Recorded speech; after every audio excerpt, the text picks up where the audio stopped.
for a minute.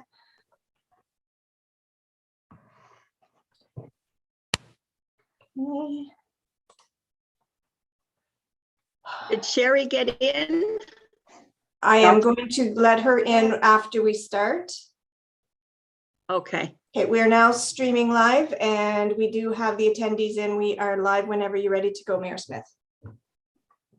Okay, I just have to get the agenda back up. Okay, so we're going to call the meeting to order. And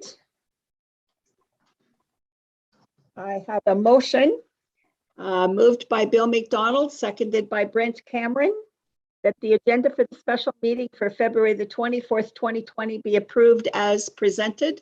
Are there any amendments? No, none, Madam Mayor. Okay, all those in favor? Motion's carried. Okay, and I have printed the copies for you, Mayor Smith, so you can sign them. Okay, good. Okay, is there any disclosure pecuniary interest in general nature thereof of any item on today's agenda by any member of council other than you're a taxpayer? Okay, seeing none, we'll note that in the minutes. Mayor's remarks. This is going to be a tough budget year. Costs are going up, but it's not going to be easy. We're starting at 6% and we're going to work through it today and hopefully see if we can crunch some numbers and get things down, but still get things done.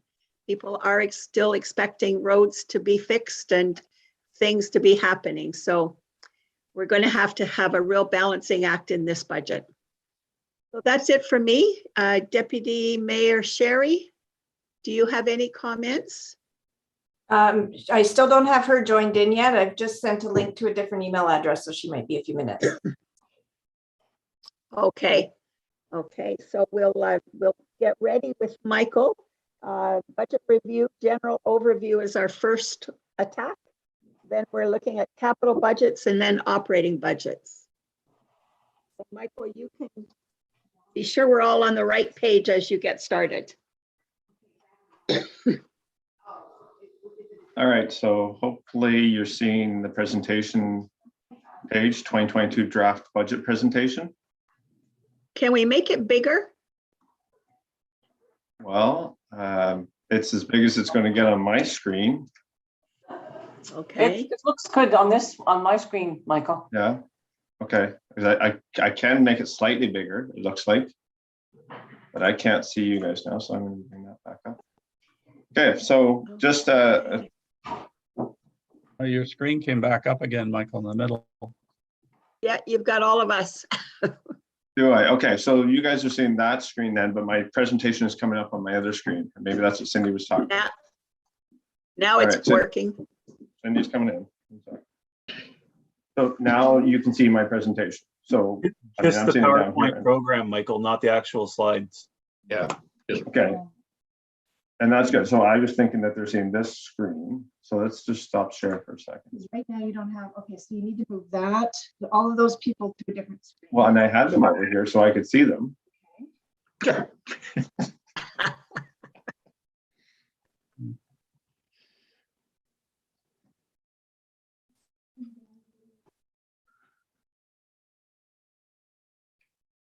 There we go. That's a lot bigger. Okay, there we go. All right, I'll take this thing off for a second. So thank you, Council, for your time today to go through this 2022 draft budget presentation. It certainly we didn't get to hear lightly. We cut, I was just trying to find the thing. It was over $6 million that we cut from initially what department heads put in. So like Council does today, we definitely had a difficult time getting to 6%. COLA, obviously, as we know, is 4.9%. As the mayor alluded to, this is going to be a balancing act. The asset management plan that came through from Public Sector Digest says that we should be increasing capital purchases by 1.5% per year. So that's where I would start at, is that we should be going up by 6.4% based on the way we've looked at things in the past. So I'll go to the next slide. You already obviously know and have seen this presentation and reviewed the documents that the levy is going up 6% or $542,103 more than in 2021. Breakdown operating is going up 281% and capital is going up $281, sorry, and capital is going up $260,000. The overall tax rate is increasing by 4.3%, which equals an increase of $56 for the 12 calendar months for every $100,000. And again, we tend to go to the same examples. I mean, we all know our gas tanks just went up by that much per fill, not per year. The total assessment increased by almost 8 million or 0.8%, which has given us an extra quote unquote revenue of $75,000 without increasing the tax rate. Change 1% levy increase is $90,000. And again, we're at 6% levy increase right now. Operating increases to So note. Michael, do you want to take questions as we go, or how would you like to do this? I'm fine with as we go, just so it's fresh in somebody's mind. We can discuss it before it gets forgotten, like I would do. Okay. And I can't see everyone because I've got it on speaker view. So if you have a question, could you just say your name and then Michael will stop and you can ask your question? I can see everybody, Madam Mayor, as well, so I'll be watching for hands too. Sure. Okay. Bill here. I'll start it off, Madam Mayor. Can you hear me, Michael? Yes, I can. Okay. You're saying that the overall tax increase of 4.3% equals $56 for every $100,000 of assessment. Correct. There's very, very, very few houses in this area, and especially waterfront, that would be valued at $100,000 assessment. You're probably looking closer at $300,000 or $400,000 of assessment. So it's not, it sounds good to be at $100,000, $56 increase. But when you start multiplying that $100,000 by 3 or 4, no longer is it $56, it's in the hundreds of dollars of increase. So that's my concern, is that even at 4.3%, I think it's too high. But however, I'm willing to listen to other people. Through Madam Mayor to Councillor McDonald, just a point I used to focus on, maybe it was just me, on the average and the median value and what the average person's going to see in their pocketbook, come out of their pocketbook at the end. But I think, as you alluded to, we have a lot of properties that are worth more than the average, which is $161,000. Keeping in mind that these are 2016 values. We're still working with 2016 values until 2024. Okay. So, you know, the average is 161,000. If you know you have an $800,000 house, let's say, then you know you need to times that by 8, and that's going to be your impact. I think it's just focusing on that $100,000 enables everybody to see where their increase is going to be a little bit easier than saying the average is this. So it's just a little bit more information that we're trying to give. I understand. Thank you. Everybody else is okay, I'm assuming, so I'm going to move forward unless I hear something. Operating increases to note, the Ontario Municipal Partnership Fund is the first time that we have ever received a decrease, and it's not a whole lot, but we've been lucky till now. And the thing I did forget to put in here is that the OCIF formula, as the province announced before, was doubling. So ours increased by $343,000 to a total of $705,000 that we will be receiving in 2022. So that's a very good news situation.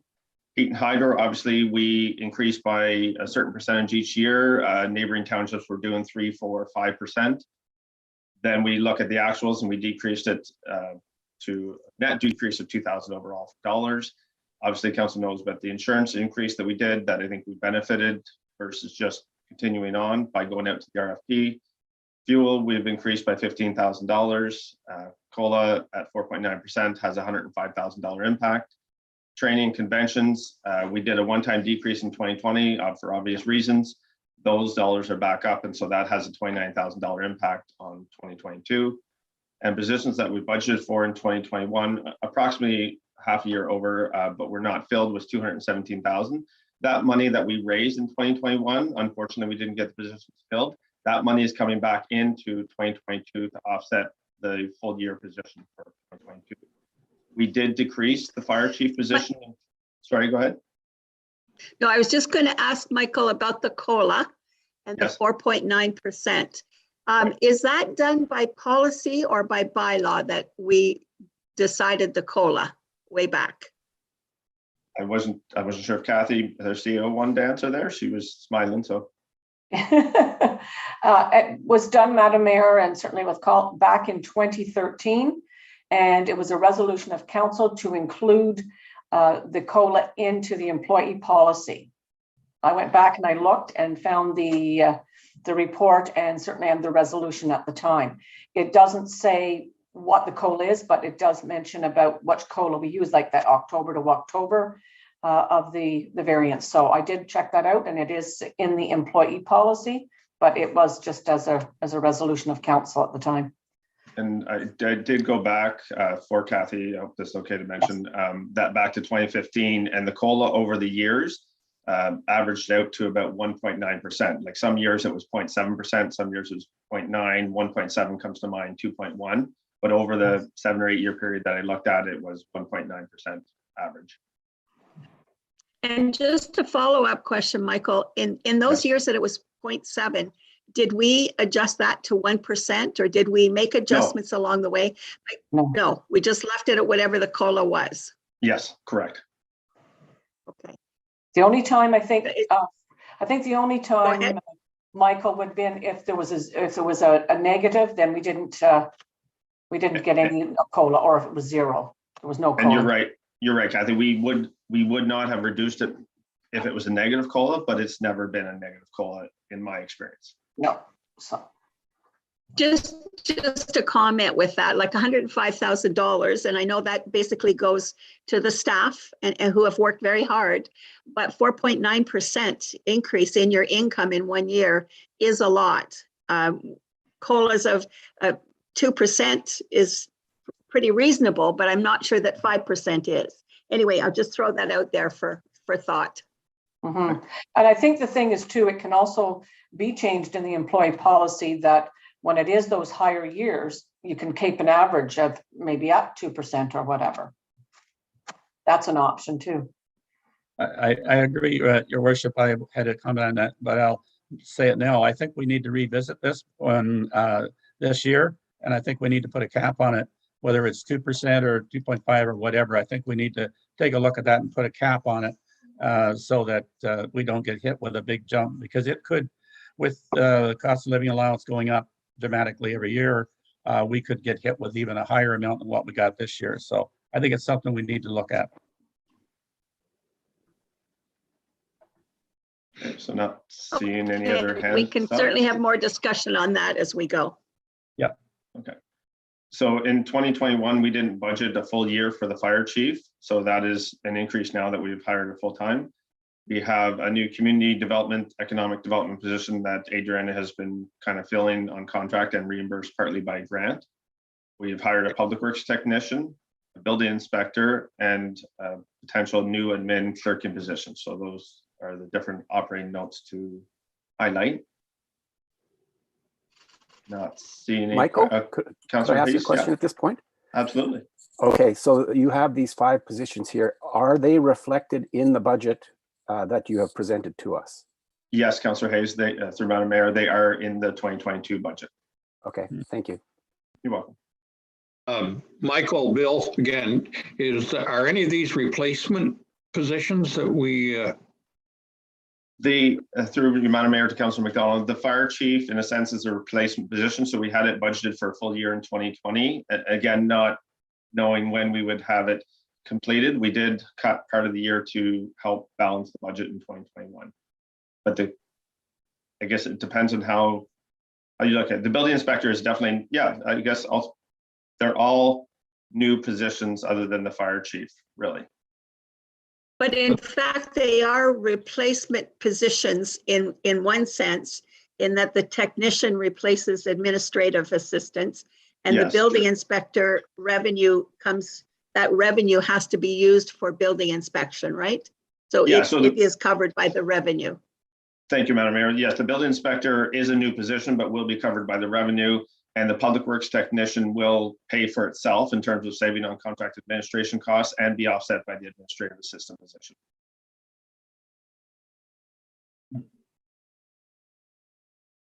that make sense? Okay, let's go on. Yep. Okay.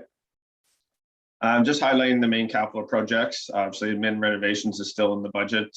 Kennebec Rink, Trailhead Building, Sharp Lake Village project, Matthew Street, Tandem Truck, which is normally in there, Henderson Road, Wilkinson Road, Crow Lake Road, resurfacing, and O'Clain Road Bridge, just to identify the major ones.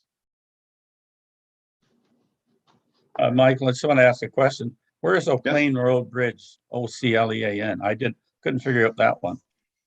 Well, you would be the same position as myself, Councillor Dewey. Fish Creek Road. Oh, is that where It's it is? just off Okay. Fish Creek Road. Yes. Okay, Thank you. Thank you, Your Worship. thank you. Oh, I go over there. Okay, so discretionary reserves. We are at just under 5.6 million in 2021. And just while I think of it, I want council to be aware of when we're going through this budget as well, the actuals may not reflect the year-end actuals. In fact, they will not. I'm about 3 weeks behind on all my accruals, auditing and whatnot. So these numbers will change. The two big ones that come to mind is policing accrual for about 105,000 and payroll accrual. I can't remember where the year end fell, but generally there's a 3-day to a week accrual that has to be done at the end of the year. So just to keep that in mind. Just a reminder that discretionary reserves are money set aside by council for a specific purpose, obviously at our discretion. And we are at 5.6. The reserve balance at the end of December 31st equals 54% of our operating expenses. In a report that MFOA issued December of 2021, the 80% of municipalities, their reserve in terms of this comparison are 54% of the operating expenses. 80% of municipalities are between 49 and 140. So we're not the worst, but we're certainly at the bottom of the barrel there in terms of comparison, just to give us an idea. The other thing I wanted to mention is that the MFOA paper also talks about that 80% of municipalities have a discretionary reserve capita of $865 to $2,500, and we are at about $1,500. So again, we're closer to the middle of the pack there, and that is based on permanent residents, not on seasonal. If you add seasonal in, we're down to 527 per capita for discretionary reserves. The obligatory reserves are at 351,000, and they're used for specific purposes. Obviously, parkland, gas tax come to mind. So that was a lot of verbiage. Any questions before I move to the next slide? Okay. So our debt, which is my most unfun topic to discuss, is total loans outstanding at the end of December 31st, 2021 is 3.4 million, with annual debt repayments of 837,000. We are at 40% of our borrowing capacity. Again, we don't have an official policy as to where we would be. I would probably, if ever could get to one, would suggest between 25 to 50%. I think there could be strategic reasons for going above the 50, but our next loans are paid off in 2023, just to give that information as well. And obviously you've got a little bit of historical comparison, and I forgot the 31st. Oops, sorry. I forgot the 31st there. So anyways, obviously that's at the end of the year. Any questions before I move forward? Okay. Capital assets, which is our biggest topic. Obviously they're used to provide services to our residents. They're underfunded in the asset management plan that was completed by Public Sector Digest to the tune of almost 2 million per year. And that does not address our accumulated capital deficit for all of our capital assets. And I'm not saying we're in dire straight needs by trying to scare the bejeebies out of council. It's $67 million backlog. I think most municipalities are in this position, and I think we're actually doing okay, especially considering the last comment here from MMAH that says our asset consumption ratio is moderate. It's not a high concern, it's not a low concern. Again, I think we're right about in the middle. And just I was like looking at this, oh, sorry, click too many buttons, that's what I do.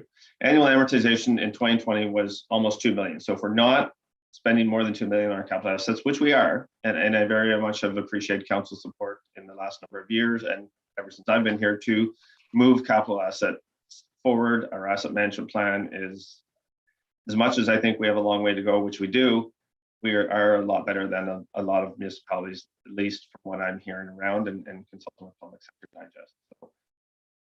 So, yeah, it's a lot of information. The other thing I just wanted to mention, I'm sure council noticed the budget numbers in 2021 compared to the actuals are coming up at almost 1.6 million difference, meaning that we underspent. Majority of, well, about 1.5 million is coming back into the 2022 budget, sorry. So even though we have, it looks like we have a surplus right now, again, me not being done all of my entries, that is all coming back in to offset the salaries, to offset tax raises and whatnot. Sorry, I just want to bring up another document, which I have some.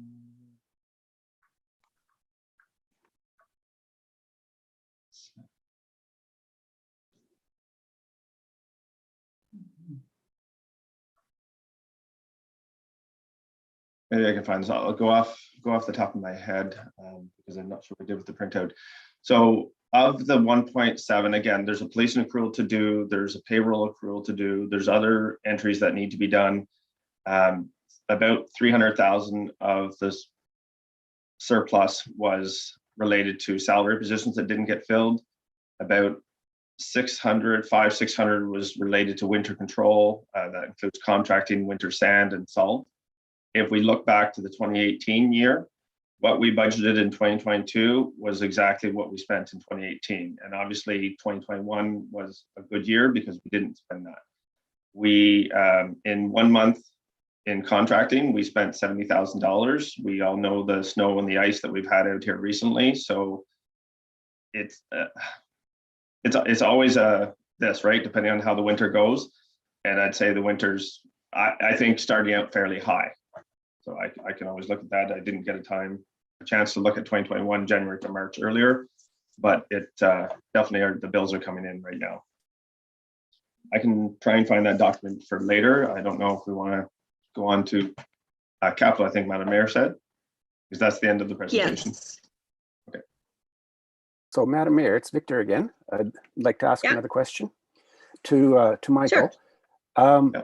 You're saying that there is going to be a surplus, Correct. although you're not sure how much of that surplus or how much the surplus will be. Is the surplus accounted for in this draft budget? Correct. Yes. So right now, if you look at, sorry, let me see if I can bring it over here. It's about 1.65 million that if you looked at budgets for 2021 to actual spent, that's the difference right now. I fully expect that to at least come down to 1.5. And it's 1.5 million that is coming into the 2022 budget. You'll see it in corporate services. Last year, we had a net budget of 2.6, sorry. This year, corporate services has a net budget of 1.3 because we're bringing that 1.5 in through there because our policy says that any surplus goes into reserves, which would normally put to working funds. So that's why I'm pulling it out of corporate services to bring back in. And I can, I just didn't want to slide everything over, but if I presume, and you can let me know that if I slide this over, that you can see this, right? Yes. Operating capital budget. Okay, so let me try and bring it a little bit bigger. Okay, and that explains one of the other questions that I had. Like, you had your capital budget reporting document, and corporate services was in parentheses. Yes. Meaning that was an input rather than an expense. And I was just I was going to ask that question later. Now I understand why it's like that. Thank you. I do strive to answer questions before you ask them, but not always can I do that. So you'll see the 1.65 here under budget variance left to spend. I fully expect that number to come down to at least 1.5. The other, sorry, and I wish so many things you don't quite get ready when you're, now I can't see everybody. Let's see everybody, 1 second. We had extra revenue in 2022 as well, which helped contribute to that 1.5 in the end. Building department obviously had an extra 120,000 of revenue. We had severance, extra revenue of 55. That I give kudos to Cindy on that one. We had sold the Crow Lake Schoolhouse, 147,000, and a gas tax of 134 approximately. So we did have about 400,000 or 500,000 to contribute to that 1.5. It sounds like a big number, but when you take that extra revenue off that we weren't expecting, you were still at $1 million, but our surplus last year was somewhere $600,000 to $700,000. So it's not that far off, especially when we consider the positions that we did. Okay, so Okay, so where are we going to go now to, well, I was The- just trying, sorry, Madam Mayor, didn't mean to interrupt. no, I'm just wondering where we should go next. So you mentioned about wanting to go to capital. What if we, I was gonna say, what if we went through everything, but that's, I mean, if we went through the operating capital budget, I mean, top to bottom, we can go to fire or public works. Does public works want to go first? Tyson, how are you feeling this morning?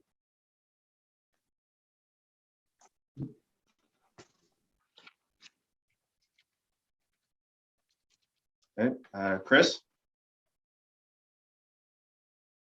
Morning. Am I right?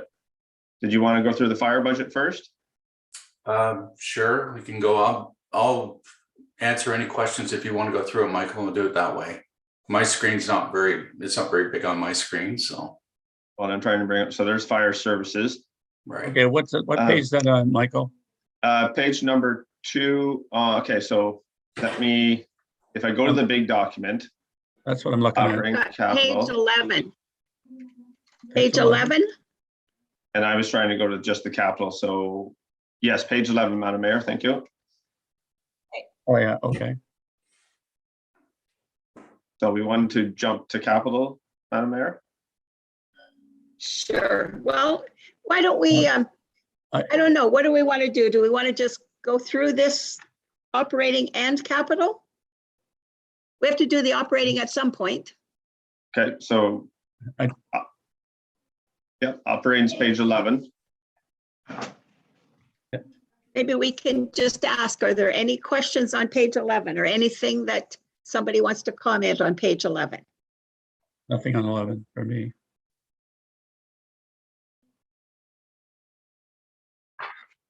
Okay, One of the questions I would have for Chris is the training, the training costs that we talked about. And I know there was a seminar or webinar about training over the last week. Do you want to speak to that and those costs? For sure, Madam Mayor, yes. So, as you know, the mandatory certification is coming through. They've had town hall meetings, they call them virtual meetings with the fire marshal's office, and also we've had them with our Ontario Chiefs Association. There's an 86-page review that's going back to the fire marshal's office in regards to the mandatory certification. But what we're seeing is the cost for us, of the pricing I've been getting is around $800 per firefighter for certification to $1,200, depending if it's on-site or off-site. So the Lyndhurst Training Center is the one that's closest to us. They have said that they would do a training on site. So that's, we budgeted for that. We're not sure where the report's going to come back from the fire marshal's office of how they're going to do the mandatory certification. We do have till 2024 and 2026 for some of the other courses. So it will give us some time so I can spread it out over, I'm thinking a 2 to 3 year period. But right now it's sort of in draft. So I just want to prepare ourselves for an increase. So that's where we're at right now. So is that the 66,000 under fire services training expense? Yes.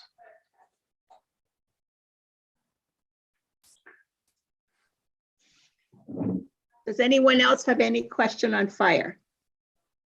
Yes, Madam Your Mayor. Worship. Go ahead. I do. Okay. Go ahead, Tom, then Nick. Oh, okay, thank you. It's just a comment. I noticed on page 12, you got your vehicle repairs and maintenance now all under one bracket, whereas if you go to page 13, last year you had it, or at least fire had it spelled out by individual vehicle. I just wondered what was the reason for that, or is it just make it easier to manage, or what was the purpose of that? Chris, do you want me to? Sorry, go ahead, Michael.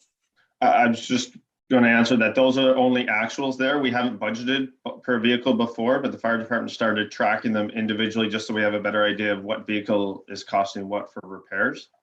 Through Madam Mayor, sorry, Councillor Dewey. Right. Okay, fair enough. So the 35,000 on page, the 35,000 budgeted. Is that the sum of all of the repairs that we expect for all the vehicles? I'm just going there to sum that up pretty quickly, but overall 35, yes, just. Yeah, because last year we spent 104,000 in, no, I'm sorry. There's more in there. No, okay, I did total it. You're right. Okay, that's about the same amount. Okay. I will look at trying to clean that up for next year, Councillor Dewey, because it is a little confusing. Yeah, no problem. I got it. It's okay. Okay, now Nikki, you have some questions. On page 12, it says health and safety, $7,000. So is that more, I know that's, we have public training and stuff is another line, but what is this $7,000 for? Through you, Madam Mayor, to Councillor Gowdy, we have just got our health and safety program back up and running along with Public Works. We are more or less sharing that cost, but it is in our budget. But there will be some training that will be necessary for each of the stations. And I believe in Public Works, there's going to be some training there as well. Oh, so it's like a health and safety officer for each station idea or each building. Yes. As per the labor laws. Okay, perfect. Thank you. Mm-hmm. Okay, anyone else? Madam Mayor. Okay, Brett, Madam go Mayor, ahead. thank you. Chief, I'm looking at the numbers and I think that we're looking at volunteer remuneration, and I noticed that we've, from 21 to 22, we're seeing a big drop, and that's at the bottom of page 14. Mm-hmm. But then if I go a little further down into page 15, volunteer firefighter retention and recruitment, we had budgeted $3,000 for that last year, and we don't have anything for this year. And I'm just wondering, given the drop in the remuneration, should we think about actually putting a number in for 22 for retention and recruitment? Through you, Madam Mayor, to Councillor Cameron, yes, we could do that. Obviously, we were working to try and keep the numbers down, but it would definitely be a benefit for us to do that. We are doing a lot of recruiting this year. We've already got 6 coming on board, and we have 6 more that actually have just applied. So we're trying to get our numbers up at the stations. They're very low right now, especially in Mountain Grove. So it might be beneficial for us if we had some funds to do that. There is 6,000 up in line, let's see, line 7003. There's 6,000 called advertising and activities. Mm-hmm. Madam Mayor, yes, we have some funds there as well. We are also looking at too is our hourly rate. It's quite low compared to the surrounding municipalities. We're approximately sitting at $15 an hour, where everybody else is at over 20. So we are going to have to look at that as well in order to maintain our retention for our department. So that's something that we need to look at as well. Your worship, I have another question on fire if nobody else has. It's time. Okay, go ahead. And I'm sorry, I can't see anybody because I've got the screen up here. 2 things. If we go to the top of page 15, you've got, Chris, you've got fire station equipment, 12,000 budgeted this year. We had nothing last year. We spent nothing. And the other item right below, it's also a question. Last year, we spent 2,000 on building improvements. This year, we're budgeting 68. Could you elaborate on those 2 amounts? Sure. So for the building improvements, it's we have an issue at one of our stations at the Charlotte Lake Station. We have a severe problem with the roof with the snow load this year. And it's been caused some significant damage inside the building as well. The roof is has separated where the vertical wall is, I guess, if I can say, to the administrative offices, the training room. I've received one quote is all I could get at this point for $64,000. They're accounting a lot of it too is the solar panels are causing an issue because of the snow load. It's damming the snow is dropping off the panels and damming the water back into the building, and it's freezing, and then it's lifting and separating the two roofs. So I have had insurance in to look at that. I'm waiting for a report back from the adjuster on that, but I budgeted in here to prepare for that. So that's where that cost has come in. And the Madam Mayor, Bill here again. Well, Yes. Tom had one more follow-up, Bill, just 1 second. Oh, yeah, okay, fine. the 12,000, we budgeted nothing last year. We're budgeting 12 this year. And all it says is fire station equipment. What is that for? We were planning to put in some power washers into buildings to wash the trucks to keep them maintained and cleaned. It was about $3,000 per station to do that. It was a permanent fixed wash station in the base. Okay, I thought we already had those in, but okay, that's good. No, they're not there. Okay, thank you. Yep. Okay, now Bill. Yes, Chris, through you, Madam Mayor. We just had a building assessment recommendations for all of our assets we received at the last council meeting. And there were some recommendations for a fire hall, like emergency eye wash and that sort of thing. Have you taken any of those recommendations into account when you presented your building budget?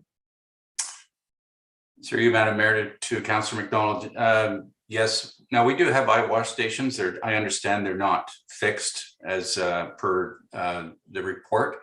But I know I haven't taken into consideration like the recommendations were given for the Arden Hall or any of the other stations. That's not something that I put in the budget this year. There are some concerns I have with that report, but I will leave that to council to make the decisions on. Are there any of those recommendations, though, that for health and safety reasons that should be considered at the fire halls? Not from that report, no. Okay. No. Okay. Anything else on fire? There was one more question that it's maybe just because Chris is looking at this differently, but we looked at dry hydrants throughout the municipality, and we had last year we were looking at putting in, if I'm not mistaken, I believe we were going to put in 3 or more, and I believe we only put in 1 if we did. And I see you have reduced the budget from prior year down at 15. We had budgeted 25 last year. We spent 8,000. I'm just wondering, have you changed your kind of view of putting in dry hydrants within the municipality? Through you, Madam Mayor, to Councillor Dewey, Jamie and myself have been discussing that, and we're trying to stretch out the process of installing dry hydrants. There still is a number of them that we want done, but we realized that this year that possibly we had to reduce the budget considerably. So we've I think we're only budgeting to put in 2 this year. So. Okay. Okay. Okay. Okay. Anything else on fire? Anything else on the Capitol? It's Nikki, Madam Mayor. I have one more question, please. Okay, go ahead. Chief, you have down for $80,000 for apparatus and vehicle purchases. What exactly are you purchasing? I'm purchasing, hopefully purchase a vehicle to replace one of the utility pickup trucks. The 2 vehicles that we have now are quite new. One's a 2008, and I think the other one's a 2007. So it's my recommendation that we replace one of those. What would happen is probably the one that I'm driving currently would go to one of the stations, and then there'd be a new vehicle for the chief. Okay, if we were looking at savings, would stretching that out one more year be a possibility? I'm sure if that's the wish of council, that could be fine. Yeah, they're quite old, but I mean, repairs are repairs, right? So we'll see how it goes. Madam Mayor, Okay, if I can chime in there, sorry, Councillor Gowdy.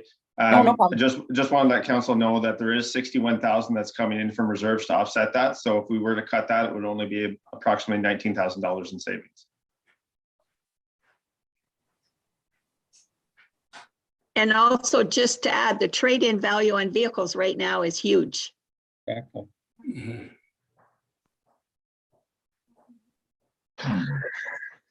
Okay, anything else? No. Okay, so hearing nothing, we'll move on to, where do you want to go next, Michael? I'm just going to search up Public Works here. It's not going to find it for me. Tyson, are you ready to go? Good, there it is. Okay, so Yeah, sorry about that, everybody. When you asked me to present last time, I had just spilled some coffee. Oh, that's good. That was fun. What page are we on?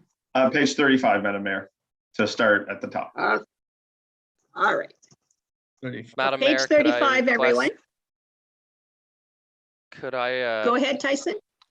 make a recommendation? Is it okay if I take you through my own presentation and do it Sure. that way? I will stop sharing. Sure.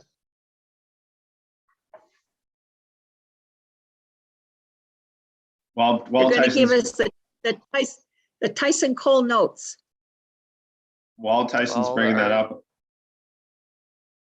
Go I ahead. was just going to let council know that normally, I don't know if you remember, what I normally give you just a piece of paper basically with data on it. That's all good for me, but not as good, I think, for you guys. So when Tyson showed the presentation during our department head budget meeting, I thought I need to up my game. So I did do a little bit of a presentation. So kudos to Tyson for getting me to do that. I just find it easier to have everything in one place, but I won't bore everybody with every slide. I know our counselors are very eager and they go through every page on the operating budget. So I don't think going through every page is necessary. You've seen similar operating accounts for 15 years, so not a lot's changing there. I'm going to quickly outline the capital projects, touch on some of the major changes in the operating budget, and then hopefully quickly turn it back over to council for questions. So I just have to get some faces out of the way here. So the budget's based on actually the 2019 road needs study, and luckily we got the 2021 OSIM inspection just in time. It's also based off committee and council recommendations and our asset management program. Below, I'll outline the capital budget here. Public Works entered into the first round of budget discussion with approximately 6.1 million based off those studies that I showed a minute ago. We were able to I discussed with the fire department the shared vehicle for the mechanic to look into the possibility of a used truck for Chris, our new mechanic, who's working out great, saving the township lots of money. So with him being the only user of that truck and being able to take care of it, we think that we can drop down to a used one and maintain it properly. We took Henderson. We relooked at Henderson Road and removed it from the 2022 budget, hoping to put it into 2023. We also have removed paving Westport Road in hopes that we can push that back to 2 years and try hard for grants. I can discuss Westport Road in more detail later. I'm sure there'll be lots of questions on that one. And you'll see that the Henderson Road bridge excuse me, the Henderson Road bridge repair was removed, and that's actually just upon further investigation with the OSIM engineer. So I can explain that in better detail as well. And the Olden Waste Site accessibility upgrades was also removed, as it was currently we are operating safely, and we have for a while. So that's something that will get looked at in the future. I've just kind of broken it down into the separate roads, roads waste, and then at the bottom there's some community development and stuff like that, and outdoor facilities. So I think I'll skip through to the highlights from the operating budget. So we've gone up for tools, materials, and supplies. That's due to the in-house mechanics. What our big thing with the in-house mechanics with adding Chris to the picture is we are saving on mostly vehicle safeties when we don't safety them ourselves because it's very expensive to get set up to do that. But we send it away for a safety, and it's just a matter of them checking it out and sending it back with a piece of paper because it's all ready to go. Chris has got them all in tip-top shape. We've got some increased costs for some software for him because of as technology advances, he's got to further investigate codes, but we can do all that in the shop with some of the new software. Certain items such as hot mix and cold mix and calcium will obviously depend on this meeting. If some of the capital projects are not approved, we'll be looking at the impact that has on the operating budget. And lower cost of recycling due to 2021 fourth quarter reconciliation. So KARC incurred more revenue than expected, and in the partnership that we're entered into, that means that our fourth quarter was actually, we get money back from that, so that's good. Equipment, we have a mechanics vehicle, which I already discussed. We've got another 1-ton pickup truck to try to stay on our capital replacement plan. A tandem truck, which these are always confusing for staff and council because our 10-year plan says that we pretty much have to buy one every year, but you order them now, you don't get them for 2 years. So it's that's a tricky one, and Michael can explain how he divides that up better by splitting those costs throughout 2 years.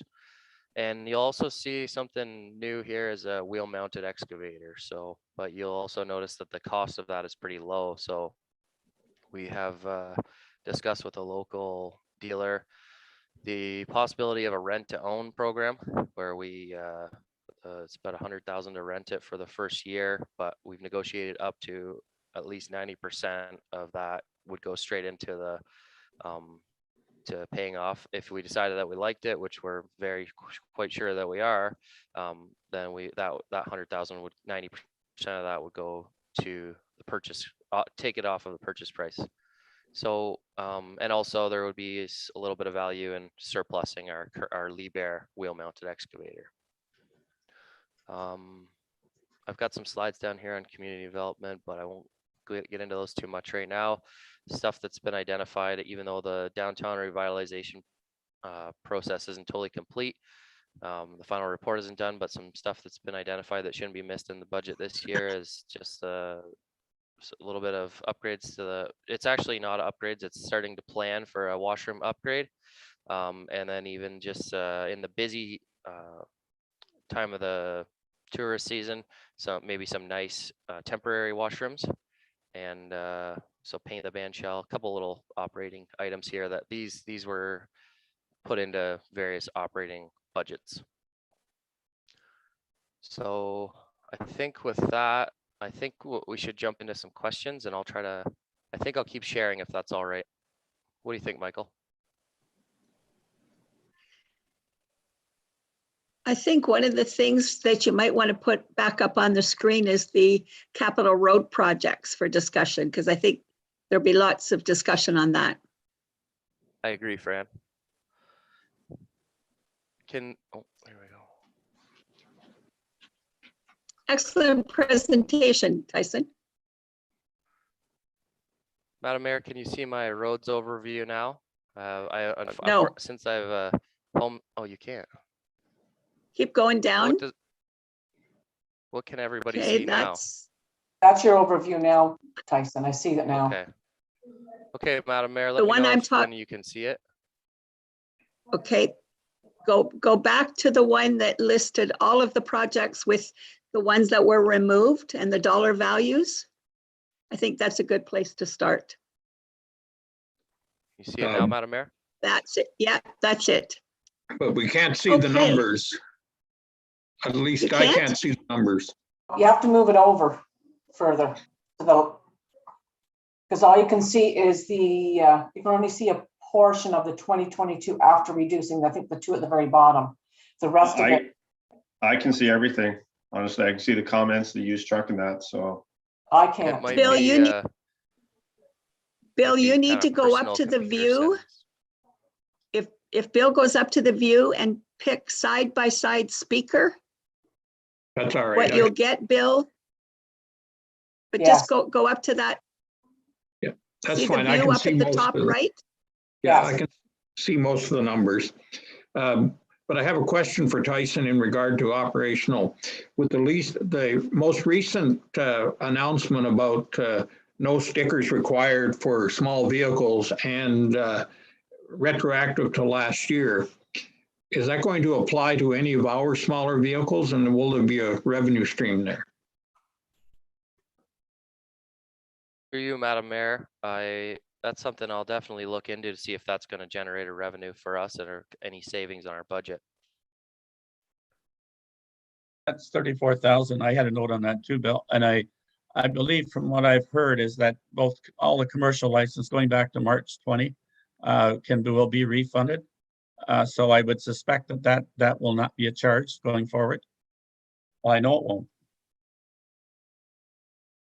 I agree, and Michael and I can discuss how that can reduce our operating budget. I've got some questions. I had to I went back to my 50 pages here that I went through, and I have a few questions whenever I can Go hear. ahead, Your Tom. worship. Okay. Yeah, go ahead. Okay, starting out, Tyson, on page 36, I've got a number of items here, but the fuel and lubes, we budgeted 308 last year. We only spent 266,000, and we're recommending a budget this year of 321. Now, I'm just wondering, why would we want to go up, to 321 or do you anticipate with the way the pricing of gas and oil products that's going to impact it by that much? Tyson, you're on mute. Sorry about Pardon me? that. I was on mute. Through you, Madam Mayor, to Councillor Dewey. Michael, you can jump in if I'm wrong, but I believe that we did leave that up because of the increase in fuel prices. Well, and I would say because of fuel prices, but also depend on usage, right? If we have more snow coming down, obviously the vehicles are operating more. Obviously in 2021, we had 280, 2020 was 244. And I believe when we looked back further that the numbers were higher than as well. So again, kind of that good year, bad year impact on the budget on actuals. Okay. Yeah. All right. I'll buy that for now. 38, page 38, in the middle on materials. You've budgeted 40. Last year, we only spent 12. We budgeted 30. I'm just wondering, does that need to be at 40,000? Got materials and supplies, and you got penny, I don't know who wants to comment on that, but that seems to be.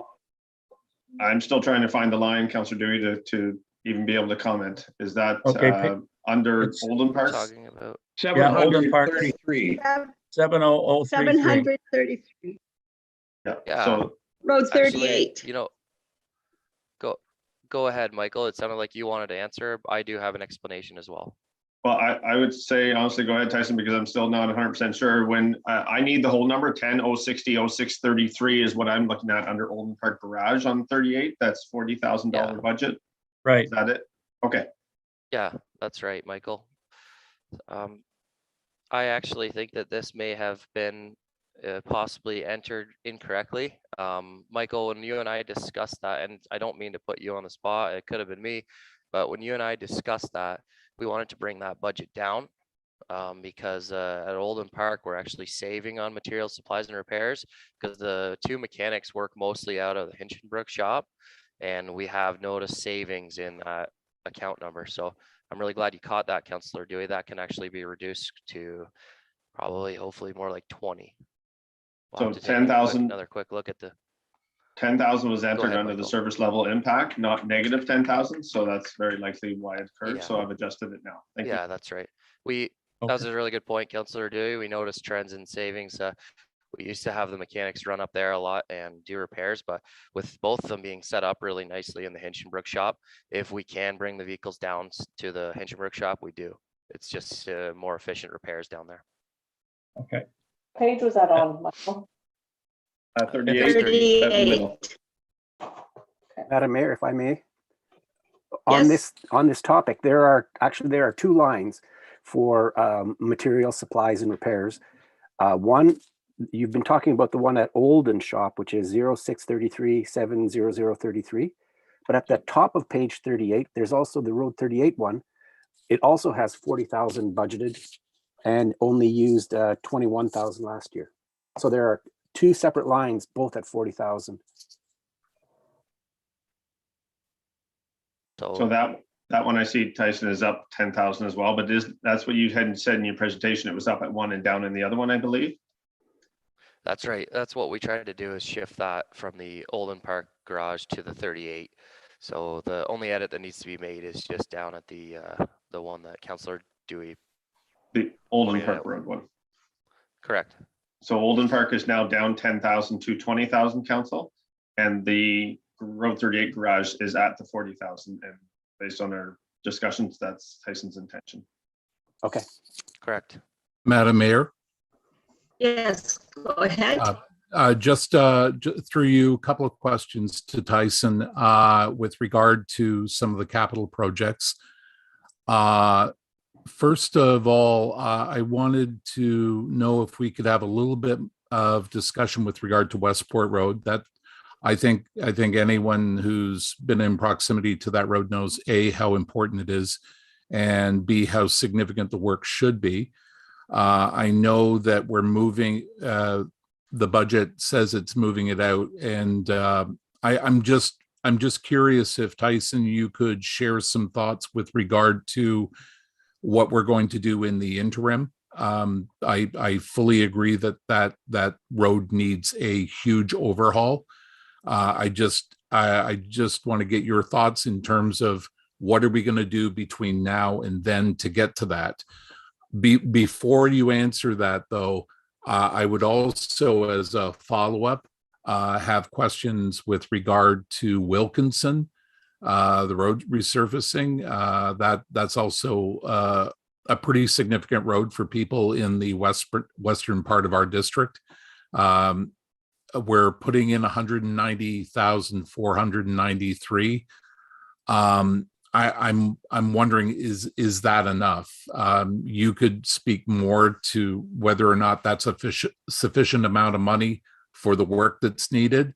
If you had some thoughts about Mary Moore as well, I'd appreciate that, because a lot of people in that part of the district actually access home through Mary Moore rather than coming across from 38 into Oak Flats.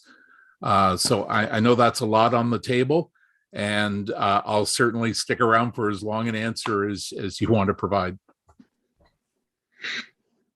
So through you, Madam Mayor, to Councillor Cameron, I've presented a couple options to council here, and what I haven't presented in this slide is the cost if we don't do anything for the next couple of years, but I've got it in my notes here. So I've presented the option. I'll start from just so all councillors, in case some of you may not be on Westport Road often. The reason I won't try not to take up too much of your time, I could talk about it all day, but the Westport Road acts is a connecting link between Central Frontenac and the cottage country in South Frontenac. And the one thing that's special about this road is in the first 15 kilometers of that road, there is 10 active sand and aggregate pits, one of them being Lafarge, Canada. So We looked at the average daily traffic, and it shows that there's over 1,100 vehicles per day, and that was in May of 2019.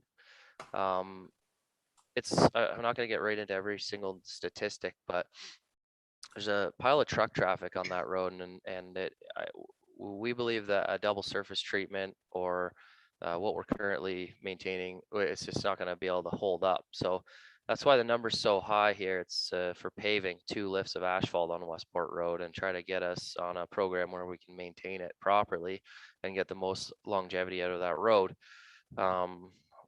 Another option a more realistic option if we needed to, I have presented the numbers for a double surface treatment, but we couldn't expect any kind of pavement preservation program to be able to get the proper lifespan out of the DST with that amount of truck traffic on it.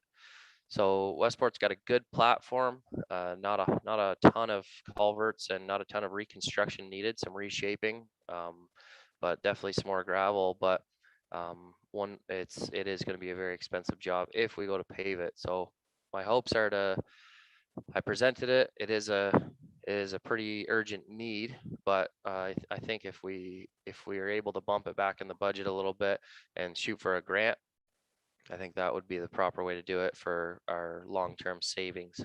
In the next couple years, last year we did a lot of, as you can see in this picture, asphalt edging with our new edger box. Another probably about 15, 20 grand every year if we want to maintain that section. When you add up the cost of asphalt, man hours, traffic control and everything, we're looking at about 15 to 20 grand per year. That answer your question, Councillor Cameron? For Westport, yes. I mean, I take your point. The best case scenario is we do the more expensive treatment. I think that I take your point about the number of trucks going through, and obviously the wear and tear on that is significant. It is a major thoroughfare for us, a major point of entry and exit from the township. I think 2 lifts I think would be I think the double surface treatment, to be quite honest, is just going to leave us back in the same situation just a very short time in the future, and the 2 lifts is probably the preferable move. So through you, Madam Mayor, if I may, unless you want to stop for other questions on Westport Road, I can shift on to Wilkinson. If you don't mind, Madam Mayor. Go ahead, Nikki. Tyson, I am extremely disappointed about Westport Road not being included. I understand the cost constraints. The edging is not lasting with the snow plows going through on it. But my biggest question, I guess, is that Frontenac's doing work on Westport Road this year. And if we could have worked together, I'm sure there would have been savings involved. So I don't really have a question, just my point of disappointment and not looking at working with neighbors to offset costs. Madam Mayor, Bill here. Yes, go ahead, Bill. Go ahead. Yes. I don't think Nikki had a question that needed answering there. So I think you're just making a point, which is fine. Tyson, have you considered at any point spreading these bigger projects? And I agree with you that the Westport Road, because of the type of traffic there, really needs to be reconstructed to a heavy equipment level. Have you considered putting these projects over more than 1 year, where you might begin the Westport Road, say this year, do half of it or whatever? I'm just throwing this out for consideration, and then look at finishing it off in the next year or 2 or whatever. Whereas you might start on the north end and come south, or you might start at the south end and go north. Did it ever enter into any of the thinking? Through you, Madam Mayor, to Councillor McDonald, I'd prefer to do what we're doing and get her done. set aside set aside money per year. If we wanted to thin out the costs, if we wanted to spread the costs out that way, set aside money into reserve. If we aren't hopeful about getting a grant in the next couple of years, I think it's better to set aside money into reserves over a couple of years or a few years. Just due to the fact of the low amount of kilometers on this portion of road, you'd be doing two very, very small paving projects. And I think the mobilization costs, what you'd be looking at $20,000 to $30,000 per year in mobilization. Fair enough. Madam Mayor, may I add Okay. just a quick comment? Yeah, go ahead. So as per citywide, the money that we should be putting aside for roads is about $14 million. And we are I have a reduction. So I have that information in there for us to see each year, but I have a reduction of 13.5 approximately. So we're not putting enough money aside to do our big road projects as they come up. And we know we can't always rely on a grant. It's great when we can get it. And obviously I know that's what we're shooting for. I just wanted to plant that seed that the more that we can put into reserves, the more ability we have to do those big projects. I just know that's not really an option this year. One of the questions that I would have is, do we have documentation that we need to put forward a grant for the Westport Road? Like, has there been engineering done, or should we be looking at getting that done so that when grants are announced, we're ready to go? I think it's less of a shovel ready project now, and it's almost a mind ready project. There was a different terminology that they used. Sorry, Tyson.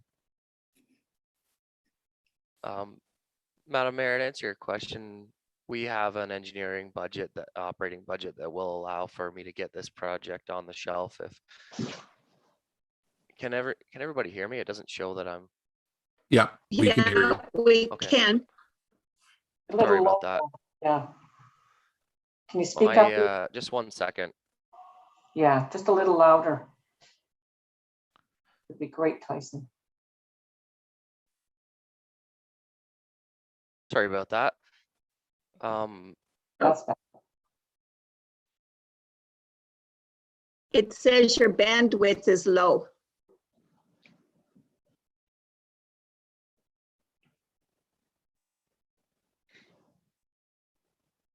You're muted, Tyson. Sorry about that. It said my internet bandwidth was low. Yeah, You were it cutting out, says Madam that Mayor. here Can you too. say that again, please? I think you can please say that again. What I You were said cutting out a bit. was, yeah, I was just saying that as long as we have information at our ready when a grant does become available to apply. Going back to our list of roads, I see you've got Charlotte Lake Village in with the balance of the grant plus an extra 215,000. I think if we take the 400,000 that we've got in a grant and use that and shift that 215,000 someplace else. I know that you probably have a whole project in mind, but if you've got 400,000, let's just use the 400,000 and shift the 200 someplace else. Like the Henderson Road. Possibly Henderson Road. Yeah. Or Mary Wilkinson, Moore. Mary Moore. There's many places to shift it. What Yeah, do I don't others think the feel about that? 909,000 is going to do Wilkinson. It sounds like it.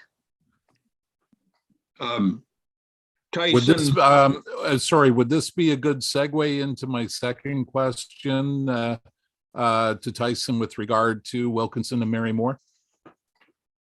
Sure, go ahead. Madam Mayor, can you see my screen again now after that little glitch? Yes. It's small, Um, but we can see it. Mary Moore Road is included in this project, and the reason the cost is so low on the project is because, unlike other surface treatment jobs that they've in the last few years, they've been more full reconstruction projects. If you're trying to compare it to ones like the Henderson Oak Flats and Ardock Road and ones like that, those have needed some pretty major reconstruction. They needed full culvert replacements. There was areas in swamps that needed to be dug out and the base needed to be replaced. This one here, the Wilkinson Road's also got a fairly decent platform. We've got the project goes just to the first house north of the rail crossing, and it actually does continue on, and we can label it better, but it continues down Mary Moore right to the South Frontenac boundary, or the adjacent boundary. So there's sections of this road, and councillors who've driven it will agree that there's sections of Mary Moore and Wilkinson that are actually not bad of shape. So I met with one of the surface treatment contractors, and they have agreed that there's sections that can remain, and that when we pulverize and do a double surface treat on some sections, there's some that we'll be able to lift off and not pulverize and just do a single over top of to correct. And so it's a combination project of a double surface treatment and a single. And there's sections that can be preserved and bad sections that need to be pulverized. So I hope that explains both of those questions that both councillors had. I guess my follow-up is, do we feel that the amount of money budgeted would be sufficient for that purpose? Through you, Madam Mayor, to Councillor Cameron, I do feel that's sufficient. I have one follow-up question, Madam Mayor. Tyson, if you run into a problem, so the section before to the south of the railroad tracks, there's a lot of drainage issues there. If you run into a problem, is there enough of a contingency in that budgeted amount to cover culvert work if needed? I couldn't load my, through you, Madam Mayor, to Councillor Gowdy, I couldn't load my my estimating sheet, but I do have a couple 100 meters of ditching and 3 culvert replacements in there for contingency, and an extra 5% added to the total estimate. Okay, thank you very much. There will be some happy people on Wilkinson's and Mary Moore Road if we can get that done this year. Certainly, I've gotten a number of emails, and so have the councillors, that it's in bad shape. Madam Mayor, Bill here again. Yes. Tyson, some of the roads that we can't get to this year, are there some inexpensive Band-Aids that could be put on it? And I'm thinking about the Zealand Road East. There's not, like coming from Lanark County, it's in really bad shape, and I'm sure if it was gravel, it's better than the condition it's in now. And the north end of the Henderson Road going out of up towards Harlow, I suspect that if that was chewed up and graded, it would be better than in some situations than the case it is now. Are there any Band-Aid approaches to any of those that you might be able to work in if there are some surprise funds show up? Through you, Madam Mayor, to Councillor McDonald, I 100% agree with the Zealand Road. It's actually, it's in the budget as, let's flip back to that. Zealand Road is in the budget for 33, almost 34,000, and that is just strictly to pulverize it. And the operating budget has been increased to account for calcium for dust suppressant. So, but not only a Band-Aid, we feel that for now, until a full reconstruction, we can afford to do a full reconstruction. That's going to be more of a longer term solution for low volume roads like Zealand that are in that bad of shape. There's parts of that road that are the corduroy is coming through. So for your other recommendation about North Henderson, obviously, as you can see, my recommendation was to actually just do the project, and that's the best cost savings over long term. As another Band-Aid, I think that patching for the condition that it's in right now, it's manageable to patch it for another year rather than leave it gravel, and it's going to be a lot more calcium cost because of the high volume of that road. Tyson, if I may speak. So do we have a count for the Henderson Road? What kind of traffic we do get on it? Did you ever do a count? We do have data, and I will have to follow up with you on that. Because that north end of the Henderson Road, off one screen right now. that north end of the Henderson Road is pretty much, there's nothing left. Through you, Madam Mayor, to Cindy Kelsey, I agree. And as you can see, I have budgeted 400 and I initially budgeted 470,000 to resurface it. But now it's gone. So it's not getting done, right? Correct.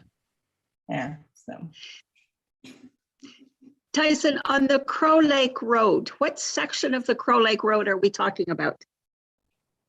Madam Mayor, the section of Crow Lake Road is from the Crow Lake Village to the boundary.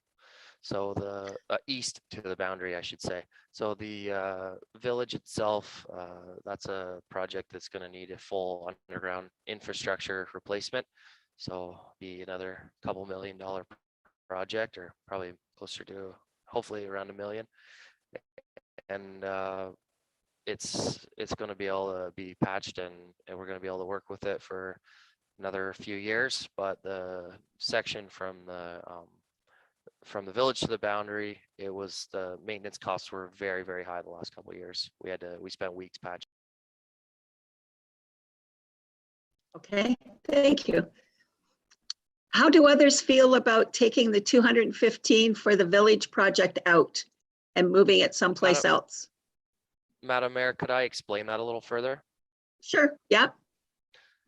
It's not quite as easy as since the 400,000 is left over from the initial Elizabeth Street or the Sherwood Lake Village project.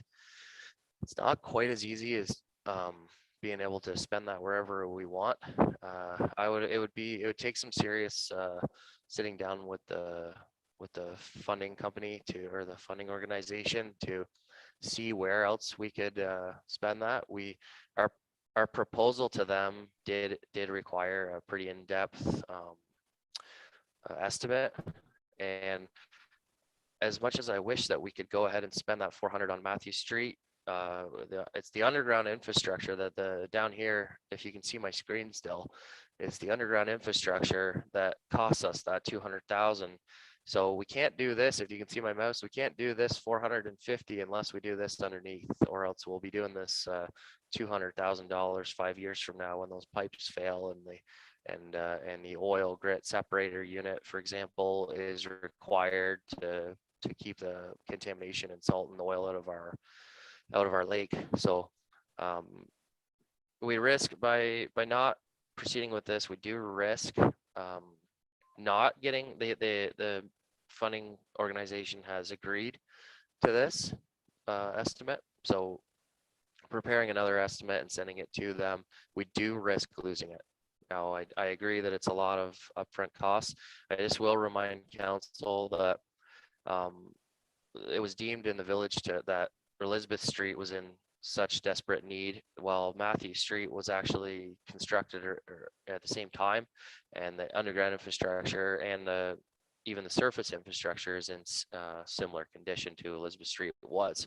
It's also the rest of the underground infrastructure upgrades we've done to the rest of the village.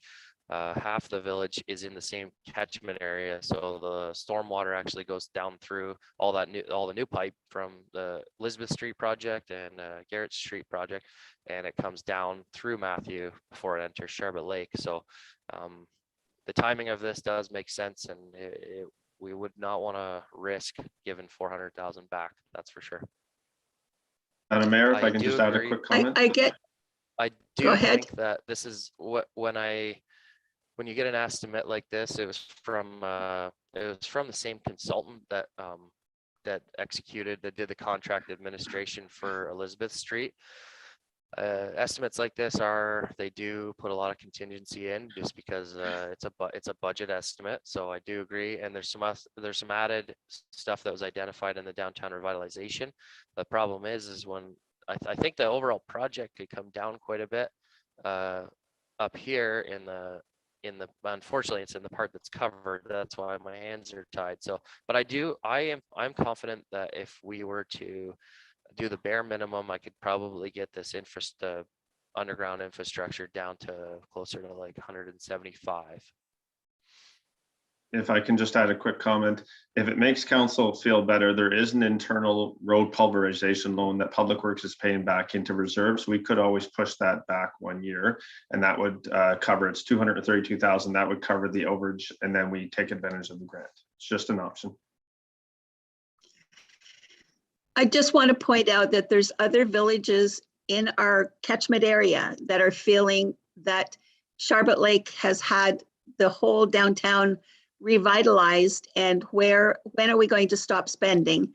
And I know that $400 is a gift that we need to look forward to using, but to add another 200,000 to that when we're taking out roads that are full of potholes just does not sit well with folks. So that's why I bring it up, that if we can use the 400,000 we've got and do what, as far as it will take us, and do whatever balance of that in another year and put those dollars someplace else where it's needed, because we do have roads that are falling apart.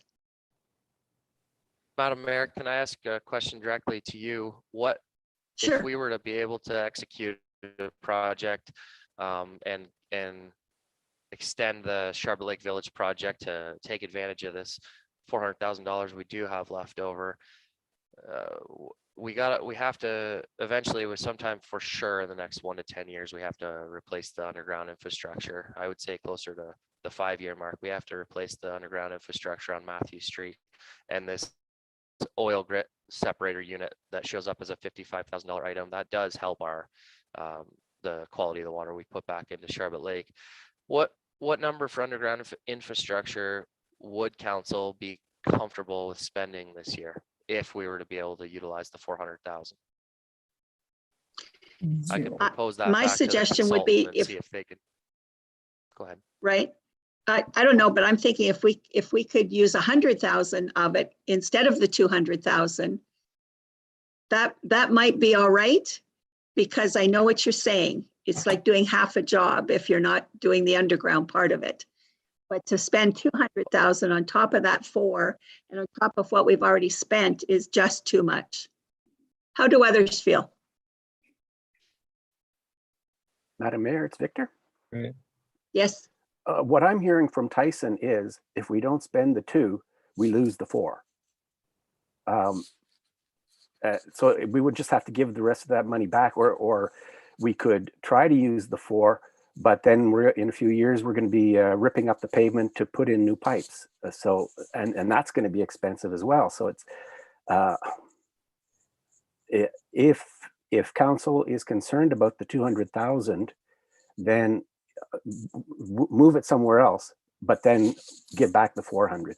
I don't see that it trying to do the job only half-assed. We're going to spend more money later to fix it.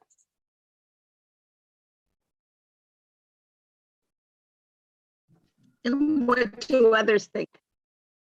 From what I'm hearing, Tyson's saying if we could put $100,000 in piping under that, we could still utilize the 400,000. Madam Mayor, this is Philip. Can we have Michael explain the reserve repayment? I think he mentioned. I don't quite understand what he was referring to. Through Madam Mayor to Councillor Smith, we took out an internal loan, and that's part of the reason of building our reserves up, so we can borrow from ourselves and not have to pay interest to the bank. In whatever year it was, 2019, maybe must have been 2020, we had a road pulverization, 700,000. We had initially budgeted a loan. Instead of taking that loan with the bank or with IO, we did it from ourselves. And so Public Works is paying that money back into reserves over 2021, 2022, and 2023 currently. So there's 232,000 in the budget that's going into reserves that could be just pushed back a year. So it then would be paid back in 2021, 2023, and 2024. So 2022. We're imposing the repayment on ourselves, right? There's no correct requirements to repay it. Other than Michael's. Okay. And would that in fact free up that 215,000 to be used up someplace else? Yes, in a sense. So it would, if we did not repay the loan to ourselves, Madam Mayor, then that $232,000 or 217, if we decide just 232. stop talking, Michael. 232,000. If we didn't pay that into reserves, then we could use that somewhere else. Yes. Well, that makes me feel a little better. I still think maybe we could bring the project in a little less by the sounds of it, Tyson.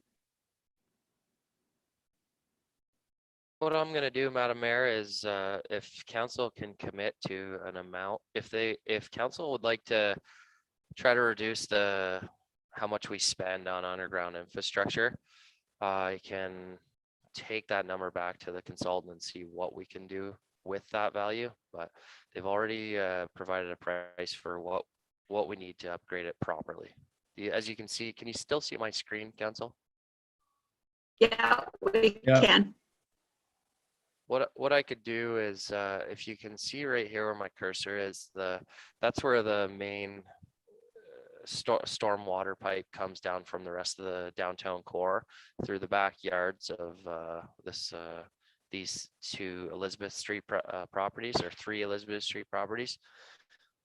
What I could do is get a price on cutting off that storm sewer right there, and then tying into the old, and then just making sure that we only replace the new storm pipe system underneath the new asphalt concrete, and then leave other jobs. It's a risk of failing, and it's a risk of having to do an emergency project someday. But at least if we had underground infrastructure fail, then we would be doing it, trying to do it outside of the new concrete and asphalt and the new project. So as down here in the bottom, since the majority of the money is coming from a grant, what we've tried to do is incorporate phase 1 of what the downtown revitalization showed and the community has showed as the need for more parking at the beach. And if you can see down on the bottom, some of this is upgraded a little bit than just the bare minimum of a project to try to accommodate some more parking down here. Now that's a longer process. We have to fill in that section of the yard, and there could possibly be a little bit of land to purchase or negotiate, but I could see what I could do to reduce that number. Madam Mayor, Yeah. I have a comment which it might be helpful. This is kind of moving to another area, but it's for a reason. In capital, we have contingency $326,000 for the Trailhead Building in Sharper Lake. And there has been feedback. We had a meeting of economic development yesterday, and there was some feedback with regard to how the proposed Trailhead Building, the architectural rendering that we had previous. There are people who have some concerns about the design that we're putting forward, and there are people that would like to see something different. And to that end, they would rather we delay action on the Trailhead Building than proceed with the plan as it is. I think that the consensus that came out was that while we're committed to the Trailhead Building, we would like more time for public consultation. For a practical purpose, we're budgeting $326,000 right now. I'm wondering if there's a possibility that we have a dedicated reserve set up where we put a portion of that money, maybe $100,000, because again, we are committed to the Trailhead Building, but I think we need public buy-in. And right now, the feedback we're getting from specifically people in Sharper Lake, but a little broader, is that there's a lot of concern about the plan we have. If we delay it, put money in, and again, $100,000 out of that 326 we put into a reserve, that in theory gives us the time to do the consultation and hopefully have a Trailhead Building up in the near future. But it in the present, it frees up $226,000. I'm wondering, is that a possible solution? If If I may say, your worship, I thank you, Brent, for that. In my comment, when we get to it, I was going to say the same thing. My recommendation is to reduce that to $100,000. I would fully support that. I think that's a good move. Thank you, Councilor Cameron. Madam Mayor, Bill Bill, here. go ahead. Yeah, a couple of questions. On Matthew, going back to Matthew Street there, Tyson, we are actually having flooding issues right now, are we not, in regard to the contour of that street where Mrs. calls us continuously because her front yard is being flooded? And the second part of my question is, maybe it's for Brent. Has there been any consideration in the cost of that trailhead equipment or building? What happens if this train comes through in the next few years? Is this, are we taking that into consideration or thinking if in establishing a trailhead building there, do we know what property that if the CP or CN or wherever it is, via rail comes through, will we have a building that will have to be moved in, or has there been any research along those lines? Actually, I'll comment on that. That was not directly brought up, but that's something that's always in the back of minds. And certainly that's the back of my mind. I think that, you know, if we put a modest reserve in, because if we assume that we're going to be clear to do a trailhead building at some point in time, we have the reserve and we can work toward it, and we can also engage in the public consultation in order to make sure that whatever we put up has buy-in. But at the same time, we're also buying time to find out what VIA and the Ministry of Transportation has got in mind. So, you know, one would hope that by the time that we've gotten into a position where we might be able to actually make a move on the trailhead building, we'll have found out exactly what VIA's intention is, and we'll know for sure whether or not the area that we have marked out for the trailhead building is in fact going to be free and clear for us to do that construction, or we're going to have to go back to plan B and think of something else. So I take your point, Bill, and I think that actually probably speaks more to possibly doing things this way. Good. Okay, good discussion, but we also need to keep in mind that if we want to get this budget down from 6%, some things are going to have to disappear, not just be replaced by another number. Madam Mayor, Yes, Michael.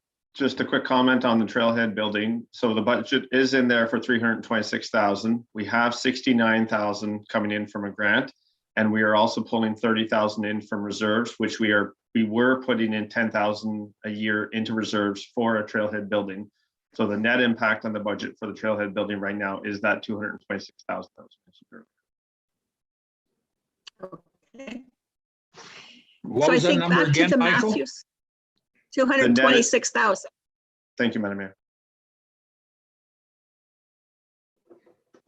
That would be the net cost. Correct. Madam Mayor, But back to Matthew. Yes, go ahead, Nikki. I'm hearing that Matthew Street is important for many reasons.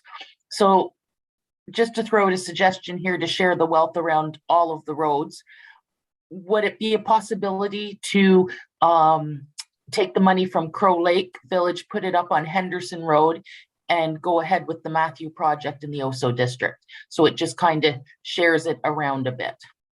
I like that suggestion.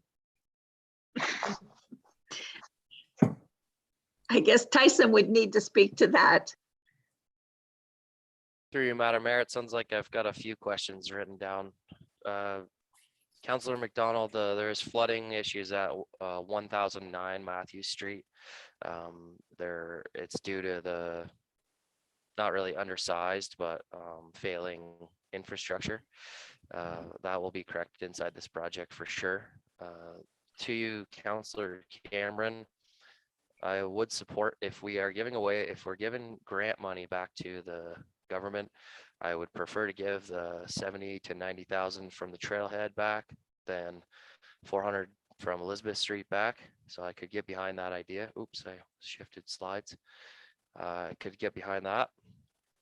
I wanted to point out before we move too far away from it, so it's not doesn't come as a surprise. If Matthew Street were to go forward, I wanted to really stress something I should have mentioned before. If you see the arrows here, it would be a we're proposing for it to be a one-way street for safety reasons and also for connecting link reasons to try to incorporate a future bike lane. So I think that's important for council to have that in the back of their minds in case so it doesn't come as a surprise. And Nikki, to speak to your comment or question, as much as I would love to give each area the warm and fuzzies of spreading the money around, I do have to also just stay strong with our road needs study and where the needs actually are. The maintenance costs of Crow Lake are higher than currently than the Henderson. And that's why all three, actually 4 of those surface treatment projects are in the budget. So that would have to be a political decision at that point. Can I just have one follow-up then, Tyson?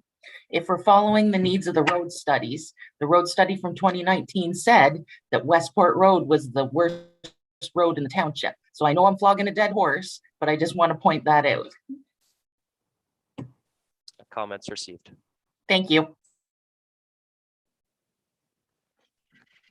If only we had a couple more $1 million, we could do them all. Maybe we should all buy lottery tickets. Okay, so back to Matthew Street. What was our decision? To leave the 200,000 in and to fund it from the reserve that Michael was talking about, or to not fund that reserve to offset that 200,000? Madam Mayor, I think we've had a couple of options now. Councillor Cameron offered up the Trailhead Building, and the reserve was an option, I think. Okay. And as I say, if we want to get this budget from 6% down to something else, we may have to forfeit a few $100,000 in a few places. So Michael, what can you do for us to figure out how this changes things? My easiest answer is to push back the repayment of the loan, and then that continues with the Trailhead Building still, which, I mean, if Councillor Cameron is hearing things that people want to redesign it, then maybe that gives time by the time the actual project starts to still move that forward without halting the project. I mean, obviously there's a lot of balls to consider in that project. But yeah, the easiest thing for me is to push back the repayment of the loan, take advantage of the grant completely, and then yeah, that will help impact the budget by 232,000 or about 2.5%, I want to say. Madam Mayor, to you and Michael. Okay, so if we do a little bit of both, we take your point, Michael, about pushing back the repayment, and we still proceed with just putting a nominal fee in and freeing up 226 from the Trailhead pending further consultation. That's $226,000 freed up, which hits to your point, Madam Mayor, of reducing costs and trying to get our tax rate down. Sorry, just want to clarify. Sorry, go ahead, Tyson. Madam Mayor, if I could make one more comment, looking Sure. at the bigger picture, we've got quite a bit of money set, access to a lot of grant money for Matthew Street, and as we all know, that is a street that is failing. The Trailhead, I'll just kind of support Brent's idea. The Trailhead Building, that's not a need, that's not a necessity, that's something for community development. And when you look at those two big lump sum items, we're going to get a lot of more community support from, we have to do the infrastructure project eventually. We never have to do the Trailhead Building, but if you had to fundraise for one or the other, you get a lot more people, business owners, or just anybody from the community supporting the community development project in the future. So with a little more public planning and a little more public consultation and input, and maybe the help of a future economic development or community development role in the township, I think that that makes sense. And I think there is some big savings there from that trailhead project being pushed into the future. Madam Mayor, through to Michael. Michael, if, so in other words, if we reduce, put the 100,000 from that trailhead building into reserves, if that's what, that was sort of the suggestion, and the other 226, put it somewhere else, is that what the, and then we reduce that, how are we going to look if you percentage-wise then? So through Madam Mayor to Kathy, again, it's a net of 226 that's on for the trail building right now. So if we were to drop it to a net, and that's why I want to clarify Councillor Cameron's comments, whether he was meaning put half of the 226 into reserves and then do it in 2023. And that's on top of not repaying the internal loan for 2022. Is that fair? Yeah. So okay. So I think that your suggestion about not repaying the loan, you've done the math on that. I think that that by my interpretation is dealing with the, I think, very pressing situation with Matthew Street. So one resolves the other with regard to that. But the mayor's comment about getting our overall spending down so we can get some relief on the assessment that we're going to be putting forward. If we put a nominal fee in reserve, because we don't have the public buy-in for Trailhead yet, and again, I think Bill's comment about we don't know if like Via's going to want to go through there and make it a moot point. So it buys us time to find out what Via is doing. It buys us time to get buy-in from the community for a trailhead building design that people want. But in the meantime, it frees up a certain amount of cash in the here to now that we could use to offset everything else and possibly bring it in. I guess the long and the short is, what would be the impact on tax increase if we took that money and just took it right out of the budget? If we took half of what's committed right now to the trail building or what's in the draft budget and did not repay the internal loan, I believe we would be down to about just under 2.5% or 2.25% levy increase. So I can run through those numbers. Taking the trailhead. Take the trailhead from 300 to 100. So it's more than half. Yeah, so again, the trailhead building is in at 326,000. We have a grant of 69. So that's one of my questions. Would we do that part, Tyson, or not? I don't know that you can do the grant if you're going to postpone the project. Well, that's what I'm trying to clarify, because I can put money in the budget to offset just that portion of the project that we've been approved for. Or we simply, as Tyson said earlier, we maybe lose the 70,000, and I can take 226 completely out. I just need to know exactly what to do. That's what I was asking, to see where we would be budget-wise. It may have been a situation that we got the grant before we had the planning done. Correct. So then we're looking at, then if we take that right out, then we're down to like a 2.25% increase, Michael? Well, if we're taking the whole 226,000 out, do we want to put half of that into reserves for the following year? No, Mayor, we it's want Victor to here. put 100,000 in reserves. Victor, go ahead. Yeah, I think that we should be planning for a trailhead. It may not go there. It may have to go somewhere else depending on where the train goes, if the train goes. But I think we should put something in for a trailhead building. And we're not even halfway through the budget yet. So there may be other places where we can find the extra half or percentage. Like if we only take out 126 for the trailhead building, then we would be at just right around 4.5. Right, but we have, sorry, I'm making sure I was on, you could hear me. We also have the internal loan that we're not repaying. So about Right. 300 and some, about 4% that we would end up coming down to a levy of just over 2, I believe. And perhaps what we should do is just the loan repayment, let's just set that aside for now.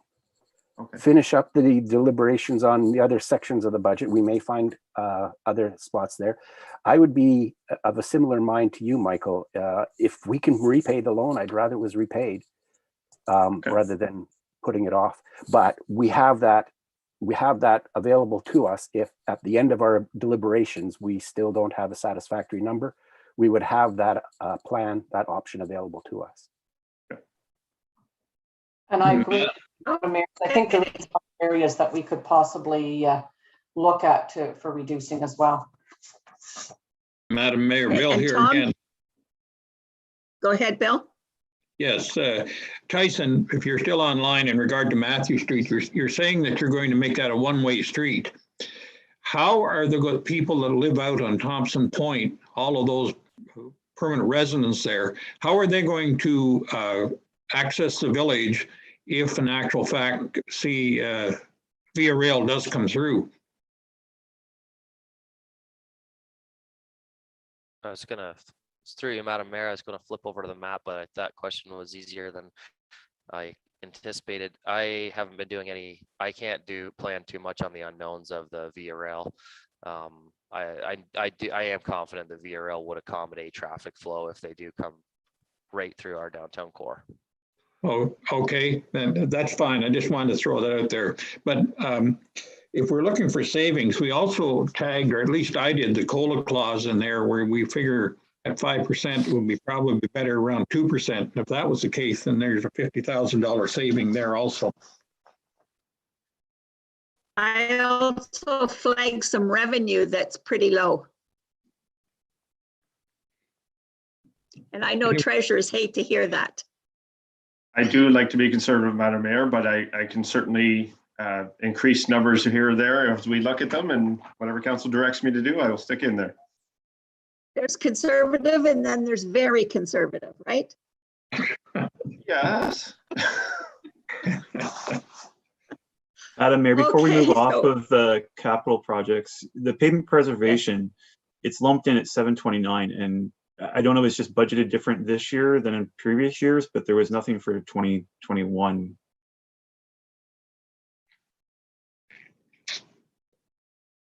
Tyson, do you want to speak to that? 729 and 014.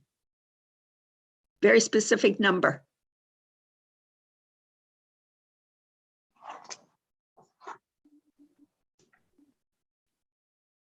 Did we lose Tyson? Pavement preservation.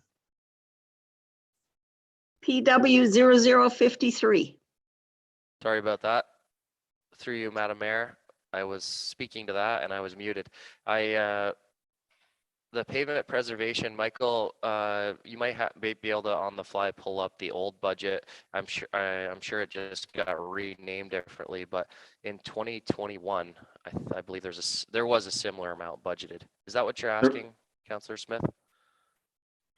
Yeah, it looks like it's a new line item, but it is a new project. No, it's a new project name. I'm not sure what happened with being able to use the same account and project from last year, but there's a similar amount budgeted last year. And there was hundreds of thousands of dollars of projects executed inside that budget. So through Madam Mayor to Councillor Smith, there was $820,000 submitted in the 2021 budget. 236 or 230 something of that wasn't used, and that's also coming back into the 2022 budget to offset what we're budgeting for 2022. Yeah, there to Councillor Smith, there's a couple $100,000 worth of single surface treatment that, because of the crazy construction year, it was offered to us to still be able to do it, but the cold temperatures towards the end of in the fall, we made a decision not to risk it. So I think you've hopped over it a couple of times, Tyson. You had it broke out what exactly it was. Yeah, I think that might be an FMW. Yeah, because I see that. Oh, here we go. Councillor Smith So we've got talking about it because I see where it's further up. There's a few lines. You had pavement preservation program, and it shows the 2021, And then down below, you've got another one just showing the 2022 one. This is the slide, Jason, that you've hopped over a couple of times. So Yeah. through you, Madam Mayor, to Councillor Smith, Road 38, what our goal is in 2021, we had about 4.5 kilometers of microsurface done to Road 38. We've had amazing results with that product, and it was talked about in the 2021 budget discussions to try to set aside a similar amount of kilometers per year, with the approximate 30 some kilometers, 35, 36 kilometers of 38. If we do a 5-year plan of 4 or 5 kilometers per year, we're going to be really showing, when we look at regional road network discussions in the future, again, we're going to be showing that we're doing our part to preserve 38 best that we can. Here is the list of single surface treatment roads. Some of them pushed from last year. One of them a cost sharing project. That one's for you, Councillor Gowdy, for Arena Boundary. Cost sharing with South Frontenac on that one. And an asphalt rejuvenator project to finish off the remainder of Long Lake Road, the next section of Long Lake Road. Good. Thank you. Good. So that should certainly help to keep those roads surfaces a little longer in better shape. That's correct, Madam Mayor. So Madam Mayor, Okay. would it be safe to say that we are off of roads now? Because I do have some other questions for Tyson, but not related to That roads. was And I do as well. okay. All right. Victor, you start and then Tom.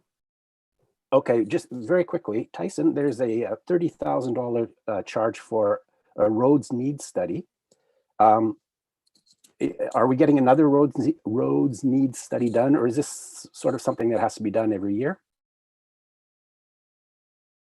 Through you, Madam Mayor, to Councillor Heese, our 2019 road needs study was, we found the data to be fairly inaccurate and fairly weak. If you look at I'm trying not to put down any consultants here as I do this, but if you look at the tender submissions for that, the RFQs for that, the prices that came in, we selected an outlier, a very low price, and we underpaid for a proper road needs study. There's an opportunity to possibly get in with other townships on a broader road needs study that could save, but it is a costly study to have done properly. And I think it would benefit our long-term plan. Yes. Okay, good. No, I appreciate that. I was just wondering whether or not this was a carryover from a previous budget. I just wanted to make sure that that's what we actually needed. My second question has to do with the garage upgrades. You have listed 65,000 for each of those. And I believe in previous budgets, we had put 40,000 in reserves in order to put in proper lunchrooms. Is that part of the 65,000, or once we do these upgrades, will the 40,000 be on top of that? Through you, Madam Mayor, to Councillor Heese. Michael can speak to what's coming in from reserves to help offset those projects, but obviously the construction costs have increased, but these are trying to lump in the separate lunchrooms to have an area where the guys can eat they're not in the fumes or in the grease and the dirt, but also is with the condition of these bathrooms getting worse as we go in the last couple of years, we're trying to include that in the project as well. Michael, do you have any access to any numbers of what's coming in from reserves? I'm scurrying to get to that spot. So in there's at least 51,000 coming under the one project, and I was just trying to write that down as PW0011, but I'm not sure that that's identified in there. It's 20060 6010, and then I thought there was another one, Olden Garage. There's 51,000 coming in from there because we do have 102,000 in reserves to go towards those projects. So the net cost is about 26,000 for both that we're raising in 2022 for the garages. Okay, so just to be clear, it's listed as 65,000 for each garage. Is that going to be the actual price for 2022, or will that be reduced because money's coming from reserves? So I'll say it a different way. The actual cost is budgeting $65,000. What the actual prices come in at, leave that up to Tyson, but he has a budget of 65, being offset by reserves of 51. So we're only raising about 14,000 per garage in the 2022 budget. Does that make sense, Councillor Hayes? Sure. Okay. And then probably that 51,000 for each one would be somewhere else in the transfer from reserves, and it's already in the budget. So Correct. Yeah. So I just want to make sure that it is. Yes, okay. It's coming out of 20,060, 0600, 46375, which should be, I have to flip over the PDF, should be at the all combined together. Okay. So there's no savings there. There would be about it's already accounted for. $28,000 in savings if we got rid of the projects, let's say, but no. Pretty sure they need to be done. I support doing these projects. I was just wondering whether or not we could figure out some way to reduce the cost, and I just was wanting to make sure that the money that was in reserve for these projects was going to be used. And it is, and it's down at the bottom of page 41 in the number of 523,594. Okay, thank you. Thank you for clarifying. I'm done, Madam Mayor. Okay. Tom, you had some. Yeah, I've got a few things here I wanted to ask Tyson about. Tyson, bottom or top of page 39, start out there. You had 30,000 budgeted last year in ditching. We didn't spend any money, and you're budgeting another 30,000 this year. I'm wondering what that's for, and do we really need that?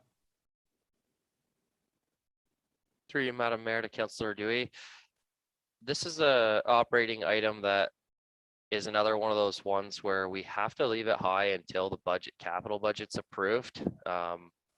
Because if we can't do some of the reconstruction projects or the resurfacing projects, there is some ditching that should be done to try to save our asphalt or the condition of the asphalt, the hard top surface of those roads. So if it's I'd have to go back to my Excel chart, but let's say the majority of those, let's say even if half of those capital projects were slashed, then we would have to keep that at the 30,000. If the majority of those, I could refer to my sheet, and Michael and I would sit down and I'd make sure that the exact estimates are brought to him, but I can reduce that price if all the capital projects are approved. So, okay, there could be some there that, okay, moving on down to line painting. So you got $60,000. We budgeted 45 last year. We spent 25. Now the Arden Road from the pit road south to the boundary wasn't done this year. I can't imagine that would be the additional cost, but I'm just wondering, looking at the prior expenditure, would we need to put 60,000 in there for line painting this year? Madam Mayor, to Councillor Dewey, I believe, I'd have to check my notes, but I believe when last we met with Frontenac Islands and the contractor that does our line painting that we're in a joint tender with, a joint contract with, I believe the increase in product was approximately 17%. And we're still joining with them again this year. Is that correct? Correct. We had to enter into negotiations because, can you hear me still, Council? Yep. Yeah, sorry about that, working on one little laptop screen again. The contractor came to us and said that us and the islands, and said that due to the product increase price that he can't even continue extending at the current rates. He said that he'd have to back out of the contract. So between the islands spearheaded the negotiations, but the line painting, it still was deemed more efficient for us to renegotiate with that contractor than to put it at the best prices that they could provide, than to go back out to tender. So we are back into that joint tender. We're continuing on that joint tender. Okay. Moving on down to sand and salt. Now, last year we budgeted 150 and 275 respectively. We spent 90 and 141. And this year we're budgeting 180 and 350. Now, I'm just wondering, do you anticipate that the cost of sand and salt going up? Because I know that last year we had crushed our own sand. I believe we took the sand out of our own pit. Are you expecting to have to buy more sand externally this year from other contractors? Through you, Madam Mayor, Councillor Dewey, the one portion of this, Michael will be able to explain after me. It's mostly some shifting some counts around so they make more sense and they're easier to track in the long term. But we combine we stopped separating the 38 budget from the total budget for sand and salt. We track it. We can track it the same way, just in-house, and it doesn't have to be shown on the budget. It was kind of strange that it was separated that way, but I'm combining those two, so that'll make sense to you after Michael explains it. But for just so council knows, the strategy for this year's sand and salt, or sorry, first I'll separate it, sand and salt. Sand first. Our public works plans on tendering due to such great pricing for when we tendered out the sand this year in the south. We split the contract up. So the contractors bid on filling the one dome separately than the Olden Dome, the Hinchinbrook Dome separately than the Olden Dome. And the pricing was really great. We could barely afford to mine it ourselves for that price. So what we'll be doing is putting out a tender and splitting it up with contractors bidding on filling each dome separately. And if pricing comes in similar to last year, the year before, it's more cost effective for the township to take those contractors' pricing and let them fill our domes and save our resources. And with the option of, if pricing becomes too expensive or higher than normal or some kind of an outlier, with the backup option of using that budget to mine our own sand again and fill our domes until contractor pricing comes back down. Pricing can change with the availability of pits in the area. Salt, we're seeing minor increases from Windsor, but the salt budget will remain pretty similar. But that's a $200,000, over $200,000 increase from what our actual usage was for last year. And that's That maybe seems like where a- through Madam Mayor, ahead, Councillor Michael. Dewey, that's maybe where I can come in. In that, if we look at 2018, our salt usage was $386,000 and our sand was 127. So if we use, I mean, I know that's a high year, but again, it comes to how much do we have to go out ourselves? How much do we have to send our contractor out? Between the contract, the sand and the salt, we spent $902,000 in 2018. Yeah, I And realize. further to Michael's point is what he's projecting is the 3-year average. The last 2 winters, as everybody know, have been pretty manageable. This winter, like we could see even just in this winter, if it continues on this way, or if we happen to get a bunch of freezing rain, we could be right back up to those prices that we spent in 2018. So reducing that budget too much would be a risk. Okay. I guess I maybe you're right, because I see here on your Road 38 expense, you've actually probably included those numbers into that total. So that would make it a little closer to what it should be. Okay. Moving on down to guardrail. Go ahead. Sorry, go ahead. I was just saying, moving down to guardrails. You didn't spend any money. Well, you did. You spent $22,000 last year. I just wondered, is that $25,000 going to include the guardrails on the Arden Road this year? That's kind of a anyway. Anyway, don't have to answer that one. I think I'll put that question to you, Madam Mayor.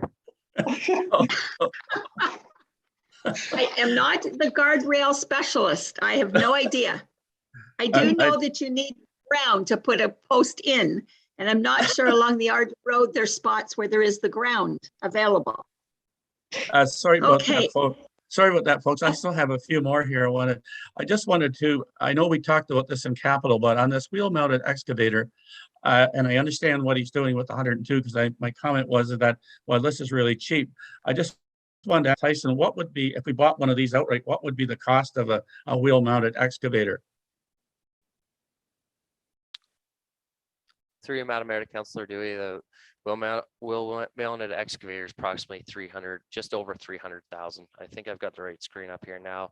I didn't include the slide. I ended up having too many slides, so I didn't include the slide that showed the next couple of years. But if we were to like the equipment this year and want to purchase it next year, I think Michael might even have it already in the 2023 budget, but I think it was just over 200,000 for the full purchase, with about approximately if we can change our policies and start being able to advertise equipment through like online platforms, we're hoping to gather between 15 at the highest 15,000 for our current wheel excavator, maybe 20.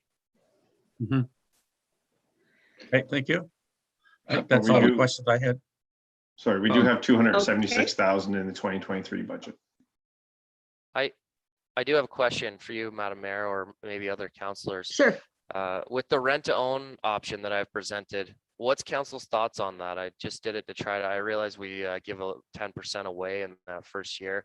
And I realized that from what I can see, it hasn't been done before, but I just wanted to hear, it's a way to spread the money out a little bit. What's council's thoughts on that method? Well, I personally think it's not a bad way to go, especially given the fact you can see what this machine can do for you and if it's exactly what fulfills your needs. How about others? What does anybody see the negatives in this? Madam Mayor, Bill here. That wheel-mounted excavator, I assume, Tyson, is that you're looking at doing ditching with that, because that's the only reason to have a wheel-mounted excavator is that you can actually move it along the road without having to transport it from one site to another with a float. And you've put in the budget $30,000 for ditching, so I assume that that's part of your plan. And if you can get this on a trial basis for rental, with your rent going towards ownership, I think if it proves out to be useful, it'll be a good way to go. For you, Madam Mayor, to Councillor McDonald, that's an excellent point. And actually, the ditching is just a portion of what you can do with this price includes the 100,000 plus the 200 for the full purchase includes a pretty reliable brusher. So brushing is a huge thing that we do with the wheel-mounted excavator. And so our plan was to try to dedicate an operator, and he may sit in the rental machine for the entire season just brushing. So obviously some ditching as required, but the brushing is a huge bonus of having a nice machine like that. What happened to our Lieber, that one that we bought a few years ago and nobody ever talks about it anymore? Is that kind of out in the back 40? Our Lieber excavator is not in the back 40. It spends most of its career in the shop. The last few years, it spent most of its career in the shop. So it seems to be getting fixed more than it's operating. If you get a couple good days out of it, you're lucky. So it's way past its life cycle cost, and it's shook. It's going to need right now in the forecast for it. You're looking at a $15,000 or $20,000 swing. I forget whether Road Super said a swing motor or swing bearing, but the cab will probably have to be lifted and a pretty major repair done to it in the next couple of years. Why would we not unload that? Agreed. Okay. Yeah, especially if we have something that can replace it, like this piece of equipment. Exactly. Okay, any other questions? It doesn't seem like an questions? unreasonable request. I would say the majority of, if not all municipalities have one, and it's time to upgrade ours. Just a comment, Madam Mayor, if it's okay. Yeah, I just go wanted ahead. to thank Tyson for commenting and saying that, an operator is going to be living in that machine, because I remember when we first started talking about equipment and somebody telling us that, sometimes it's better for specific jobs the municipality rent the equipment than purchase outright, because they spend most of their time sitting around. So I appreciate that someone's going to live in that machine. So That's good. I did have one question, if I may. The waste sites, we had a report a while ago about the hazardous waste and building a couple, or doing that in-house, I guess. And I didn't see anything in the budget other than a hazardous waste day again. So I don't know if that's been incorporated and the plans changed or. Oh, I can further explain that, Madam Mayor, to Councillor Smith. The excuse me, the budget number that you see, I was just trying to flip to it here, but everybody's face is in the way again. It's phase one of it's phase one of implementing our own operating our own depot, and we've got a member from the waste and recycling committee here who is welcome to speak to that more. But the upfront costs are to put a building, a shed, we'll call it, which actually with the most cost-effective version, it can be a sea container that meets the requirements. So it's an area, a safe area to store hazardous waste. And what we do is start off with the initial costs will be, actually, you know what, I'll just take you right over to FFW if I don't have to sign into it here.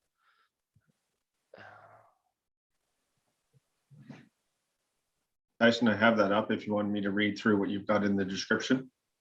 Yeah, that'd be good, because I think it's going to make me sign back in. So Okay, so we have hazardous waste granular bed 3,000, sea container 10,000, signage 500, fencing 2,400, training 2,000, and demand ECA 1,000 to total the 18,900 that's in the budget. So Councillor Smith, our goal is to, right now we ship all of our hazardous waste to South Frontenac, and the numbers don't really reflect that all of our hazardous waste from this township is making it there, which is the problem for the environment. So our goal is to phase one, obviously, and complete this project as soon as possible, as soon as council can set aside the money. But phase one, having a safe area at two sites in the township to at least store the hazardous waste that still comes in. There seems to be no way to avoid people sneaking it into the sites, where we've improved on it a lot, but we still have these little areas where there's some waste oils and stuff that we're dealing with that are kind of tucked in behind shacks and stuff like that. And I'm not saying that we're proud of that, but we are doing our best to manage it, but we need to improve. So these sites right now, the depots, phase one will be an area for us to properly manage that hazardous waste, the liquids and containers, and a little bit of money set aside for collection, for a company to come and collect. It's not, we used to run hazardous waste days where it's $30,000 a day, and everybody has to come out once, similar to Amnesty. But we want to set ourselves up for the future. So phase one is an area to collect our own that we collect, keep a partnership with South Frontenac until we're comfortable to move into whether it's at the end of this season or depending on the ECA approval process, but or whether it's next season, is to be able to have the public anytime they come to the waste site, or maybe limited days where a couple days per week when they come into the waste site, they can walk right into a facility and get rid of it here in our township. That would be great if we could get that in place at some point this year, because that's one of the things I've heard from folks is maybe we need to have a hazardous waste day again so that we can get rid of what we've been storing up. So this is excellent. Thank you, Mayor Smith. I would like to actually allow Councillor Dewey, as a member of the committee, to maybe speak to that a little bit, the importance of it. But I think that the numbers show that all of our hazardous waste is not being properly diverted down to South Frontenac. North Frontenac has numbers of up to, I believe it was 10 tons that they collect. So that's a lot. When you think about 10 tons of hazardous waste, that's a lot that goes in that theoretically could be going into our ditches or our farmers' backfields and behind the garages and stuff like that. We got to make it available. We've got to make it available soon. No, that's in that. Tom, do you want to speak to that? Well, I was just going to ask, I hadn't gone down to my waste management on public works yet, but that in 18,900, this cost of doing the road and changing the decking and adding that hazardous waste area, Is that correct, Tyson? In that 18,900? Just have to flip back to that on my budget, but I can see where there could be a little confusion now that we have removed the, in preliminary budget discussions, we removed the project to enhance that road. So this is just the, I just have to flip back to it here. Yeah, I didn't go down. Okay. No, my understanding Hazardous is like waste. the 19,000 is for the two sites, hazardous waste sites only. That doesn't have anything to do with the rerouting and the walkways for the recycling. Okay, that's okay. So I'm sorry. It's on page 45. Yeah, I got it here now. Page 45. Right. Well, I have to agree that I think that waste, we've talked about at the Waste Management Committee about bringing back the hazardous waste day, but I think this is the best way for us to go. And we, like Tyson said earlier, there's a lot of people that are not taking their waste, hazardous waste to South Frontenac. So I really think this is an important thing that we should definitely keep in the budget and go ahead and do this year. And the sooner the better. So I fully support that.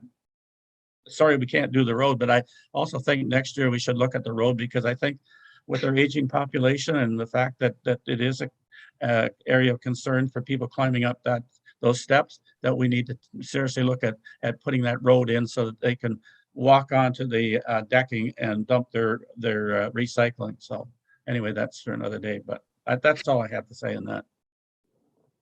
Madam Mayor, I'd like to add my support to this.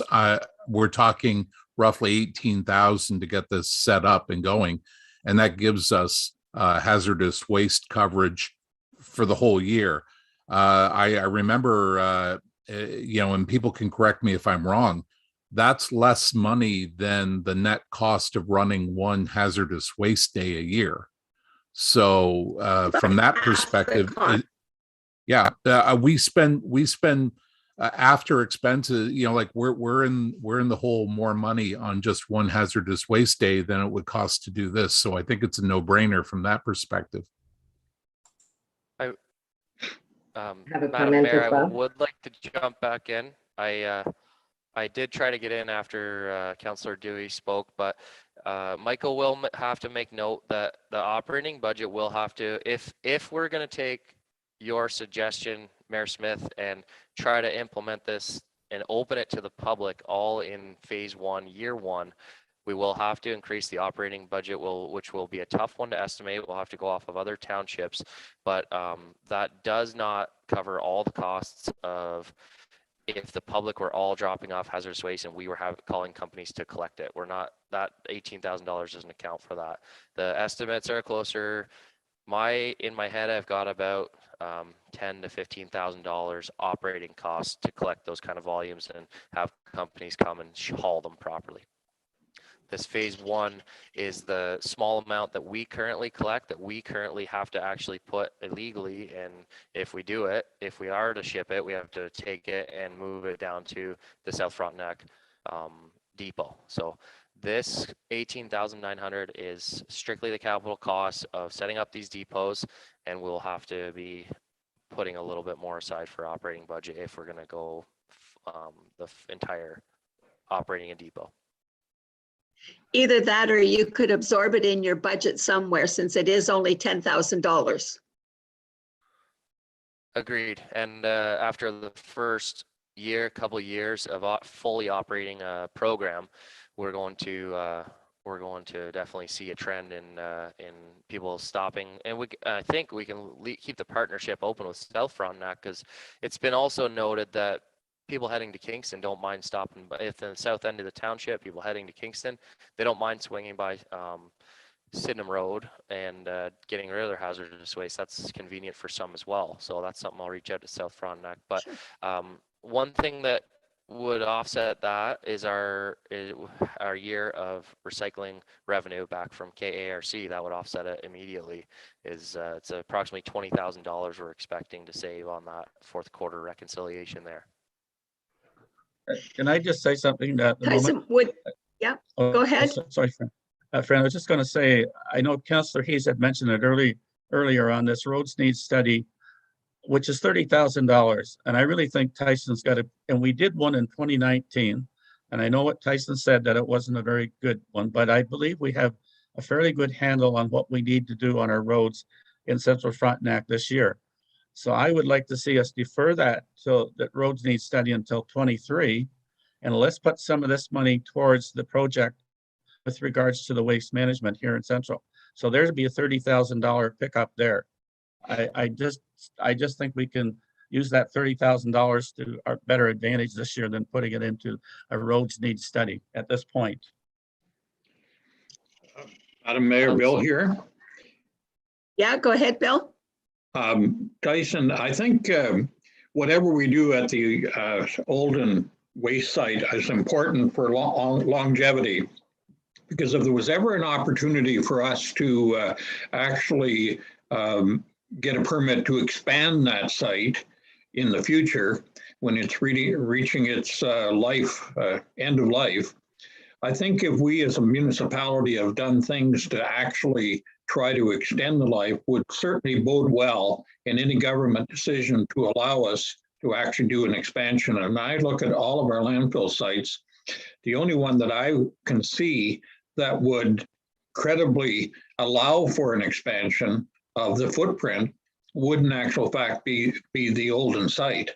So I'm totally in favor of anything we do in the way of improving the site and offering more services to the residents. I think we should move with those as soon as possible. I just had a comment, Madam Mayor, as well. Yeah, go ahead, Sherry.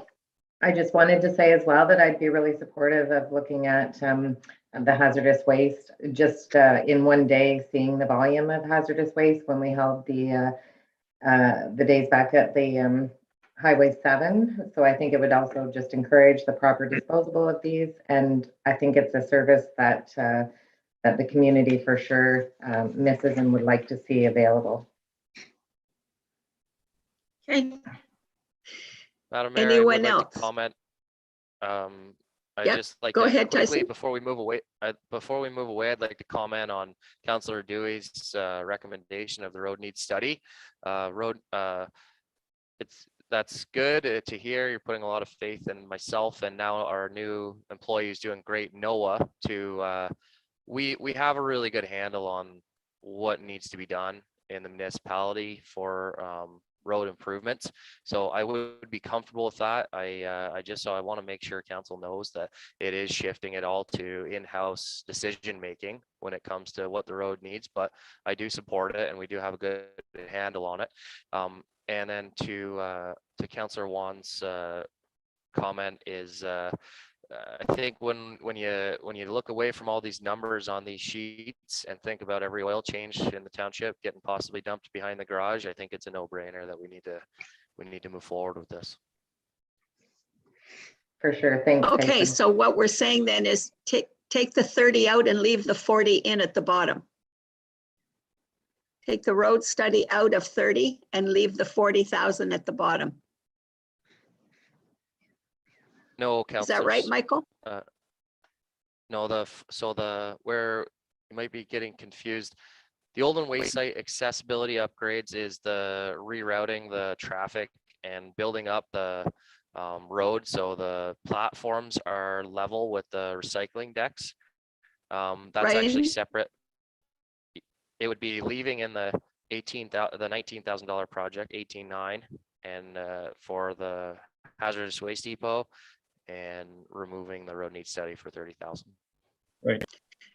Well, Right. That's I what- think we were that's what- prepared to leave that in anyway, but if we take out the 30, why don't we make the accessibility moves? Because again, that's going to end up costing us with somebody falling on those steps.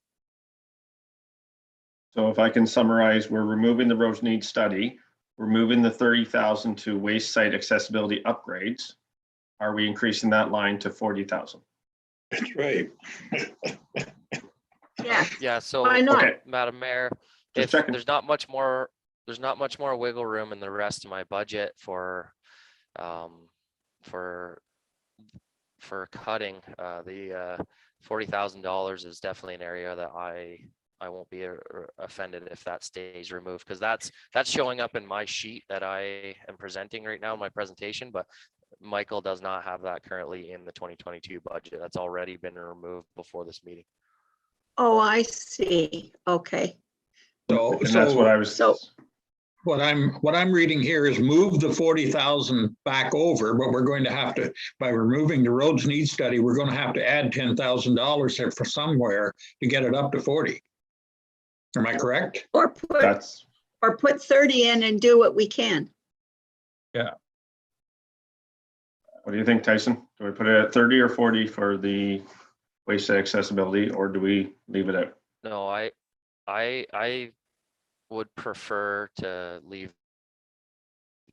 either leave it out. I think that it sounds like the rest of the councillors agree that that might be a future project, and that's not an absolute requirement. So I'm comfortable with leaving the $40,000 Old and Wayside accessibility upgrade out of the budget to try to get our percentage down across the board.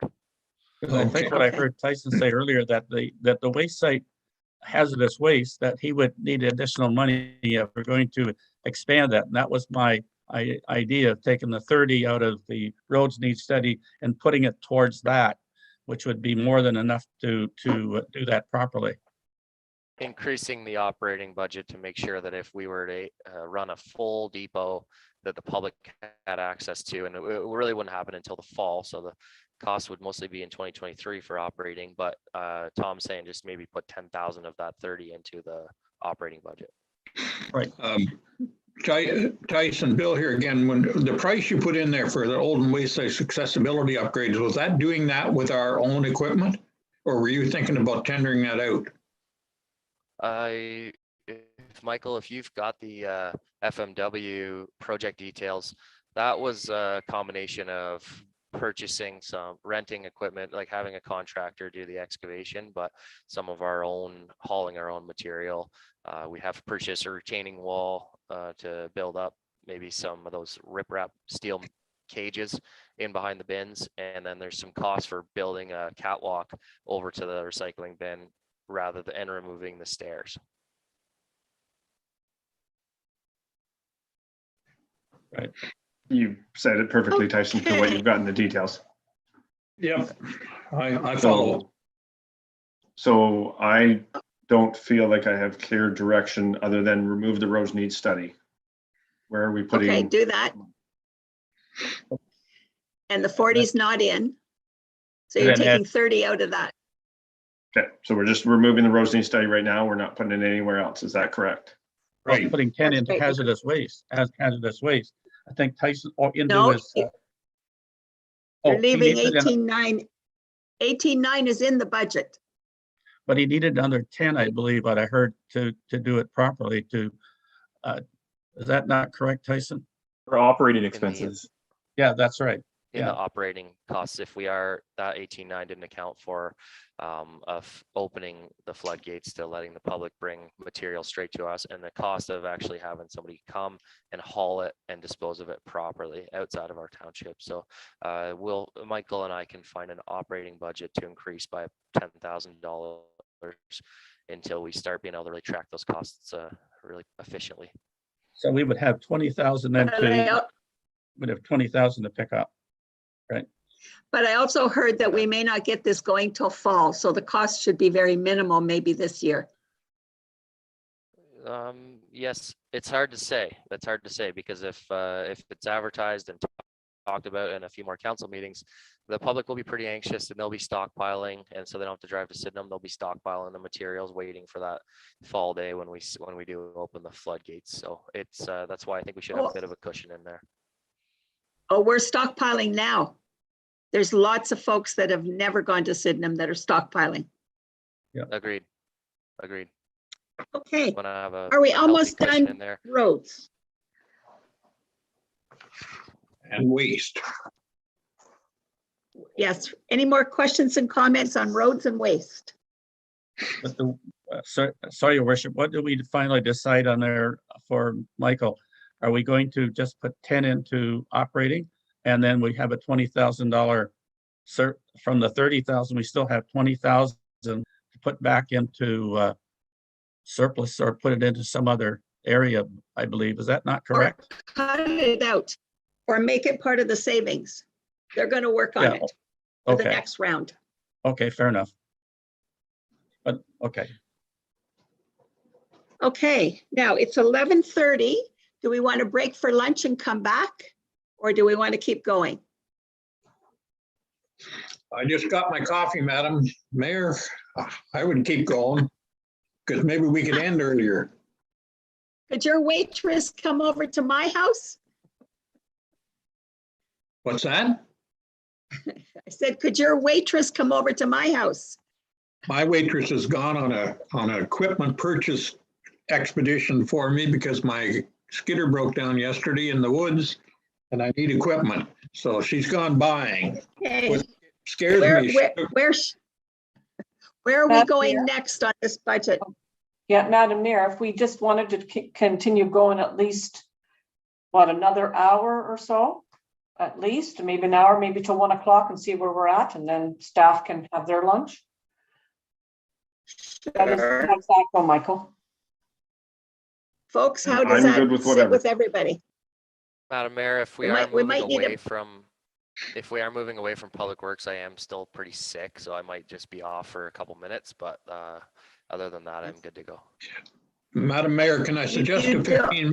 15-minute break and let everybody get something and then carry on? No, I think we should just go through. I think we should just continue going through. That's my recommendation. Okay, I'm good with that. If you want to just get up and grab a cup of coffee and come back, you can still hear us in the room, hopefully. Right. All right, Michael, what's next? Well, we didn't really have a plan of action after that, so I'd say go from top to bottom, page 1, and see if there's any questions on that. There's nothing big there. If I can just go ahead and start talking about, other than what I've already identified, but the OMPF going down by 18,400.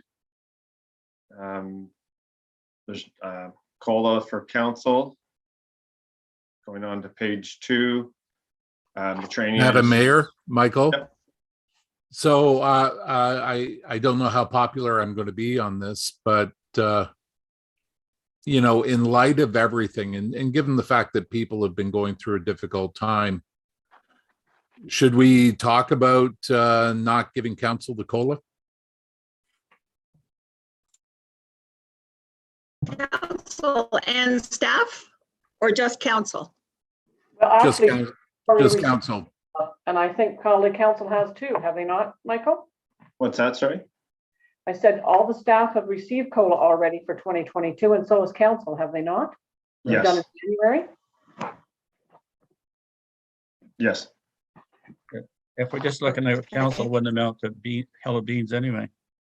I think This, it's more, it's just, to me, it's setting an example more than anything. You know, there are people who are struggling. So I think it's just, you know, even if the amount is nominal, I think it just shows a signal that we're serious about keeping things as affordable as we can. So it's just a show of good faith. And even if the COLA's gone in, if we can maybe even just say we forego next year. Mhm. Well, Yeah, council. next year will be determined by the new council for sure. Right. I think before we do anything with COLA right now, I think we need to keep going and work on these numbers. I think there are savings that can be had as we go through the other budgets. As I mentioned to Michael, the revenue side is very low with penalties on taxes. I think we're saying like 7,000 and we got in 60. And so I think there are some other things that we can do before we start looking at changing the COLA. Can I have, your worship, on page 4, can I comment on a couple of things here on page 4? Sure. First of all, on accessibility, about middle of the page there, you've you budgeted 20,000 last year. we spent 1,144 and we're budgeting 20 this year. And I'm wondering what funds we have for spending that money on accessibility entrances or whatever for in the municipality, or do we need that much?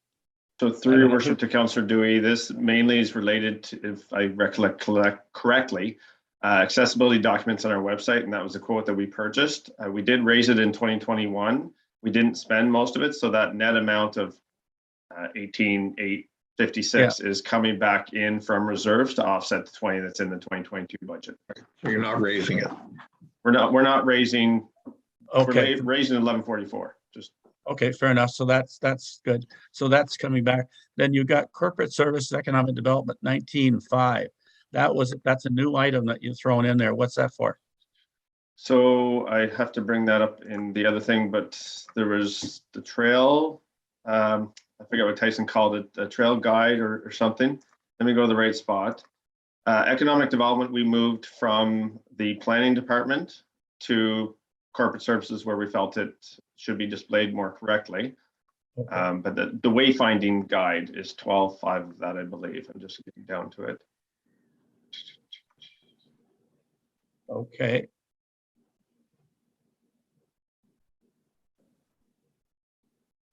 $19,000 seems like a lot of money for a wayfinding guide. Well, I believe 12.5. I'm going to hide you guys for a second. 12.5 of that is that wayfind. There we go. Bring it up. So bang the table. It's $5,000. That's across the Frontenacs. And Charlotte Lake wayfinding signage plan phase 1 is 12,500 or 12,000. Sorry, and we already had 2,500 in there before for general economic development.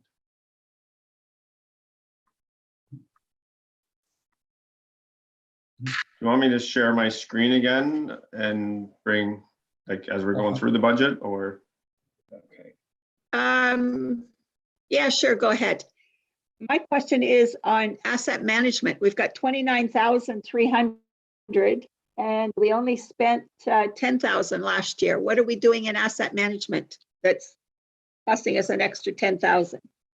Okay, so we have a decision criteria module. I know is one thing that we got through the Municipal Modernization Fund grant phase 3, and I'm just miscellaneous asset management.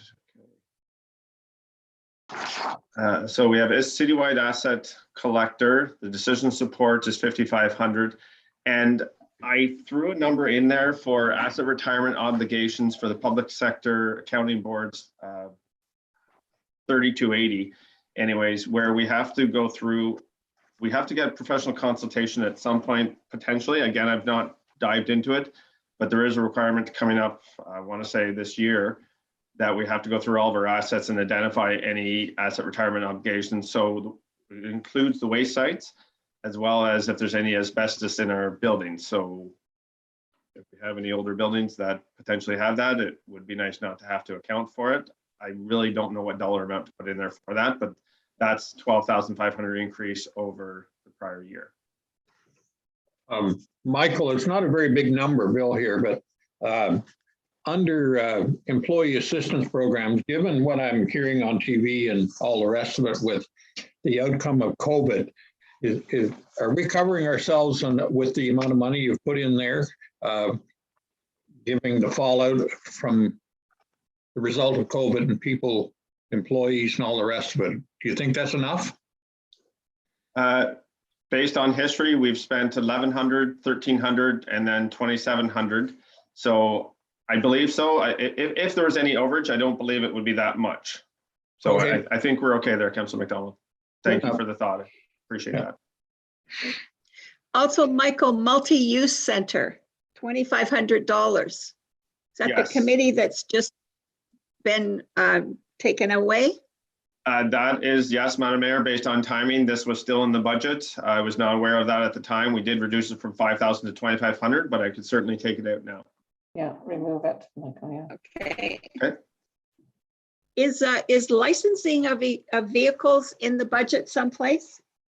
Yes, it is mostly under Public Works, 10, 060, 0600, 7. It used to be 99998. So that's a few hundred probably a few $1,000s that we're maybe going to be saving. Well, I certainly didn't realize we were potentially going to get money back, but it is a $34,000 budget item. You've also got 1,000 in admin too, Michael. It's in there under, on the first page, or on first page, at the first item on page 5. You got $1,000 in there for admin vehicle. Oh, that's repairs. Pardon me. That's repairs. Pardon me. That's wrong okay. One. Yeah, yeah. I would suggest to you folks that in looking at that refund on the stickers, that the devil might be in the details, as that municipalities wouldn't qualify for that. Because not many municipalities actually vote. Pardon my pun here, folks. I have a feeling this is an election issue. On page 5, miscellaneous expenses, the last entry, it's $53,540. Our actuals was 53,000.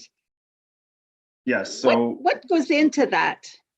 Well, in 2021, we had a joint insurance RFP for 10,000. We had 20,000 for radon installation budgeted, and we had Municipal Modernization Fund grant phase 2 implementation of $50,000.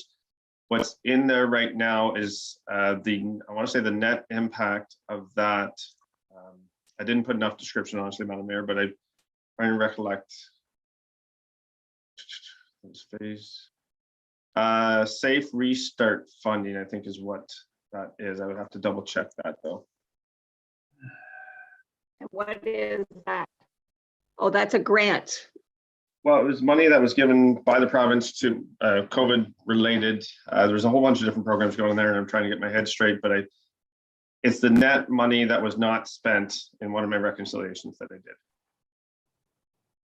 Michael, under revenue and corporate services in regard to their solar project, with the cost of electricity to household use going up, rates going up, are we under contract, or is that contract variable on whatever the going rate is for kilowatt hours?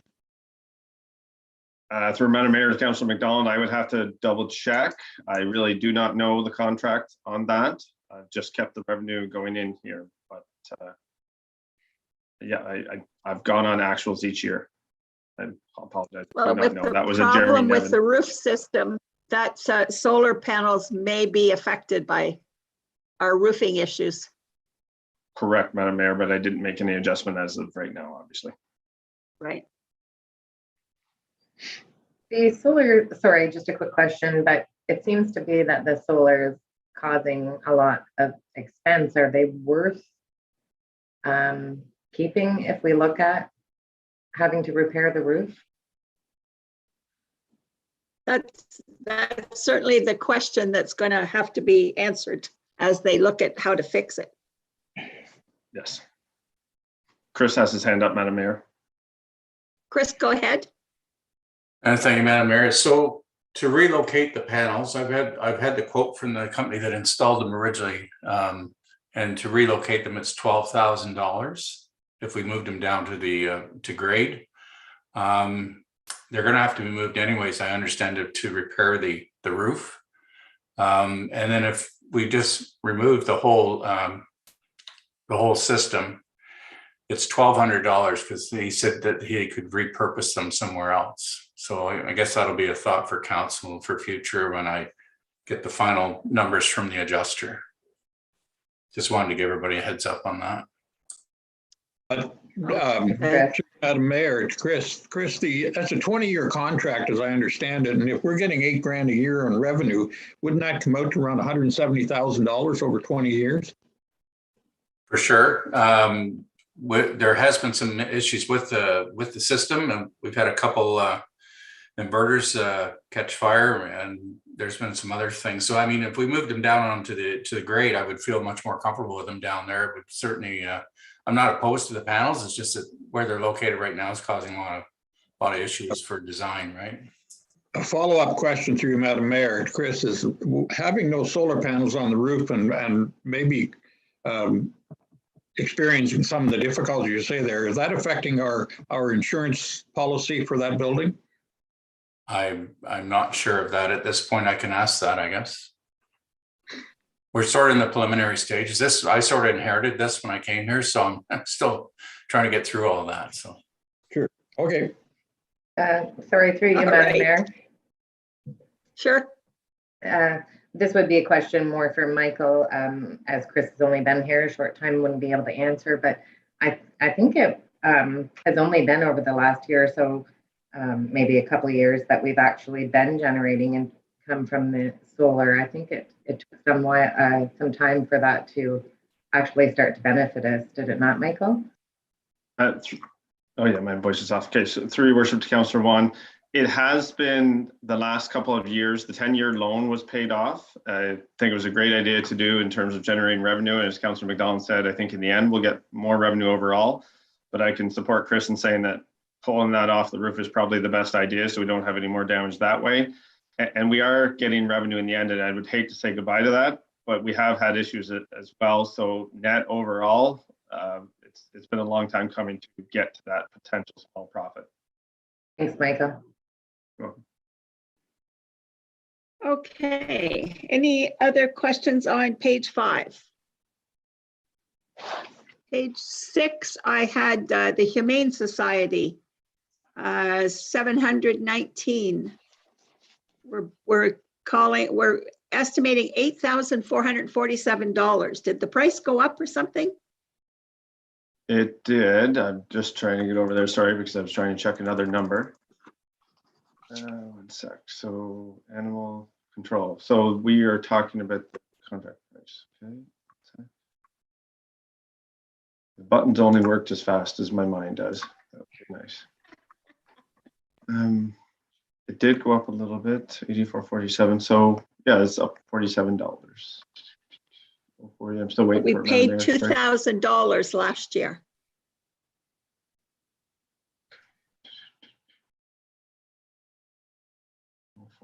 Okay.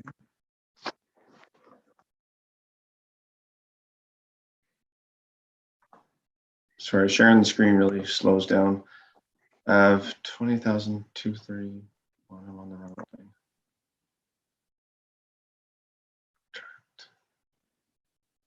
2022 monthly cost to be $453.85 per month.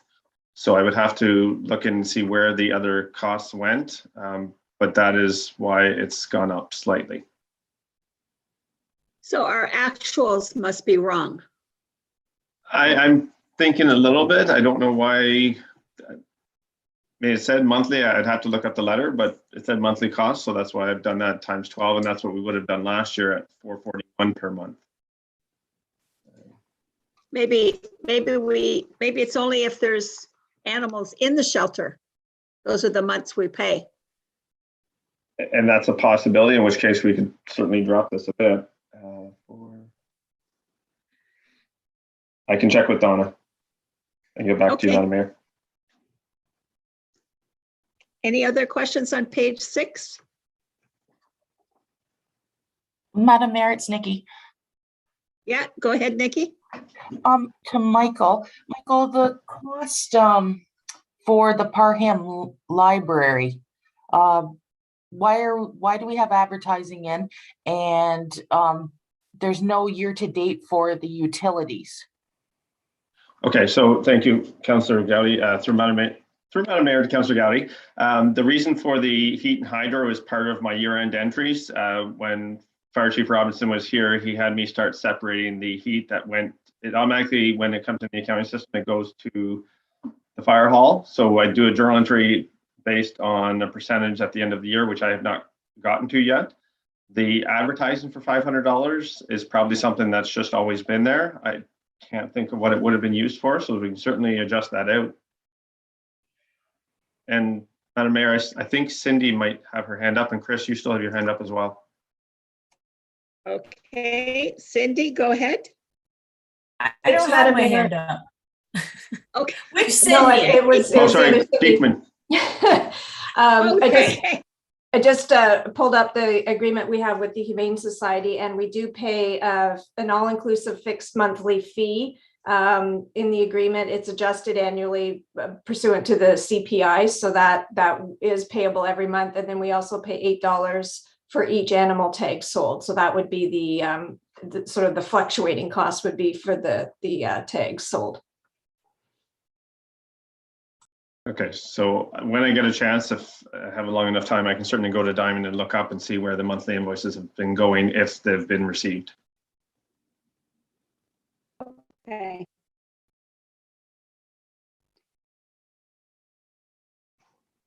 Sorry, I'm just going to take that advertising. Sure.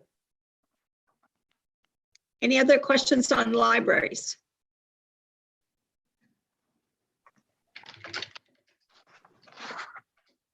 I know that we have to start getting out the word that the Mountain Grove Library needs to be better used. It's has not been very heavily used. So if you're speaking to anybody from that area, tell them to go get a book or a video or whatever, but we need to get some usage going. Madam Mayor, can I speak to that very point? Sure. For a second? I served for 15 years on the library board, and I can tell you that most all of the decisions that are made around the viability of a library and the reason for having them are the numbers, the circulation numbers. So my recommendation, if there's anyone listening or any of the people have any influence, get the patrons out there, get the people out there, even if they go for one book, take 3. Even if you don't read them all, bring them back, because every time you sign out one of those books or use the computer or internet or whatever, it shows up on the numbers of circulation. And the board is made up. We only have 3 representatives in the county, and there's 8 from the city. So my suggestions is, if there are decisions about round libraries, they're certainly going to look at the places where the circulation's falling. So my recommendation to everybody that's listening, borrow 10 books every time you go, and that'll help out the viability. Thank you, Madam Mayor, for allowing me to get on the soapbox. Okay. Bylaw enforcement, Michael, page 7. We're budgeting 17,000 for legal and protection, and yet we only spent $97. Yeah, so you can see in 2021 that we had 27 in there and 5. That was honestly a Jeremy Nevin impact over in case he ever had to prosecute anything. And I don't believe that Andy or even Jeremy have really used that line very much.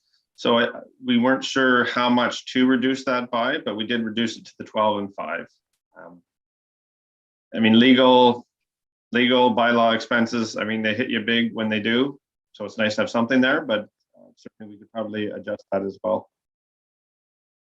Why don't we reduce it to 5 in total? And we can do that, yeah. So quickly, the Humane Society, the expenses look like they're going to the contract services under 717.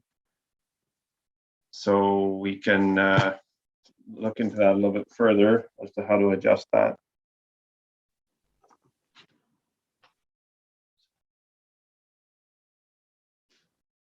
We are being billed, it's just going on to the contract service line. And now I need to go I see. to 040, 0460.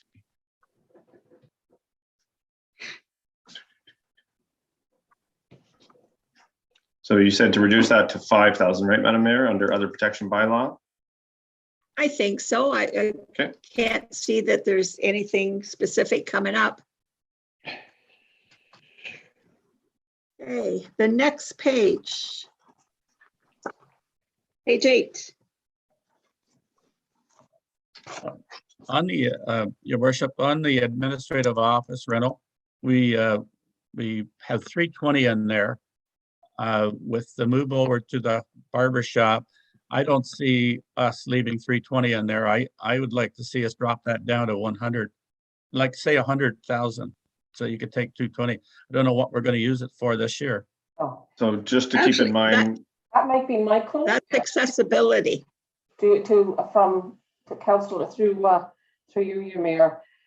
I think, Michael, you can answer, because I think some of that 100,000, is that not part of that would be to deal with the grant that we received to do the renovations at the front part of the office? so we do have through Madam Mayor, to Councillor Dewey, is that, and Kathy, is that we do have a $100,000 grant through ICIP, I think it was, and the remaining money of that 630 total between the admin office renovation and Harvey Barbershop is coming out of reserves. It was initially budgeted for in 2021 as 600,000, with that $100,000 grant offset, and then the remaining money coming out of reserves from the previous year's surplus. So if we were to take those buildings, one or both, or any adjustment out of the budget, it does not actually save any money in the budget. Okay, fair enough. Okay, I wondered about, okay, thank you. But I guess I have to question $310,000 to renovate the Harvey Barbershop for offices. Seems like a lot of money to move the building department over there. If that's what we in fact end up doing, which kind of makes sense to me to move that group over. We shouldn't need $300,000 to fix a washroom and put up some cubicles. I have to leave that to Andy to. Yeah, so what we've got in there right now is the purchase price, legal fees, and repairs renovations. Of that 310, about 147 is repairs renovations. Oh, so the legal is in there, the actual purchase is in there in 2022, Yes, even though it should have been done in 2021. well, we didn't just transfer the money until 2022. Oh, yeah.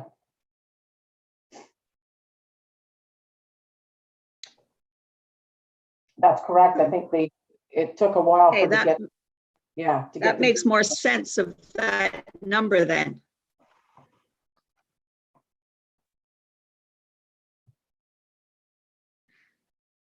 Okay, Madam Mayor, through you. yes, Just a quick question.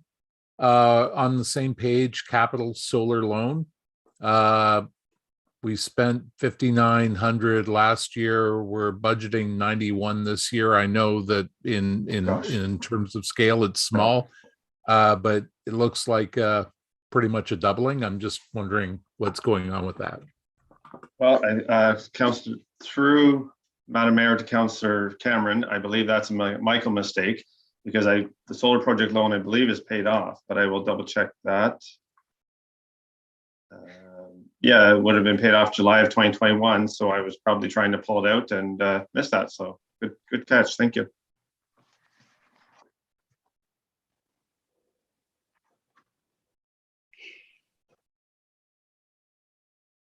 okay, anything else on page 8?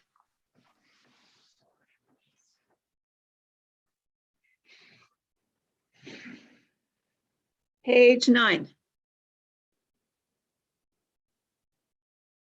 When is our medical center loan paid off, Michael? I'll flip back there. It is paid off in April of 2029.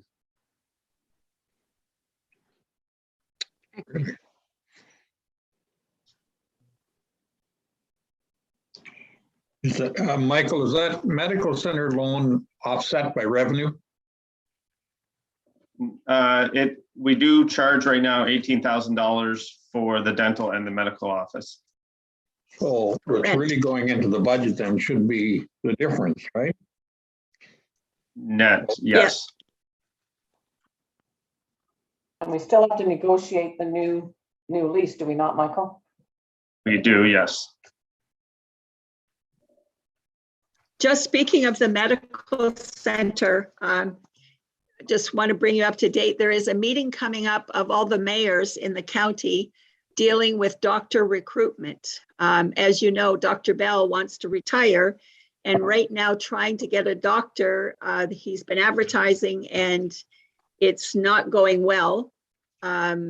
So the municipalities may be being approached to see if there's any incentives that we can help out with, maybe in the form of dollars, but I think mostly in the form of putting things on our website to encourage a doctor to come, to put a job posting on our websites and social medias, trying to bring a doctor to our community.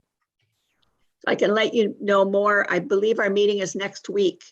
with all the mayors and a group of doctors about recruitment of doctors. It's the same thing in Verona, Sydenham. They're all facing the fact they need another doc, and nobody seems to be available right now. So just a heads up that I may be coming back with what comes out of those meetings. Francis, just along that line, Bill here, or Madam Mayor, sorry. Because we're designated as a family health center, doesn't the provincial government, under those regulations of the designation, don't they have to provide us with a doctor? No, the family health team is there with a doctor as a lead physician. If there is no lead physician, there's no family health team. One is reliant on the other, but the professional services of doctors are separate corporations. Now, we're fortunate in that we are rural enough that there is a subsidy for rural doctors. That's why I'm saying that we probably in Central Frontenac wouldn't be asking for dollars as much as for support in other ways. But the city of Kingston is offering $100,000 paid over 5 years for doctors to come and work in the city. So that's where we have the competition for people coming out of university, is they're going to go to a city where they can get $20,000 a year for 5 years to be there. So we have to do something to sweeten the pot to get them to come our way. Talk about quality of life. Yes, definitely. Definitely. Through you, All right, Madam let's Mayor. go on to, yeah, go ahead, Nikki. Just a question to you in regards to the health team, the changes that are coming down the pipe from the LIN changing to the Ontario Health organization, is any of that going to affect us in our community with the health services that are being offered or being discontinued? Not at this point. We chose to stay separate from the Ontario Health Team group, but down the road, I think there will be some positives that come from that. But right at this point, we are separate from the Ontario Health Team group. Okay, thanks. Madam Mayor, if I may add to your comments, is that I have a very strong feeling from the information we're receiving is that this new health organization is not going to be in place before the election. And so depending on the outcome of the election, there may not be any changes. We'll see what happens. Yeah, you never know. Good old politics. All right, let's go on to technology services here. Page 10. Yes. Did anyone have anything marked there? Madam Mayor, sorry. Okay, Philip and then Tom. Yeah. Just I note that there's the contract services for 110, but then on page 4 we have computer support in corporate services. So I wasn't sure why there's an item in corporate services. Okay. Just go back there. It's for 48.9. Yeah, and that's, if I remember correctly, it's more for different programs and whatnot. So in technology, that contracted services is really with the county. So I'm just going into 743. So 743 would also have our diamond or accounting, sorry, through Madam Mayor to Councillor Smith. I had to think for a second, two things at once. It's our diamond software is number one at about $17,000. Diamond, it was Caseware, but now the citywide FMW budgeting system. Office 365, which is now just started, is in there as well at a couple $1,000. Laserfish annual support. So licensing and support. Okay. Yeah, basically for different programs that we're using. Thank you. You're welcome. Thank you for the question. Okay, Tom. Yeah, thank you, Your Worship. Going along with the question that Councillor Smith asked there, why the increase, Michael? We only spent 80,000 there last year, yet we're bumping it up to 110. We budgeted 89 last year, so from our budget last year, we're looking at another 20,000 or 30,000 or over the actual. Why are we putting in an extra 30 there? So through Madam Mayor to Councillor Dewey, that is the budgeted amount that I've received from the county, and that's mostly related to the new GIS position. Okay, okay. Going down the line here, the OSA sound system. I mean, I know we've talked about this before. We spent 1,400 on it last year, and we're budgeting 26 this year. Is that something that we really need, or can we pull some of that out? Through Madam Mayor again to Councillor Dewey, I believe that we do need it. The 1,400 that we spent was on the OWL. Once we go back into live camera meetings, I'm believing that we're going to need that sound system. We had a quote last year. The owner of that company that we dealt with passed away. So part of the reason why we kept trying to follow up and we didn't get a response, but the price obviously is increasing year over year. So most of that, I was just trying to get to there, but most of that is coming from reserves as well. Okay. I'd like to add something there to Andy here. Go ahead, Andy. The little theater group would like a sound system as well. There might be an opportunity to share the cost with them.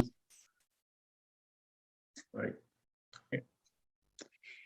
So all of that 26,000 is coming from reserves, actually. Okay.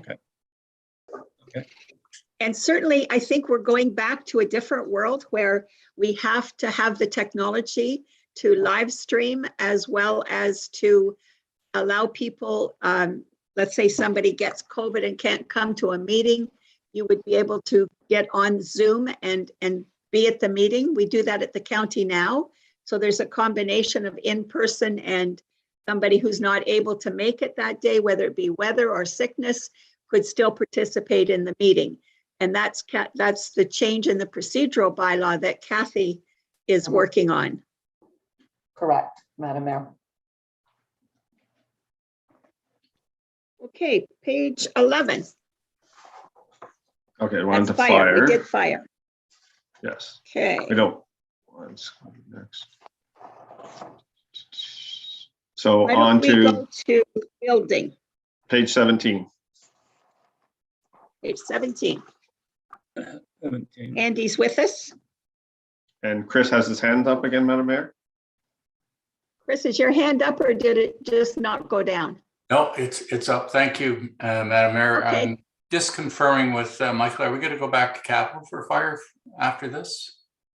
Or are we done? Skip over capital for fire? We can maybe scroll back up if that's okay with council and Andy. Sure, let's do that. And then Chris can No, I just continue on his day. Oh, no, I'm going to stay. I just want to bring up a couple things for you. That's all. So it's on page Okay. 15. I have it on screen here. Great. 15. So just to talk to vehicle schedules for replacement, there seems to be quite a shortage of, well, everything in the world right now, but there's a 2-year lead time on trucks at this time for fire.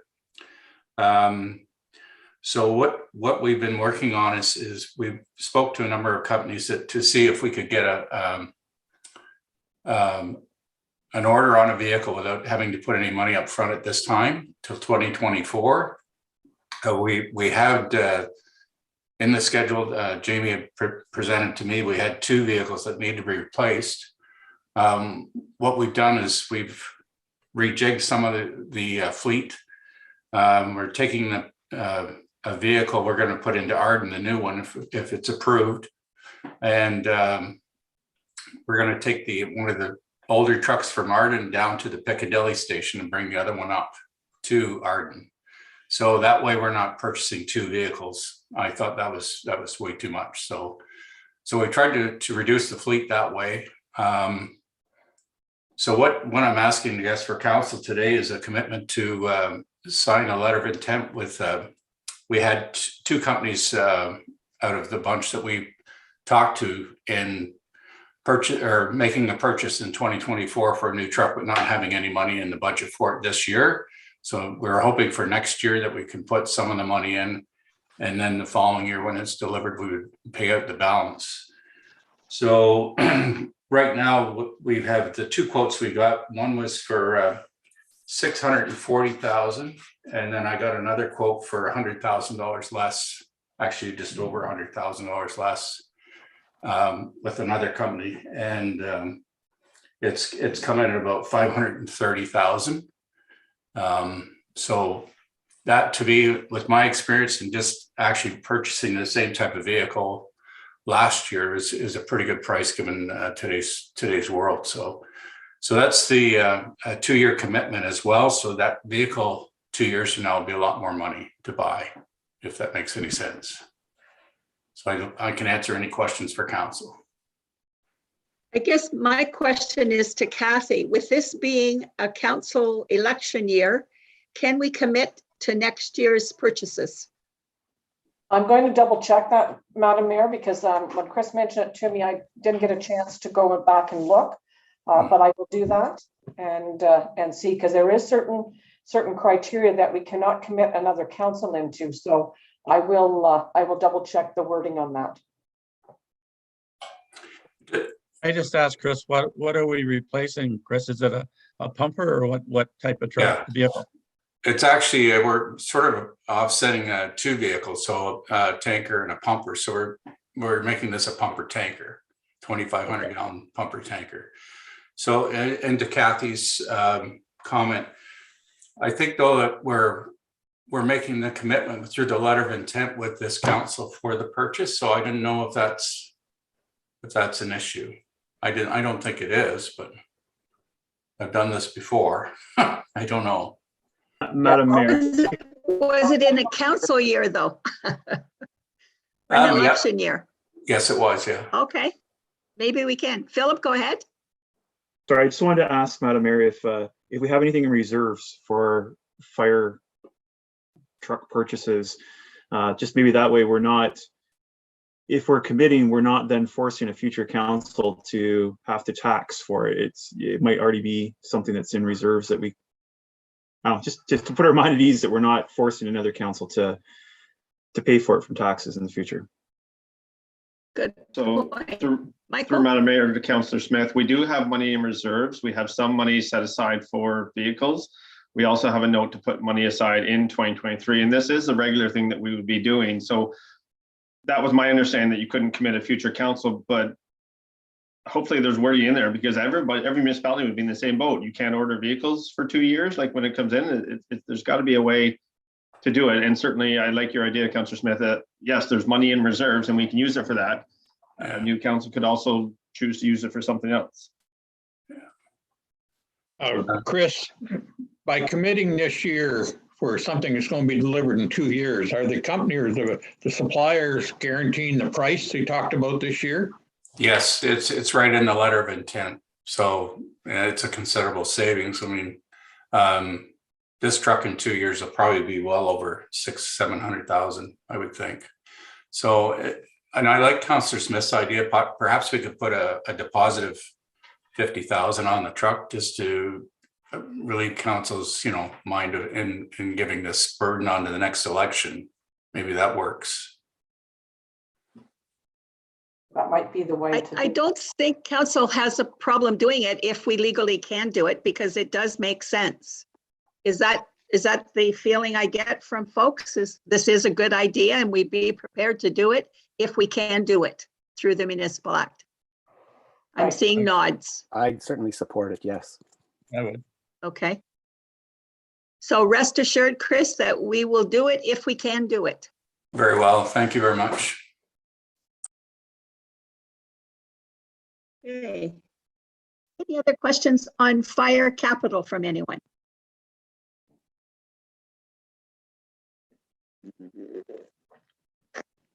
Don't see any hands up.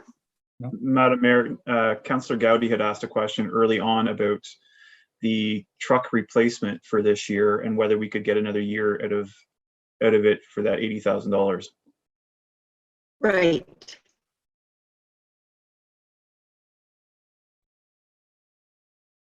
How many percentages, how would it bring down the percentage if we postponed doing the truck purchase this year? What would the savings be, Michael? Well, I was just going back to that.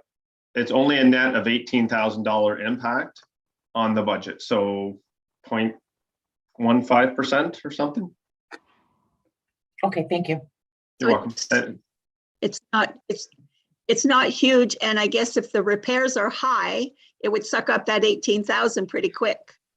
It would, yes. And just to add, it's 61,000, almost 62 that's coming from reserves to offset that 80.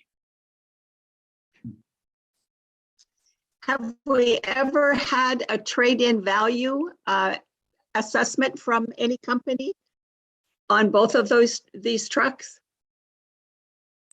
Through you, Madam Mayor, no, I haven't done that. The age of the vehicles, like they're 2008, the ones that I am replacing is not in great shape. So I wouldn't expect we would get a whole lot for it.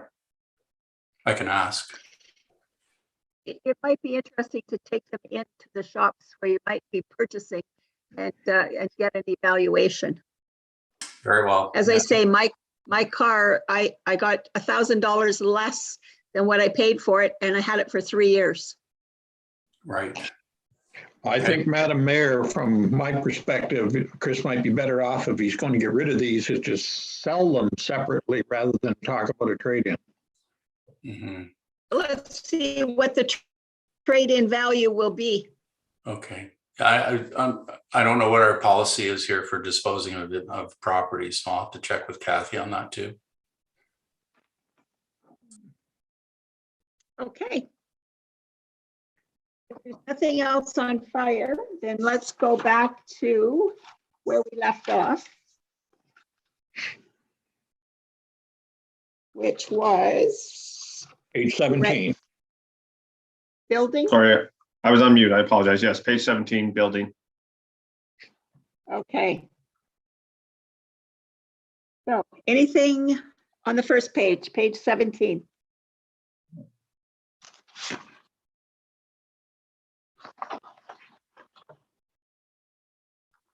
Okay, hearing nothing.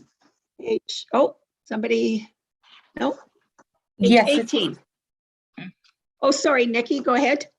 I just questioned the mileage expense on page 17 of 3,000. Is that because we're not giving the second building inspector? We just hired a vehicle. Is that where the mileage comes from? For Madam Mayor, Councillor Gowdy, that's what I'm going into, but I recollect that's the case. Okay, thanks. You're welcome.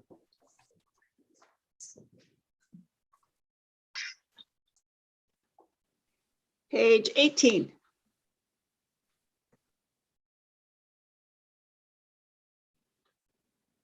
And just to confirm that, Councillor Gowdy, it is for that. Okay.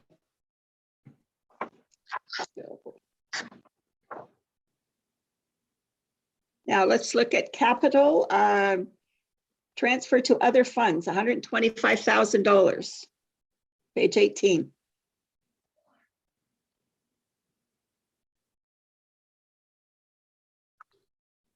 I'm just going into there to get an exact, but it would be, would be for our facilities, which we just had the building condition report for. And 0446. And that would be part of the recommendation from citywide annual capital replacement requirements. So the actual requirements that they're suggesting we put money aside for is $188,000 per year. I've decreased that by 65,000. There's nothing saying that we can't reduce it more. We're just not putting as much money aside as what they're saying. That's all.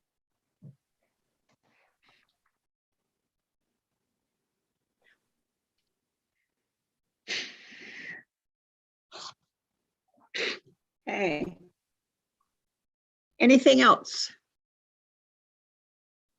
I think we're all getting tired. Well, I guess we could always leave that 125 alone until we get to the end. And it is, like Michael says, it's something that could be reduced, but probably good to leave it alone for now. And it's a revenue, right? No, it's sorry, Madam Mayor, it's money that's going into reserves to replace capital in the future.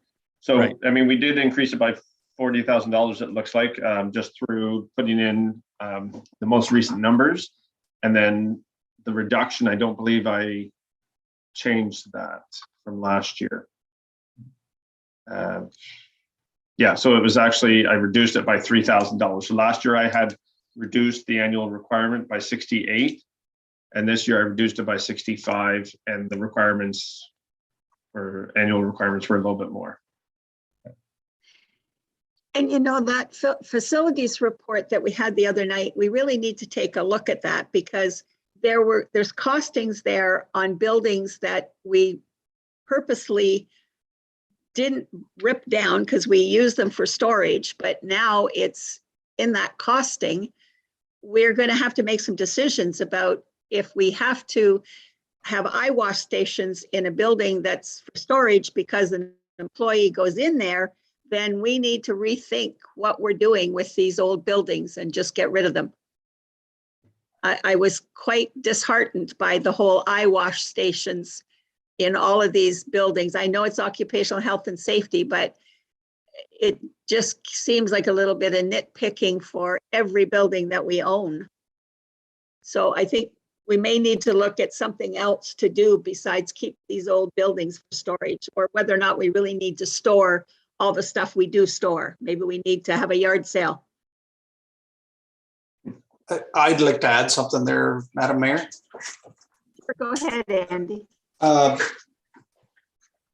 reached out to John Kilpatrick there about the eye wash stations, and he's referring to industrial establishments. I'm not sure whether some of these buildings would be considered industrial establishments or not. I'd like to clarify that more, maybe with the ministry there, just to see what the requirements are for that. But that's what he's referring to is industrial establishments. Okay, because I know that the Charlotte Lake Fire Hall has an eye wash station, but it may not be plumbed or whatever the phrase was that he used. And the medical center, I'm sure, would have an eye wash station that maybe isn't plumbed or whatever the description was. So yeah, there was a few of those that I kind of frowned at when I was hearing it. Chris? Thank you, Madam Mayor. Just to add to Andy's comments there, I read the reports on the fire stations as well, and there were some requirements in there that are not relevant to a fire station, like fire safety plans are not required. Things that I saw that were overlooked that I thought should have been addressed, such as drains for the floor in the Charlotte Lake station, because that's a slip hazard. But anyway, I don't want to go into it too deep, but I have to agree with Andy that some of the things that were in the reports weren't really relevant to the buildings and the use. That's all. I want to thank Chris for bringing that up, because I do remember in that report them saying the need for a fire master plan for a fire station. That did strike me as being particular, and I know that's a bit of a segue, but I think it hits to the point that maybe a review of the recommendations might have an impact on the budget. Hello. Yes. Okay, good. I'm glad I'm not the only one that was thinking about those issues as we went through it. Well, just to, Madam Mayor, and just add, I know there's things in the report that maybe aren't 100% accurate, but I just want to stress that the information that we're receiving about our buildings is 1,000 times better than what we would have had before. It's still a good process to go through, but like maybe the roads need study, it can be refined later. Sure. We can use it as a base to go from. It's all about the base. That's right. The foundation, right? All right. So nothing else on building services? Okay, let's go to the graveyard. Cemeteries. Okay, so. Madam Mayor, is there something going on in Parham that there's legal fees required for? There were some issues, I think, at one point. Michael? Well, I can start out, but maybe Cindy can jump in. There are legal things that need to be figured out with, I believe it's the Parham Cemetery for ownership issues. Is that correct, Cindy? Yes, that's correct. There's been the title issues with the cemetery, as well as I think the fire hall isn't on municipal lands. This was discovered quite some time ago. It's going to require a court order to get it fixed. It's one of those projects that tends to get put on the back burner because it's not an urgent one. So it's been on the radar, but we haven't been able to address it fully yet. So it's one of those projects that we have talked about fixing once we can get some time to focus on it. Was that not for Piccadilly and not Parham? Oh, sorry. I'm talking about Piccadilly. Yes, I'm not sure if there's anything legally relating to Parham. No, I was 'cause- thinking Parham and Piccadilly were the same. Yeah, no. It's 'cause just in the wrong slot. Should be Perhaps. moved down.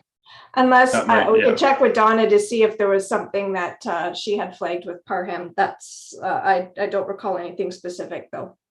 I did If I might, I remember years ago, there was some chat about Parham, in particular, how some of the area for the cemetery had come into the possession of the cemetery, and that there may have been some, back in the day, land would have been donated, but I think that the paper trail, there was some question about that.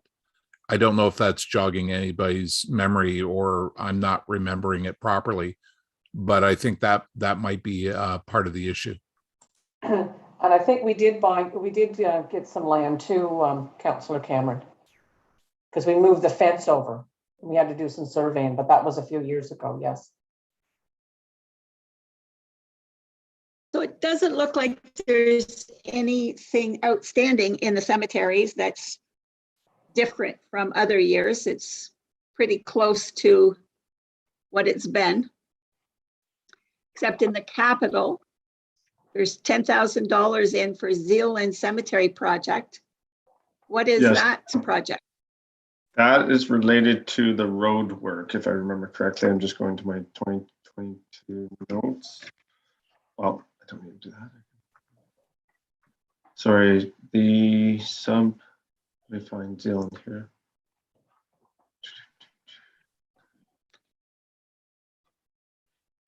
Is there 2 Zealand cemeteries or one?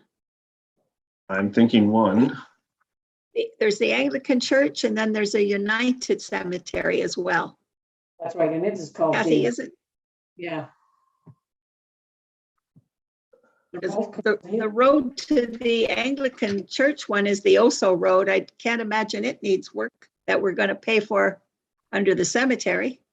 No, the other Zealand Road or United Church one, we purchased that property, or actually it wasn't purchased by us. Roscoe Garrett, before Roscoe and Brenda Garrett passed away, they turned that road right over to us, all surveyed and everything. So I'm not sure what that's for. So this is a note that Donna would have sent me. She was at the Zealand Cemetery in need of replacing the fence post and improving of the lane. The fence posts are $960, so that's not a big budget item. The laneway, there's about 81 meters of laneway, and she would have checked with Tyson on the approximate cost to improve that laneway between $6,000 to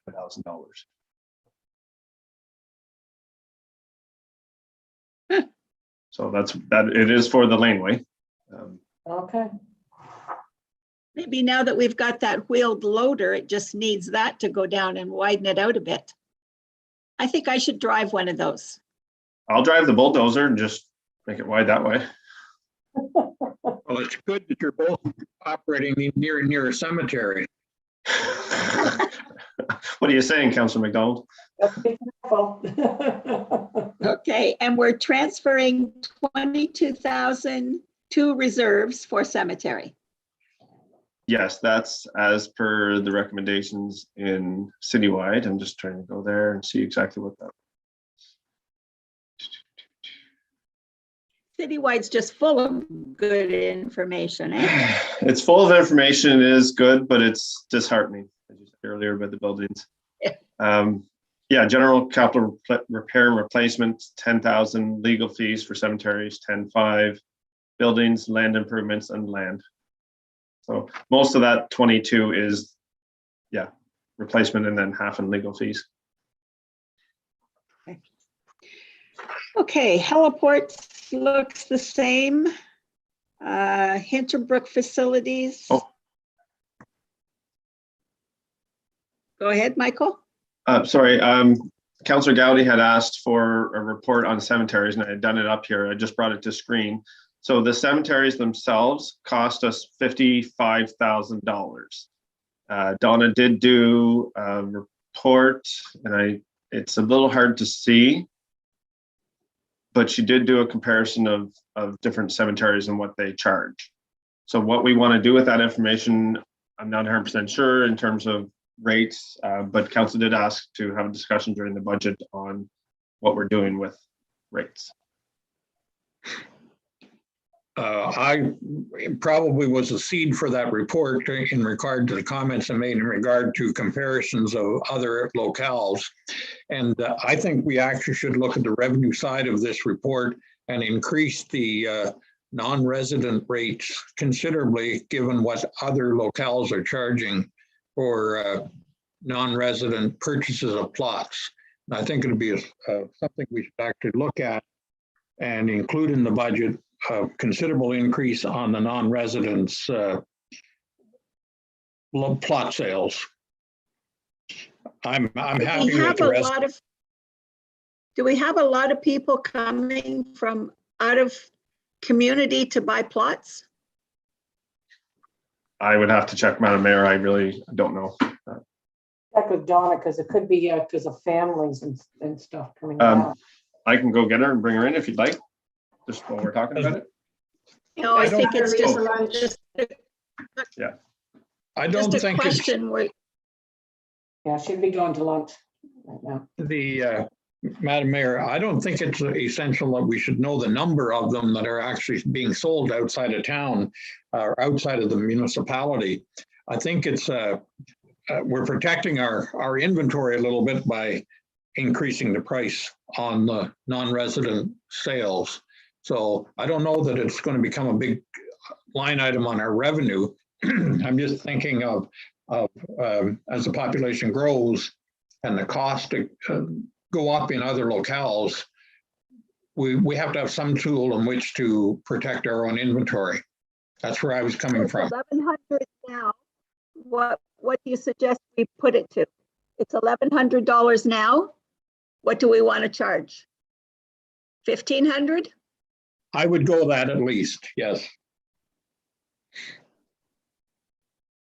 Are people happy with that? Yeah, for a non-resident, I don't think that Yes. that's entirely outrageous. Okay. Madam Mayor, it's Victor. Yes. There's all kinds of categories. Like I remember when this report came in, it was like for resident, non-resident, for children, for internment, for putting into the columbarium. I wonder if trying to make a snap decision right now might not be the right time. Rather, we could ask for a report from staff, a review and a report.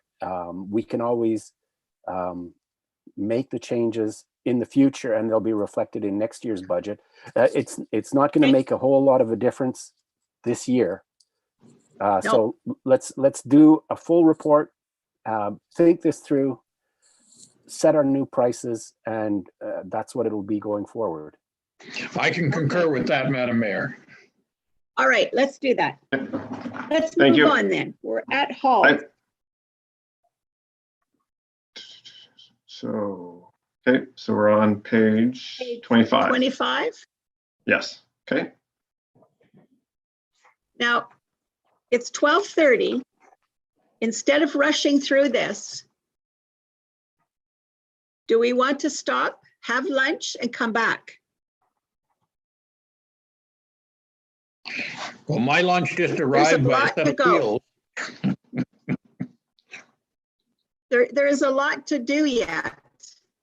Well, Yes, why don't we take a 20-minute to a half-hour break and come back, and we can get something on, Come back for one. have a bathroom do break that. there. Okay, 1 o'clock Yeah. sounds good. Okay. Can Are we we going use to be this- able to So we're adjourned. Are we going to be able to log in using the old login email? Cindy? This is a question for Cindy, yeah. So what happens if we just leave the computer on? It's not going to Yeah, hurt it. I think what I'll do is I'll leave the live stream going in the same meeting and just put up a slide to say we're on break, just in case anyone logs in and wants to see what's going on and they'll wonder why the meeting's not on. So I think I'll just leave the meeting running and everybody can just stop their videos and mute while they're having lunch. Okay, sounds like a plan. Okay, see you in a half an hour.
It says mute.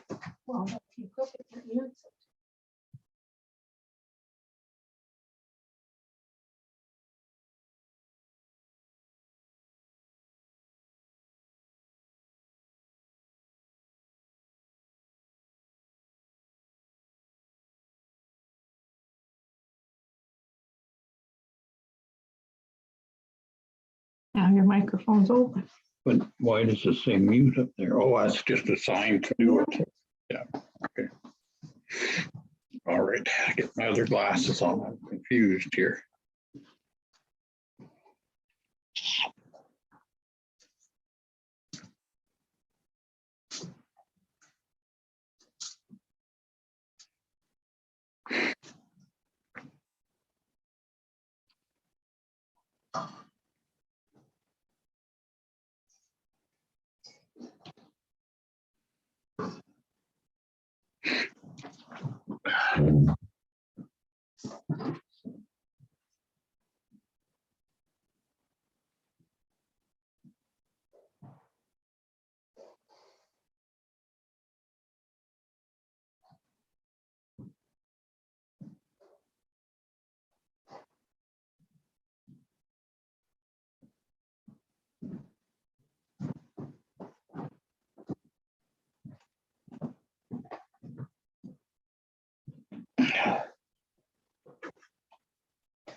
We're just waiting on our lunch.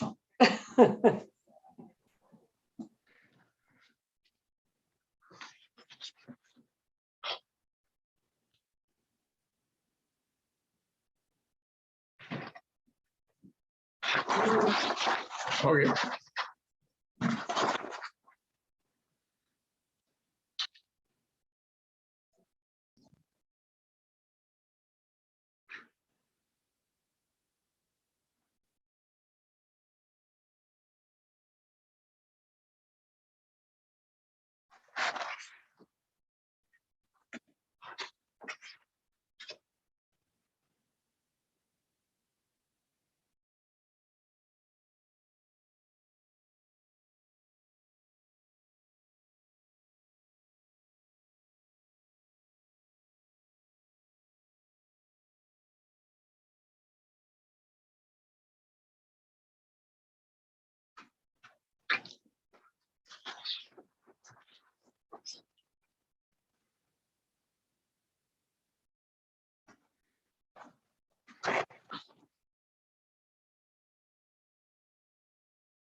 We are nearing 1 o'clock. How many are back? I'm with you, madam. I can see a few. It's Victor. I'm here. Andy's here. Philip's back. Yeah, Chris went and got a sandwich, so we shared them with Sherry. So we're just finishing. Oh, good. Cindy's here. Good, good. Our social fund must be getting kind of healthy. We'll have to have some food one day. It is.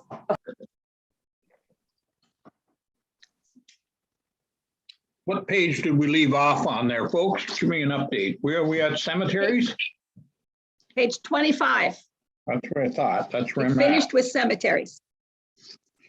So did we end up in the hole? Let's hope not.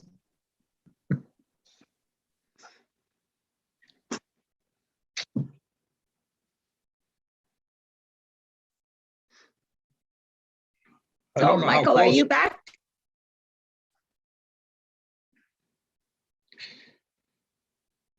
I don't know how my numbers are working out here, but I have us, we've removed about $269,000, $270,000 without considering the COLA clause.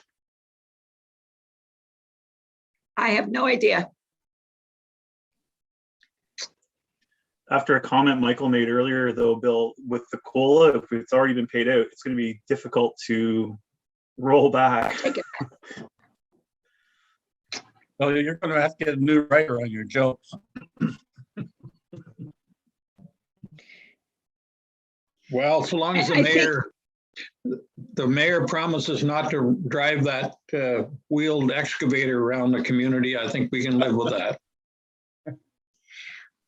I think it does mean, though, that we need to take a look at that process and maybe take a look at changing it. So if next year we're hit with 10%, we won't pass it along. We'll have some kind of an average that's, I don't think we ever foresaw it coming to 5 or 6%, but we're here, so we have to adjust accordingly. Right, I agree. Yeah. Okay, Michael, are you back? I am here. I was just trying to do a little bit of work in the background, Madam Mayor.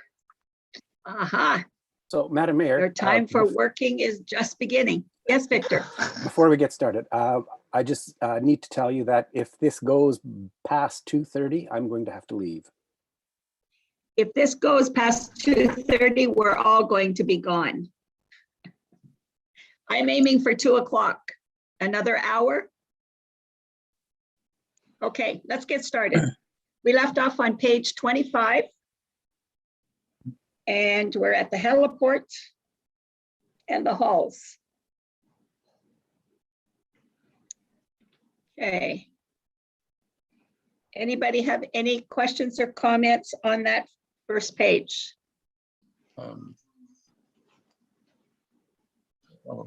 Here.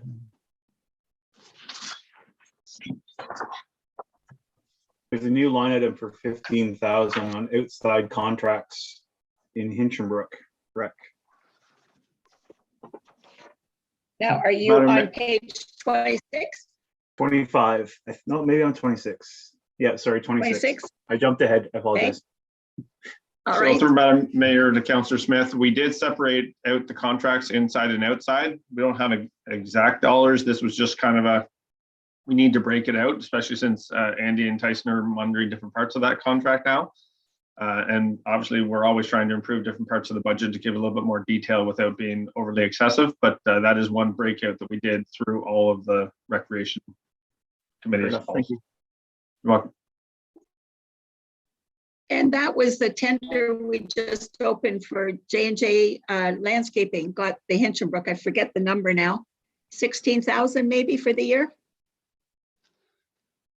I honestly don't know the number, Madam Mayor, but certainly that's something Tyson and I can look at, or Andy and I, whoever, and I think adjust it's the budget pretty close accordingly. to, Tyson here. I can pull it up on another screen and circle back if you want. okay, sure. I think 15 is kind of close. Madam Mayor, Okay. it's Nikki. Yeah, go ahead.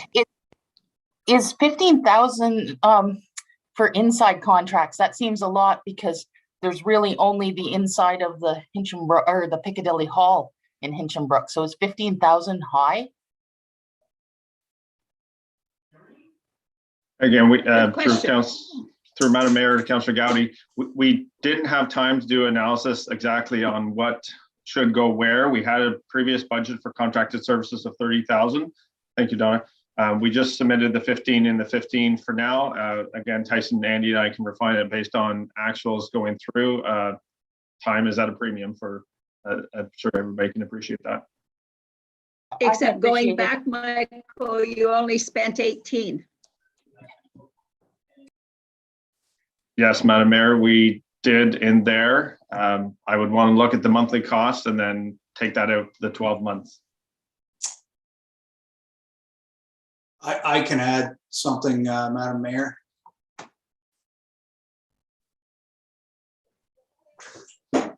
The inside contracts haven't changed from 2021, so whatever's in there for 2021 should carry over for 2022.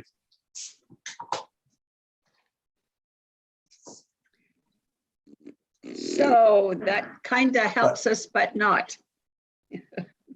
I guess So the what- 18 would need to be broken out. So Madam Mayor, may I suggest that I sit with Andy and Tyson and go through the actuals, and then we adjust the budgets accordingly to where we're at, and we can always show council next time when we meet. Sure. Okay, good idea. Okay, anything else on that page, folks? Madam Mayor, I just forwarded the email to Michael about the grounds maintenance tender prices. Okay, I can speak to it if you want. Hinchinbrook area. yeah, just give us a number for the outside. Excuse me, Hinchinbrook was closer to 1,100. Oso was about 28,000. Olden 12,400 and Kennebec 1,300. What was 13,500. Hinchinbrook again? 7,000. 11,000. $10,850. Yep, 11. Okay. Yep. So that 30,000 probably can be adjusted down. All right, let's move on. Anything else on that page? Nope, 27. Beaches. Oh, to be at the beach. With nice weather. Yeah. $20,000 miscellaneous. No, sorry, rink. That's the rink. Yeah, so that is our fee to grant match. Right. Plus the community raised money as well.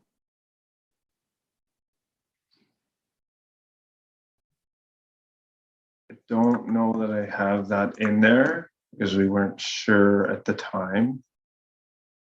And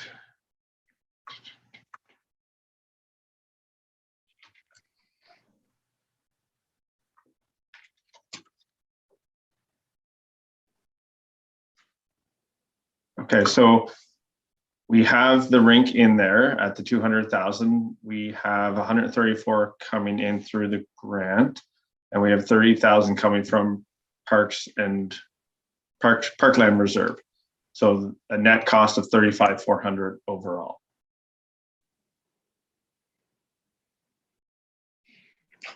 Okay. Yes, so that Michael's correct, Madam Mayor, is that yes, as council all know, we did get the Trillium grant for the rink, and we said not to announce it until at such time as you have signed the contract, which I have signed the contract and it has gone back. So so we can let them know that we actually, yes, we did get the grant. So the numbers that the communities raised, the difference of 15,400. I thought they had raised 20,000. I'm not 100% sure, Madam Mayor, what they have raised. I don't have any money coming in being donated from the Recreation Committee for the rink currently. Okay, I think we need to speak to them then, because I'm pretty sure they were doing a fundraising and we're doing quite well. So we'll come back to that one. Okay.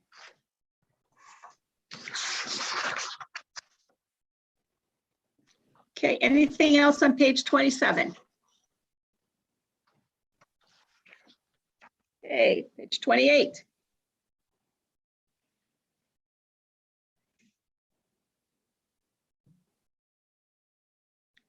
The Mountain Grove rink is active, I think, right now, so we will need to expend some money in hydro, probably, and some heat there.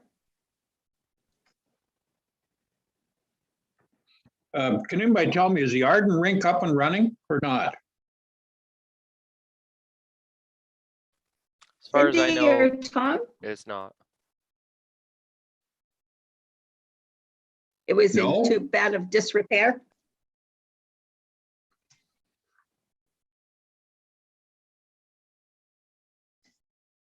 Okay. Oldham Memorial Park, we're spending 30,000, 15,000 on the monument and 15,000 on contracts. Okay, so that labeling, I would say that would be the inside contracts, not specifically for the Old Settlers Monument. But that's just a labeling issue. Because I can sit there and I can add a Okay. description at the object level, and then you can override it at the full GL account level. And so I'm believing that's what's occurred there. So that is the inside contracts. Okay, so we spent 20,000 last year and we're budgeting 30. Well, I'd say we're budgeting 15 and we spent 20. So that's one of the adjustments that we'll go through with what Tyson sent me, and then with looking at the inside costs on a monthly basis right now with Andy. So we didn't have any outside costs last year? No, that's a new object code this year, Madam Mayor. So we just, again, Andy and I quickly, and trying to get ready for the budget, just split that 30 in half. And we obviously have to adjust to actuals. Where are you getting 30? The actual was 19.9. Correct. So we have an actual of 19.9, but in 2021, we budgeted 30. So all we did was we split up the budget at the time. I believe some of those contracts were under Old and Rec General, Michael. I could be wrong. So for contracts in general, which all go under the old rec, or the old, sorry, under each recreation committee sub-departments, they were all budgeted under one line, 717 object code at the end. What we did for the 2022 budget was try to make it a little bit more detailed, inside versus outside contracts. And so again, we just took that 30 and we split it 15-15 in a last minute switch to get budget before getting budget documents ready for council. So again, those budgeted amounts need to be adjusted slightly. There may be some savings there. It just depends. Madam Mayor, question for Michael. Yes. Or Michael or Andy. So do you know exactly what the inside contract value is? Because I know 15 is not too far off for what I need for the outside contract, because the tender itself came in at 12 something, just under 13, and it's nice to have a couple thousand for you know, trees that fall over or other areas we want to clean up or whatever. But is that pretty accurate for the inside contract as well? The quick answer is I do not know. I have not had time to analyze each account. Once I do, I will adjust the budget number. Okay, so that's another one that you're going to go back to. Correct, Madam Mayor. Okay. Okay, page 29.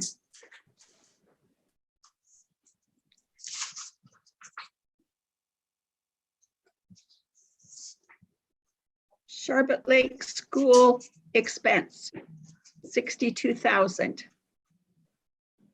What is that?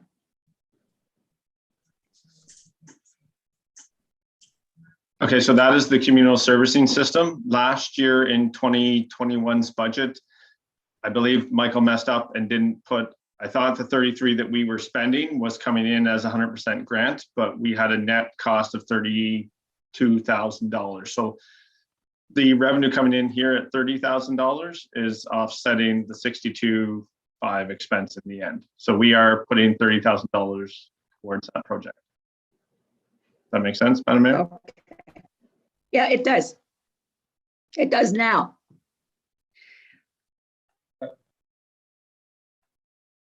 Go ahead, Tom. Oh, I guess, no, that's not, Michael's answered that. I was wondering, we had. No, that's okay. Disregard that. You've answered that question. Okay. I was going to ask the same thing there.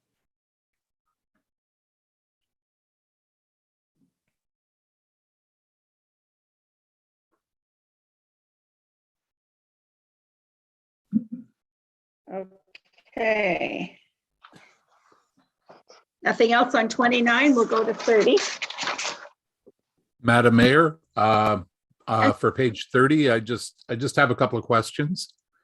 I'm looking at the line items, expenses for the government dock Crow Lake and the government dock Charlotte Lake.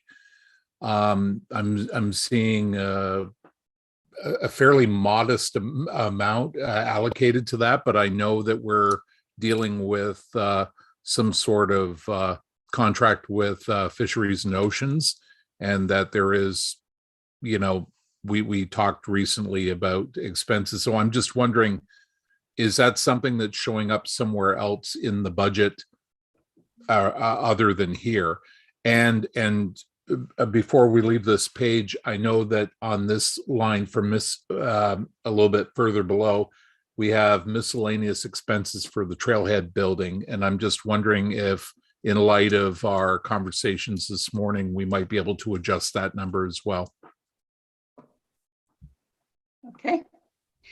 Tyson, maybe you could answer the question about where the contract for fixing up the docks are before we receive them. Where is that in the budget? Through you, Madam Mayor.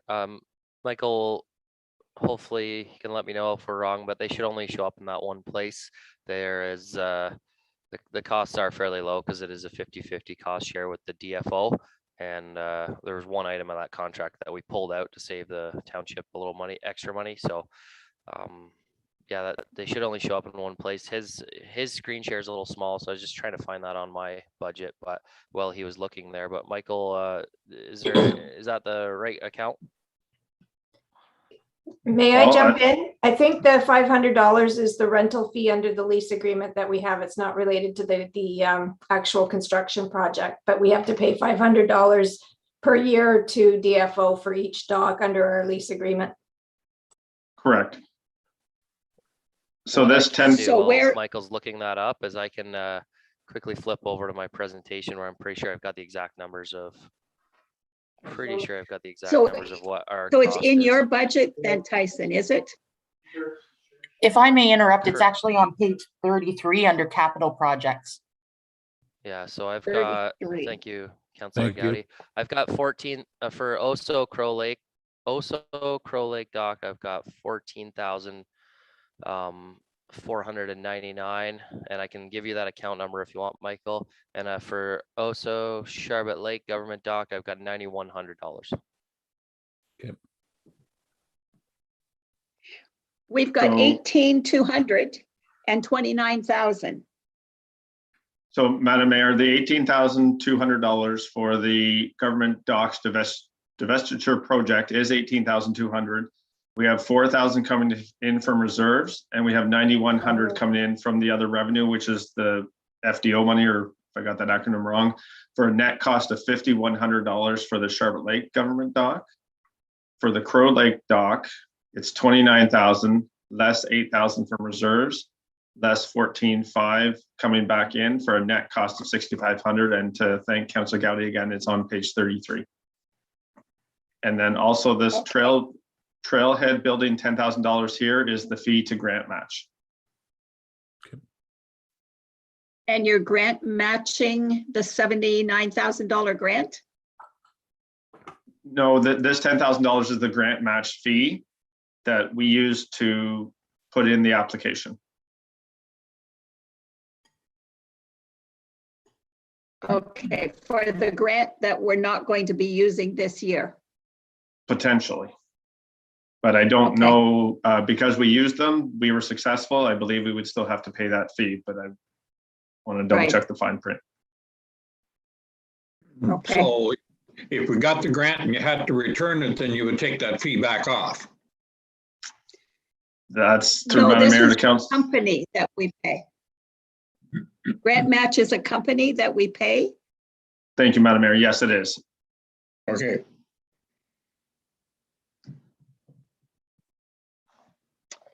Okay, page 31.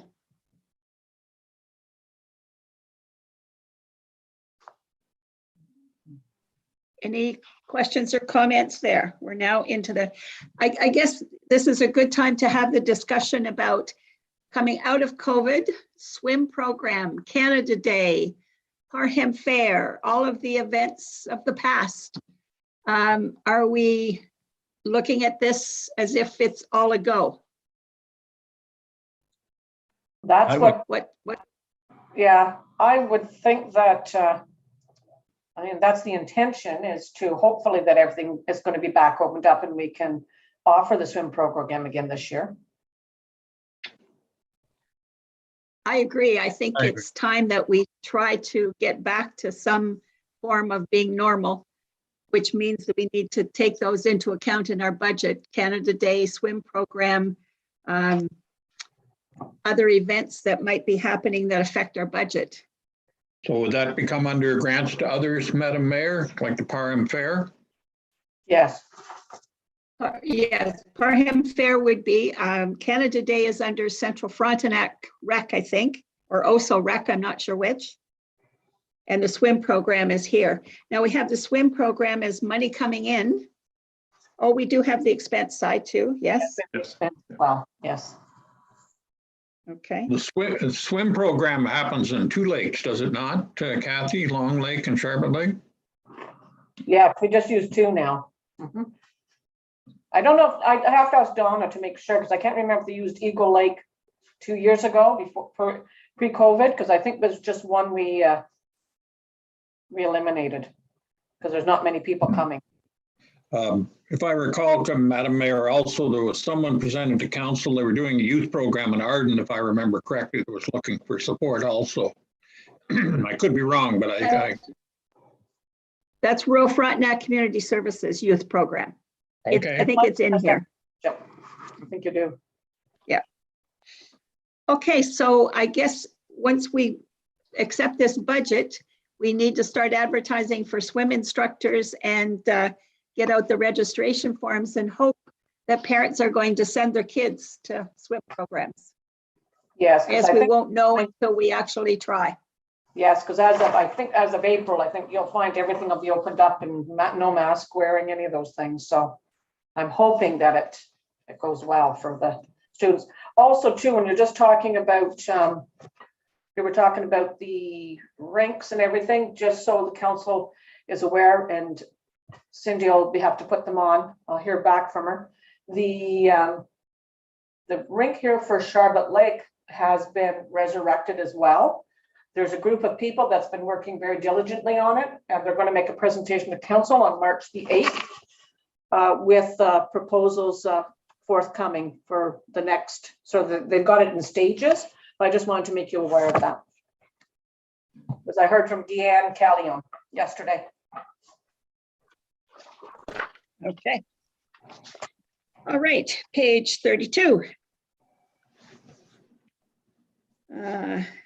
Grants. This is Central Frontenac Rec here.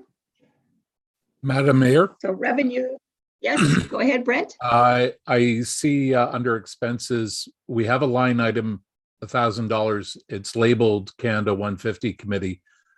Are we talking Canada Day as opposed to Canada 150?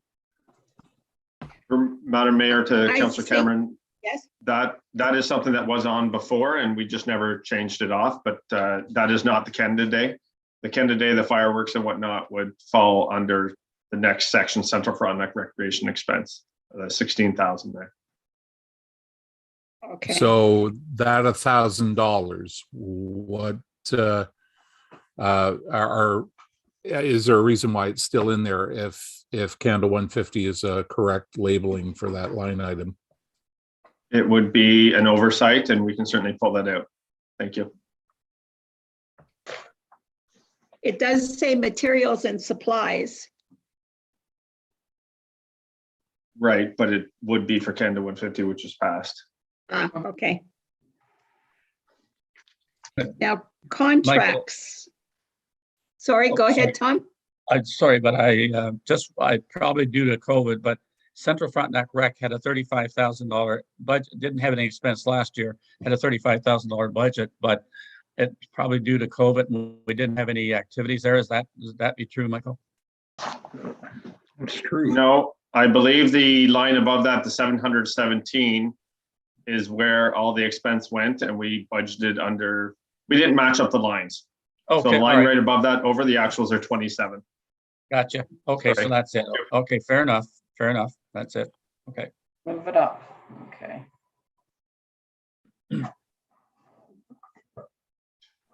Madam Mayor, it's Nikki. Is the vandalism a little ahead. high?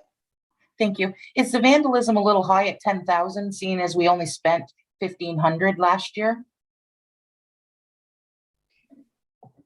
Was that for cameras? We had talked about putting cameras down on the band shell. There was cameras put in at one point, Madam Mayor. I think we had something in the budget. I'd have to look for that under capital. The vandalism, yeah, it could be a little high. I don't know if something went to somewhere else. I'd have to check with Terry to see how much vandalism was had occurred. Yeah, because that seems high, yeah, there. Just a That's a question. question mark that one. Just a question Terry? for you, Madam Mayor. If I could. Go ahead. I was just curious, speaking of vandalism, if the vandalism at the Parham Cemetery has been resolved, or if that's been looked after. Because that may be a budget item as well. That I'd have to check with Donna, because I know it did contact the OPP, so I'm not sure. We haven't heard the results of that investigation at all. Okay, thank you. I wasn't sure if it was an insurance item or.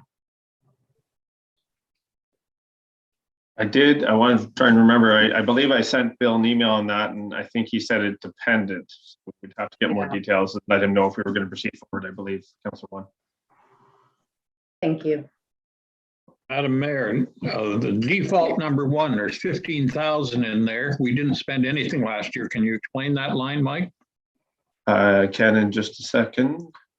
1659. So that is Municipal Modernization Fund Phase 3 online recreation booking software. So that's what we had put in as the application, and having it offset through 75% of the revenue in another spot. Okay. That's the one we approved at the last meeting. Correct. Yeah. Okay, capital projects, Hinchinbrook Fairgrounds. We had 10,000 budgeted last year and we spent 9. So we did that. Nothing for this year. Kennebec Rink on page 33, that's the $200 for new lights and wires. And a ramp to the library, 75,000. Boy, ramps are expensive, eh? Yes, they are.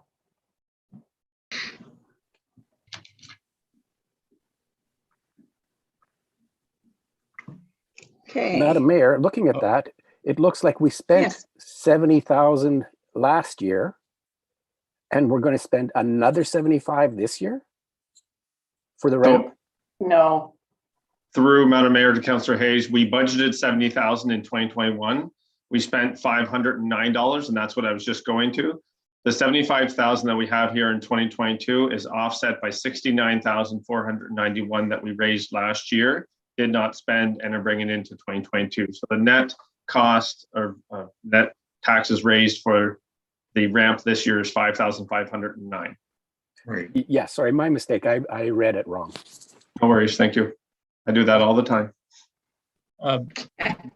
Your worship, on the Olden Hall, we're budgeting 35.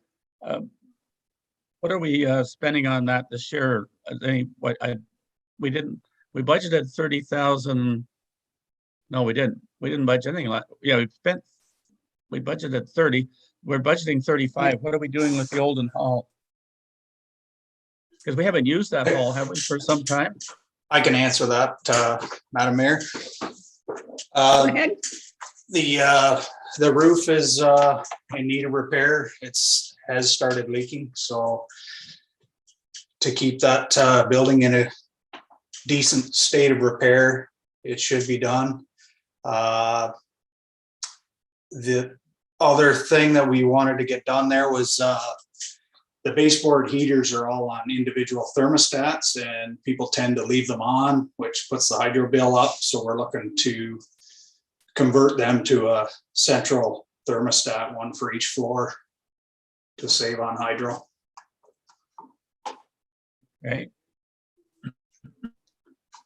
So the thermostats are budgeted for 5,000 and the roof is budgeted for 30. okay, fair enough. Going out of the Olson Hall, and I thought we did all the insulation and the ceiling.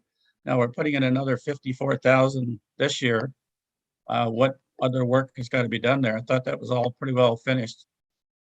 That is, if I can go through Madam Mayor to Councillor Dewey, that is the remaining amount of the budget, I believe. I'm just trying to bring it up here.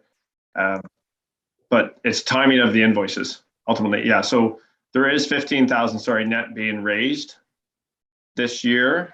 I'm just trying to go into the detail of the 54, but it is offset by reserves of 39,000. So there's AODA doors is $15,000. Okay. Right. Madam Mayor, if I may. Where is, yeah, go ahead. Yeah, I noticed also we were given a 5-year forecast for capital projects, and there's another 100,000 budgeted next year for Oso Hall. So very similar question to what Tom was asking. I thought the rentals were pretty much done. What's this 100,000 for? We have through Madam Mayor to Councillor Hayes. It says kitchen and bathrooms renovations. Good heavens. Okay, thank you. We've spent a lot in that hall. And the thing of it is, how often does anybody even use that kitchen? We may want to consider taking that kitchen out. It really is a stove and a fridge.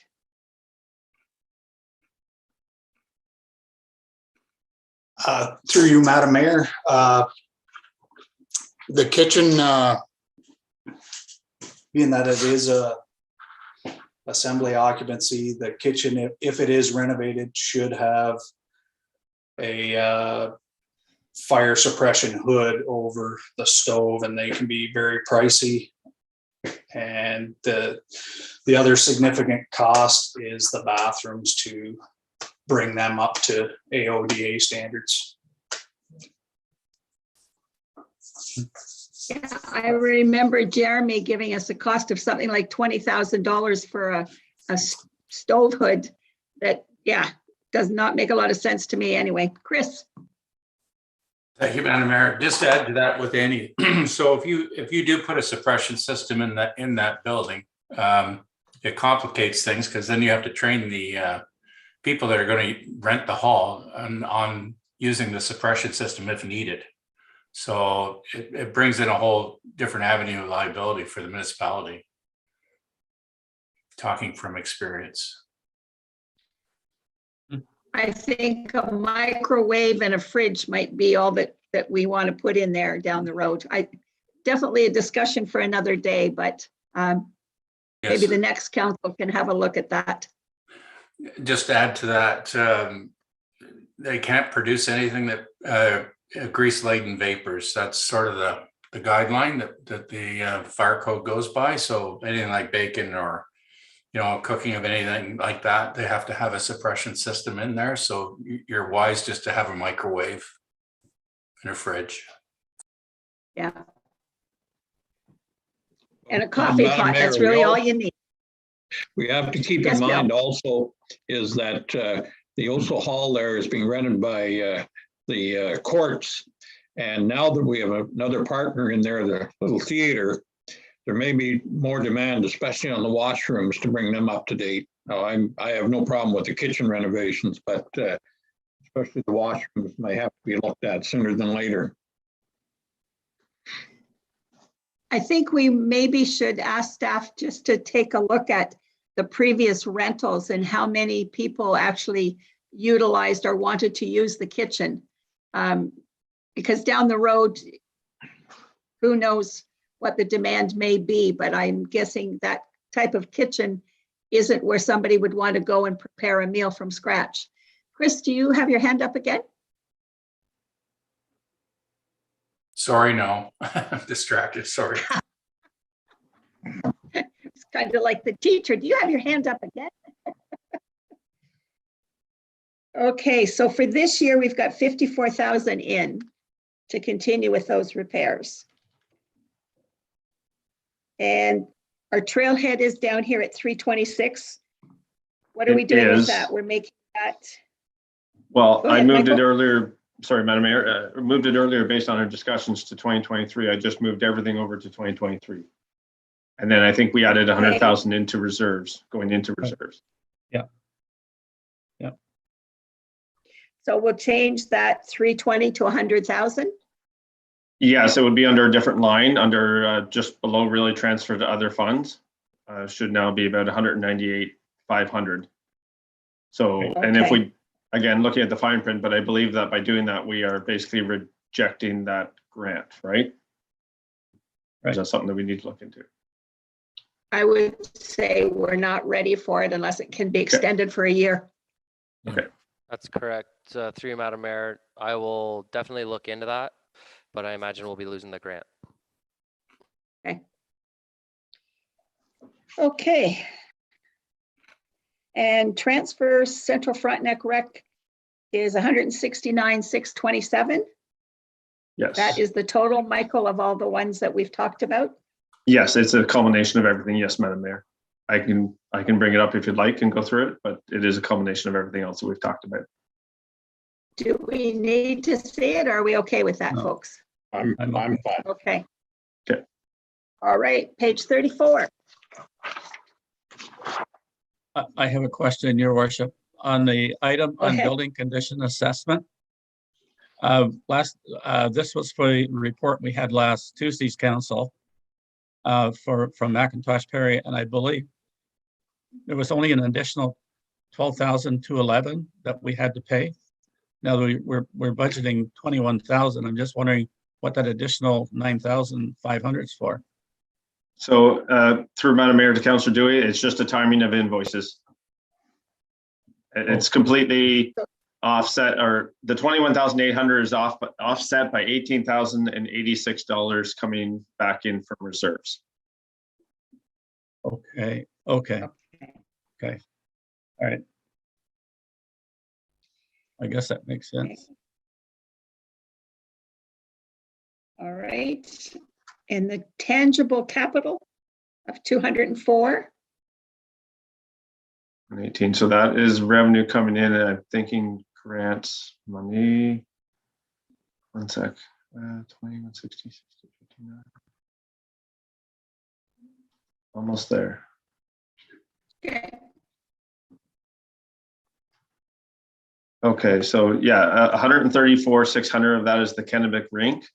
And then the other 69,518 is, or was, the new Sharp Lake Trailhead building. So that number would be reduced to 134,600. Okay. Okay. So there will be some number changes on that page as well. Slightly, yes. And just to point out to council, I'm just going to scroll back up here, but a long time ago, we used to pull money from the Parks and Rec bank account to pay for the operating costs of the Frontenac Community Arena. So you can see right here, I'm pulling in 31,980 from the Parkland Reserve, which we should have enough each year based on annual contributions to pay for the operating expenses of the arena. Okay. All right, I think we're at planning on page 46. 46.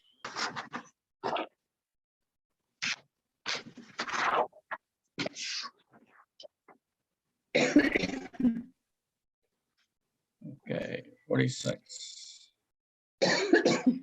So, Madam Mayor, I think there's some questions I have after our last discussion at council about county planning services and the suggestion to hire an outside planner to do the zoning bylaw updates. One, I don't know if we've actually budgeted anything for an outside planner, but the numbers that we were presented with the hours, I should say, that we were presented with don't add up to a full-time person, yet the county has 4, and they suggested we use most of their resources. So I think we should have a good discussion about the current setup of planning, whether that's appropriate for our needs or not. Yes, that's a very good point, Philip. I think after the presentation and the work plan, we need to look at having our zoning bylaw done separate from the county. And when we get through here, we pay the county, I think it's a little over 100,000 for planning, and we can probably look at hiring a planner for that kind of money. I do believe we have to give the county a year's notice because they've hired staff to accommodate the amount of work they've got. But if that's what council chooses to do, then that's probably not a bad idea. Anyone else want to weigh in? I will, Madam Mayor. One of the issues that I see is that we've passed an official plan, but we have no legislation in which to back that plan up. And that's really what the zoning bylaw does. And so if we're starting to apply our old zoning bylaw to the new official plan, I think there'll be opportunities to be challenged on every corner. So I concur with Philip's position in regard to costing from the county and the number of bodies they have down there. But I also understand at the county level, the responsibilities they've taken on in the subdivisional approval process and all of the new things that are coming from the province. So I believe that if there was an opportunity to hire a contract position to get this zoning bylaw in place, I think it might bode well for our township to get that actually done. And if we could get it done before the election, it would be even that much better. Those are my comments, Madam Mayor. Thank you. Your worship, Tom. Yeah, go ahead, Tom. I agree. We need to get the zoning bylaw done sooner than later. And I have to agree with previous comments that we probably should look at hiring an outside contractor. And I'm just wondering if we went ahead and got an outside planner, how much we could reduce that budgeted cost that we've got in there, which is $110,678 for this year, because I suspect that's all for county planning. And also, when I look down the list, we've got another expense in there, which is new, which is $32,000.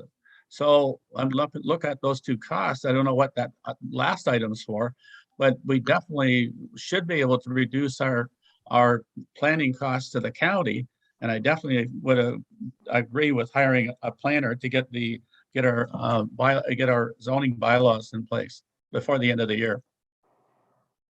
Just to speak to that, I'll let Michael speak to that. Is the 110, I believe, is locked in regardless of whether they do our zoning bylaw or not. I think that's part of our contract with the county.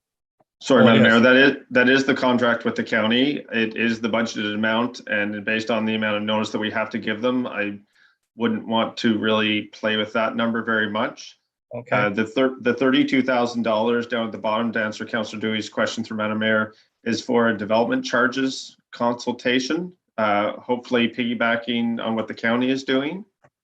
And we do have money in the budget, to Councillor Smith's question about the zoning. We currently have $50,000 in the budget.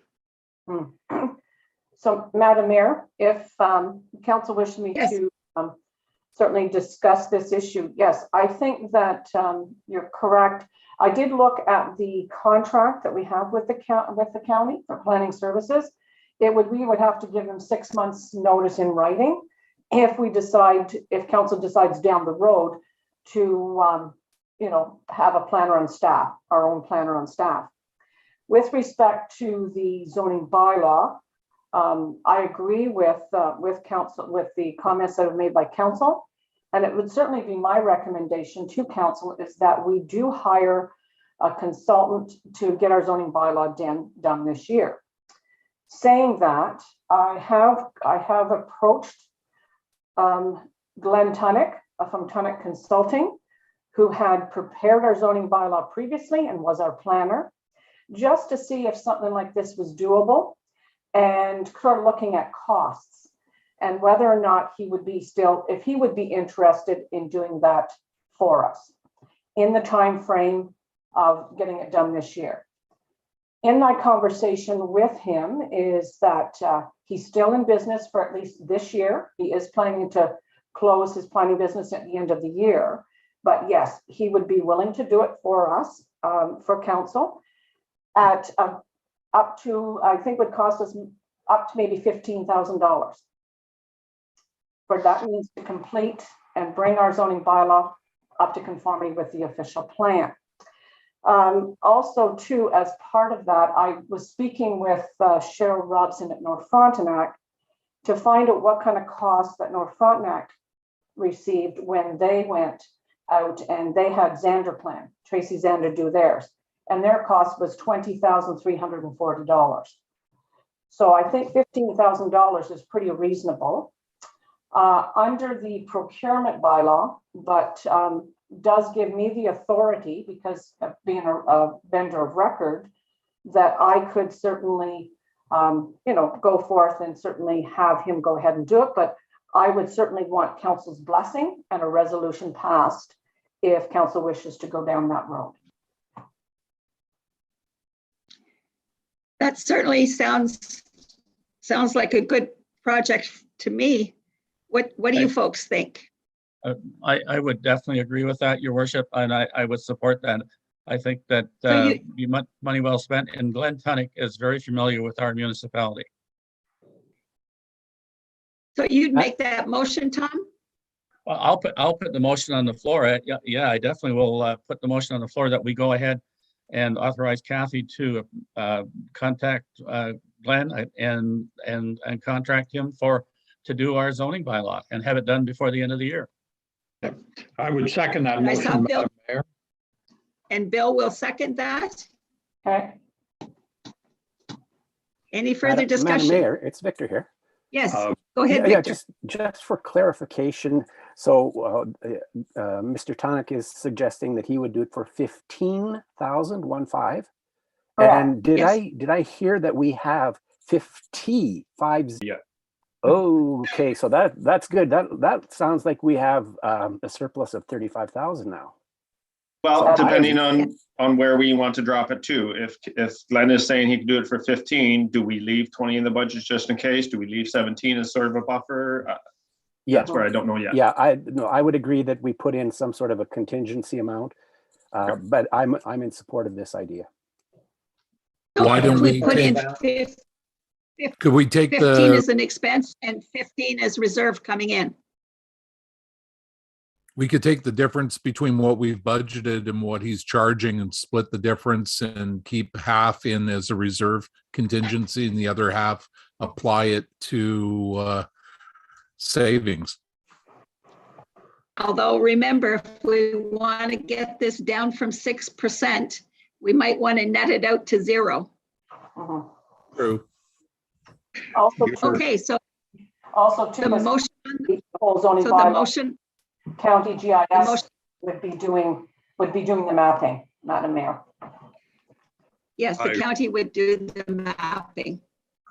So the motion on the floor is to hire Glenn Tunnick, whatever his company name is, to do our zoning bylaw for the up cost of $15,000, maximum cost of $15,000. Right. All those in favor?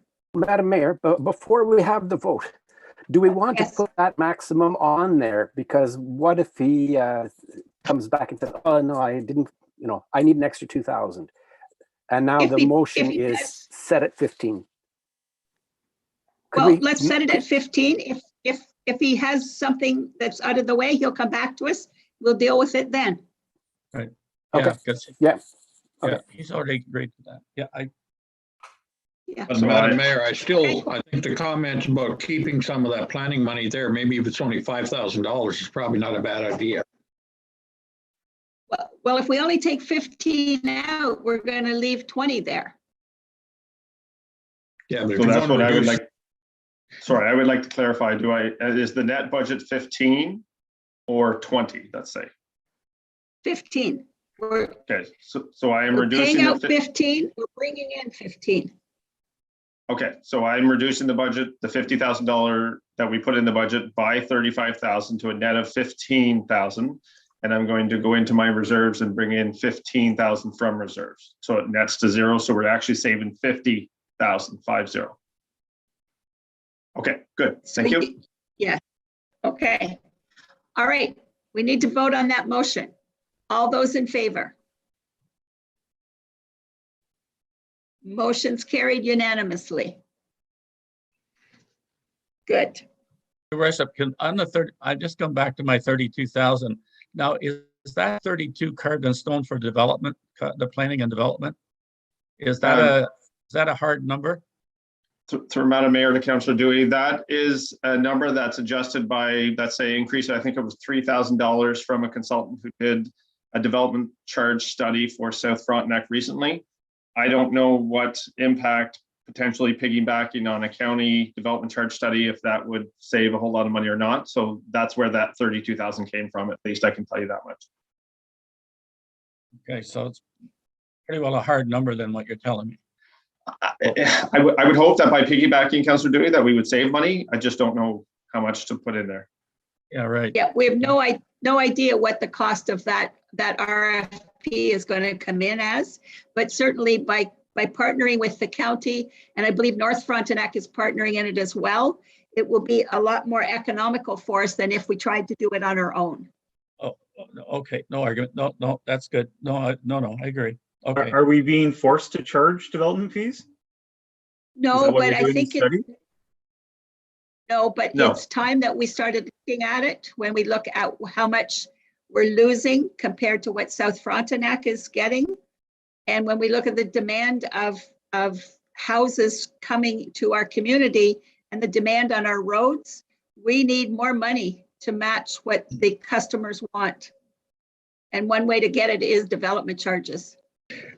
Madam Mayor, could I suggest that become a item on a full council meeting, that we should have a roundtable discussions along with maybe some information comparing what other municipalities are doing and what we're losing? Because I think I'm not sure we can make a decision at a budget meeting. Well, no, we're not. What we're doing though is the consultant, the RFP that will go out will give us those kinds of information to make that decision.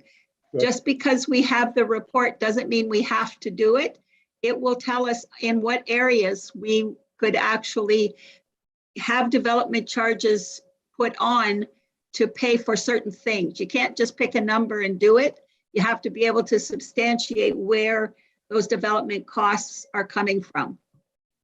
So Right, yes, right, and what they're going the for. discussion will come once the consultant has done the report.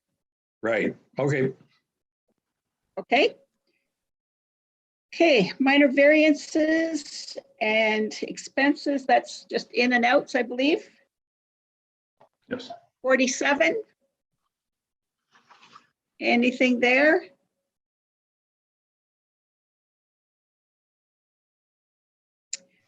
Road closings. We need to have a discussion about road closings. We spend so much time closing roads and road allowances that at some point we need to discuss how we're going to handle this. It seems everybody wants a road allowance closed these days.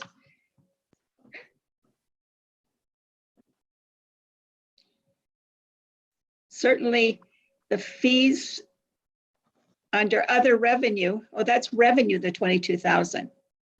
Yes. And a cost of 13. Yes. Cindy's doing well. Anything on page 48? The only question I had, your worship, is that's the 50,000 we were talking about in the zoning contract, Michael, is that correct? Through Madam Mayor to Councillor Dewey, you are correct. Yes, Okay, thank you. you're welcome. Okay, I'm sorry, Michael, I have my Right. little notes here as I flip forward. I had gone through this before, so that's why I sorry if I asked the same question. Never apologize, Councillor Dewey. It's good to make sure we've got everything covered. your questions come before your notes, eh? Okay, page 49.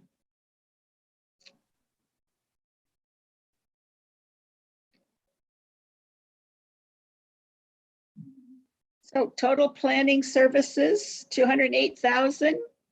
We actually spent 73,000. So it's quite a change of 64,000. Is that basically the 50,000, Michael, that's put that up? And the contract with the county. Yes. Right. Okay. And the last page is the totals. So we got a $9,572,851 budget.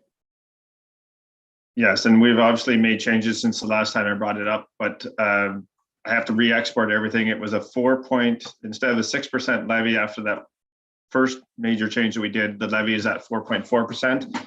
But obviously we have other adjustments to make here, and some of them I'm going to have to sit down with Tyson and Andy on. So I can't give council an exact reduction right now, but I'm going to say it's at least below 4%. Okay. What was that number again, Michael, please?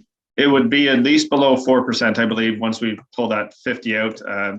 When I have too many screens open as well, I can't always put some of the adjustments in, so I've at least made a note to make that correction. Well, I think we've done well today, but I think given the discussions, we should let staff go back and have another look at it, make some adjustments that we talked about. And then we probably should have one more meeting just to finalize everything. What do folks think?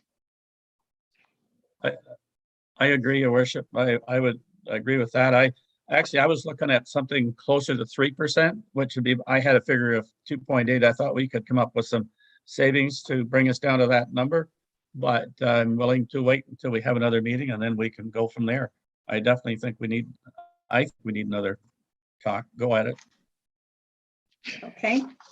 I concur with that, Madam Mayor. From my scribbling on my sheet of paper here, I think I'm looking at that we've reduced this around 400,000 or a little more. Some of them are questionable, but I just round numbered them. So whatever $400,000 cut would do, I'm waiting to. I'll wait till the next meeting to see what the final numbers come up with. So. Okay. Is staff okay with that? You're good with going back to have a look at things again and come back for another meeting? Kathy, may I suggest that if we have a final number to kind of shoot towards that council would like to see, once we have all the adjustments, we know that we can then, if we have to cut more to not waste council's time next time when we come in. Is that Okay, fair, where do we Kathy? want to go? Yeah. I agree, Michael. Good idea. Tom, you said 3.5? Well, I said 3.5, because I think 90, I think if we're at, what did Michael say? We're at 4 points something now. 4.4. 4.4 before the adjustments that we've talked about for the last 2 hours, I'm going to say. So if we could cut out another 100, if we could find another 120,000, that'd come down just a little over, maybe be about 3% or something like that, somewhere in that area. Yeah, because isn't 90,000 1%, Michael? So About that, yes. Yeah, okay. I'm definitely not comfortable where we are at. I would like to see under 3, but. So, Madam Mayor, is 4.4, that's just the township levy that we've got it to an increase of. When we factor in the county and the education levies, what does that mean for the end result for a taxpayer? So through Madam Mayor to Councillor Smith, right now the 4.38% municipal levy does result in a 3.1% tax rate increase. There was no change on the education, and the county went up 3%, but of course that only accounts for just under 15% of the total tax rate. Thank you. Okay. The other thing, Michael, is I think we need to look at some of our revenues and bringing Yes. some of them up a little bit. Okay. Yep. And I think that will help. We have to remember that we've had 2 years of COVID and people not working or having minimal jobs or no jobs. Hey guys, I'm going to and- jump in here. Go ahead, Tyson. Sorry, I thought I was muted. Carry on. That's okay. Go ahead. He's talking about his kids, probably. I think so. Oh, I see. So Yeah. since we've had an interruption, Carry on. Madam Mayor, a 3% levy would be $28 for every 100,000 in assessment in the end, which includes the county, the education, and municipal. Well, it's better than 56. It's half. Yeah, much better. Just think, if we had 3 or 4 more meetings, we'd be down to 0. Let's do it. Okay, when do we Madam want to Mayor. meet again? Yes. Madam Mayor, can I ask one more question to Michael? I don't know if it's been discussed or not, but Michael and I did this, and the Waste and Recycling Committee did discuss garbage bag increases, and I just wanted to make sure that council at least recognized that in the budget. They're going from $1 to $1.50. What was the increase? $2, wasn't it, Mike, or Tyson? But that's not reflected. in the $2, budget. yeah.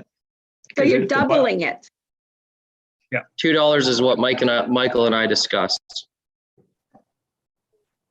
I I believe think what's that's too increased. much. Let me double check what's in the budget. I thought we increased it by $1.50 to be conservative in case that wasn't finalized at that amount. I'll just double check here.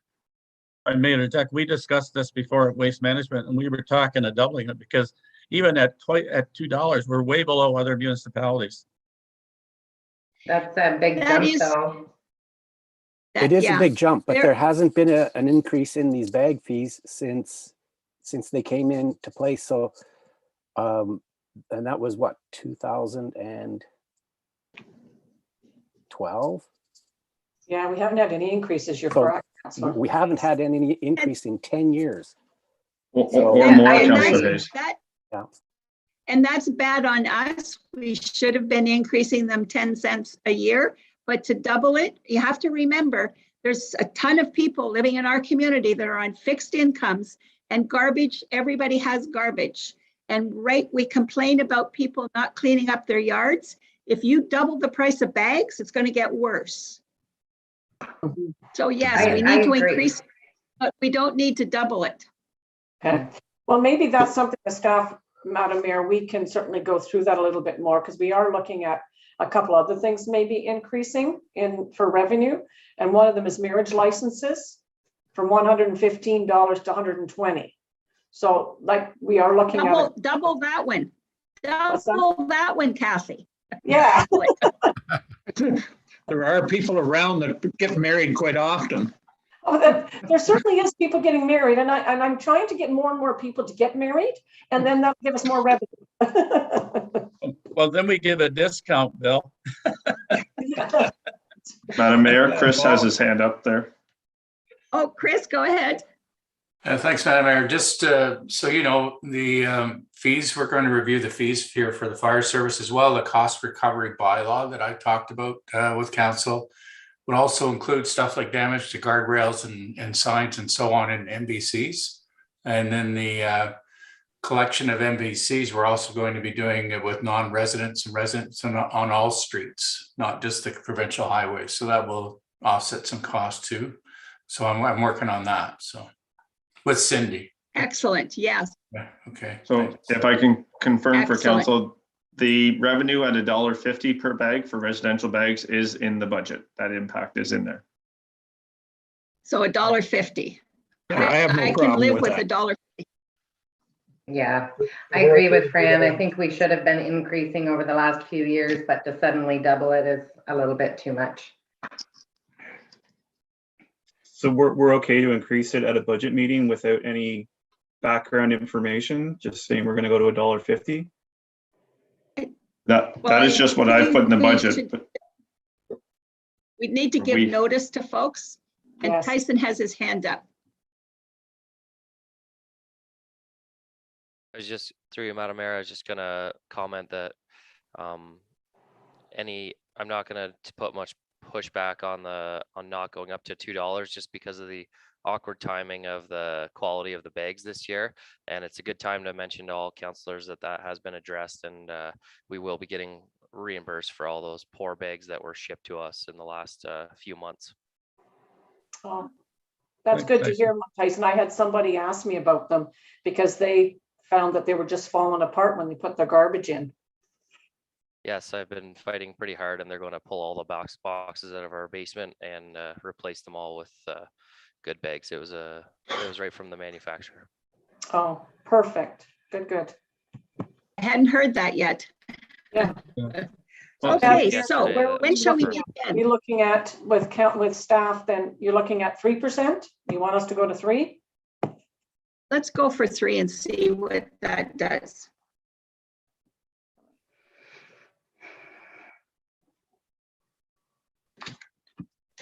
And what about the next date? You have on your agenda, Madam Mayor, that the next meeting will be held on the 8th of March. Now, that's council day. Are we going to come in and say an hour or start an hour early on the 8th and then go to the regular council? Would an hour do it, though? Michael, what do you think? I think it's certainly possible. I have the auditors here that week, but I could try and do stuff ahead of time. There's another report that I need to bring, the OREG 28409 report, that hopefully I'll have things done by then. If council's up for it, I'll make sure I've got everything ready. Question for Kathy, do we have enough, does that give us enough lead time to provide notice to the public? I can't remember what the procedural bylaw says about that. Yes, 48 hours in advance. I think it's 48 hours, Cindy. Madam Mayor, Tyson has his hand up again. Okay, Tyson? Go ahead. Just wanted to kind of put the bug in council's ear. It probably a little late in the game this year for this request, but maybe looking forward to next year. If there was any capital construction projects that we know are going to be approved, I don't know if there's any way of doing it in this meeting or sooner. If there's any way we get them approved, or next year, try to get them approved earlier. Getting those construction projects out to tender earlier is definitely beneficial when it comes to getting pricing. I think the answer to that, Tyson, would be Henderson Road and the Westport Road. Yep. Sorry, can you say that again, Madam Mayor? I'm just saying, I'm sure next year there are folks that want it to be the Henderson Road and the Westport Road. I agree. And Madam Mayor, in the procedural bylaw, when we talk about special meetings, if we're going to hold, yes, that's a minimum of 48 hours notice of all special meetings of council shall be given to the members of the media. So if we set it now for the next meeting, the 8th of March, everybody has lots of time. Yes, we would. So we would Madam start Mayor. the meeting at 3 o'clock instead of 4. Yes, Yeah. Bill. I was going to say that very thing, that if you don't think an hour's long enough, then we can start it at 2. And if we get done, we can take a little break before we start the next meeting. I don't think we'll need 2 hours. We're not going to be going back over everything. I think we've made a lot of decisions today. I think it will be just to look at where the adjustments have been made. Michael, what do you think? I think a lot of things. I think we can have the information ready for the 3 o'clock if you want to start there. I don't think it would take us long to go through it. There's a version to version adjustment report that we can easily see where the corrections were made. Council has made a lot of decisions there today, but maybe I'm thinking of something. I don't believe more than an hour would be needed. Good. Sherry, Councillor Juan has her hand up as well as Tom Dewey, sorry. Councillor Dewey. Go ahead, Sherry. Sorry, through you, Madam Mayor. I was just wondering maybe as well, maybe we don't need the 2 hours, but what about even an hour and a half? It would also just give staff time to transition to the council meeting and for everyone to get in and settled as well. It's hard to know how much discussion there'll be at the next. Yeah, good point. Good point. Tom? Yeah, thank you, Worship. I was just wondering, Michael, is it possible, I don't want to put heavy on you here, but is it possible that we could possibly get those adjustments, let's just say a day before? We could have a look at them. And that would be a very simple process of going through it. And I don't think it would even be an hour. Through my Mayor, Councillor Dewey, I think that's certainly possible, yes. Thank you. Okay. Also, Madam All Mayor, right, so I will also send out an email to all of council with a couple of dates. The Jeanette from the county has sent out, I guess Eorn is looking to do another presentation to councils, and we're looking at a couple of dates one in April and one in May. So I'll send that out to all of council to see if you are, which date is best for you. And then we'll have the presentation, and it's going to be jointly, another joint meeting with all the Frontenacs. Okay. Okay. Nikki and Tom, you still have your hands up? Oh, Nikki, your hands up? Ignore that. I don't know how to get rid of it. Could we take down the budget page so we can see everybody? Yeah, let's do that. There we go. And Nikki has her hand up, yes. Just to follow up on Your hand up? Tyson's request, I think that we are always late doing budget discussions. So I think if we started looking at, or for the next council to look at December or early January to get a jump start. So we are ahead on putting out tenders and getting a lot of response to our tenders. So the good competition is always in our favor.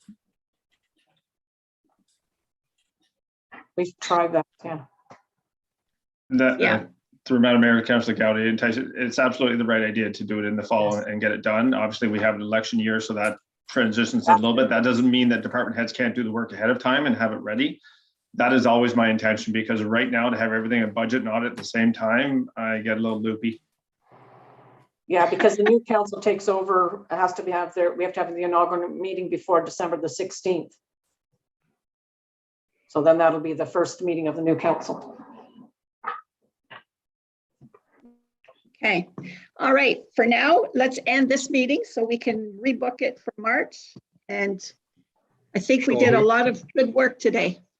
So if we decided it's going to be 3 o'clock? Yes. We're going to start at 2:30. Oh, 2:30, okay. 2:30, and then we can have a break in between. Sounds good. Right? Yeah, then we just All right. get tired and don't make bad decisions. Yeah. Yeah. I thought Councillor Okay. McDonald had to be there for 2. He'll have to set it. Yeah, he'll be there too. Nobody else will, but he'll get there. He's always early. Okay. If Thank there's you. nothing else, I have a motion. Moved by Sherry and seconded by Tom, that bylaw 2022-11, being a bylaw to confirm the proceedings of the special council meeting held February the 24th, 2022, be read a first, second, and third time and finally passed this 24th day of May, 2022. And further, that this meeting be adjourned until 2:30 p.m. Tuesday, March the 8th, 2022. All those in favor? Motion's carried, and adjournment time is 2:13. Thank you, everyone, for your time Thank you. today. Sincerely. Thanks, everybody. Thank you, guys. Thanks, Thank you everyone. all very much. Yes, Thank Madam you. Mayor. Brought my knife to cut the For all your budget. hard work. Madam Mayor, I have so when you're going to be coming in to bring the other motions in, I have these ones so you can sign as well. Okay, I'll probably be in tomorrow when the ice maybe is a little covered with snow. Right. So, and was it Councillor McDonald that seconded the adjournment one? No, it was Sherry and Tom. Oh, Sherry and Tom. Perfect. Thank you very much. Yeah. Good job, Good Michael. job, Okay. Michael.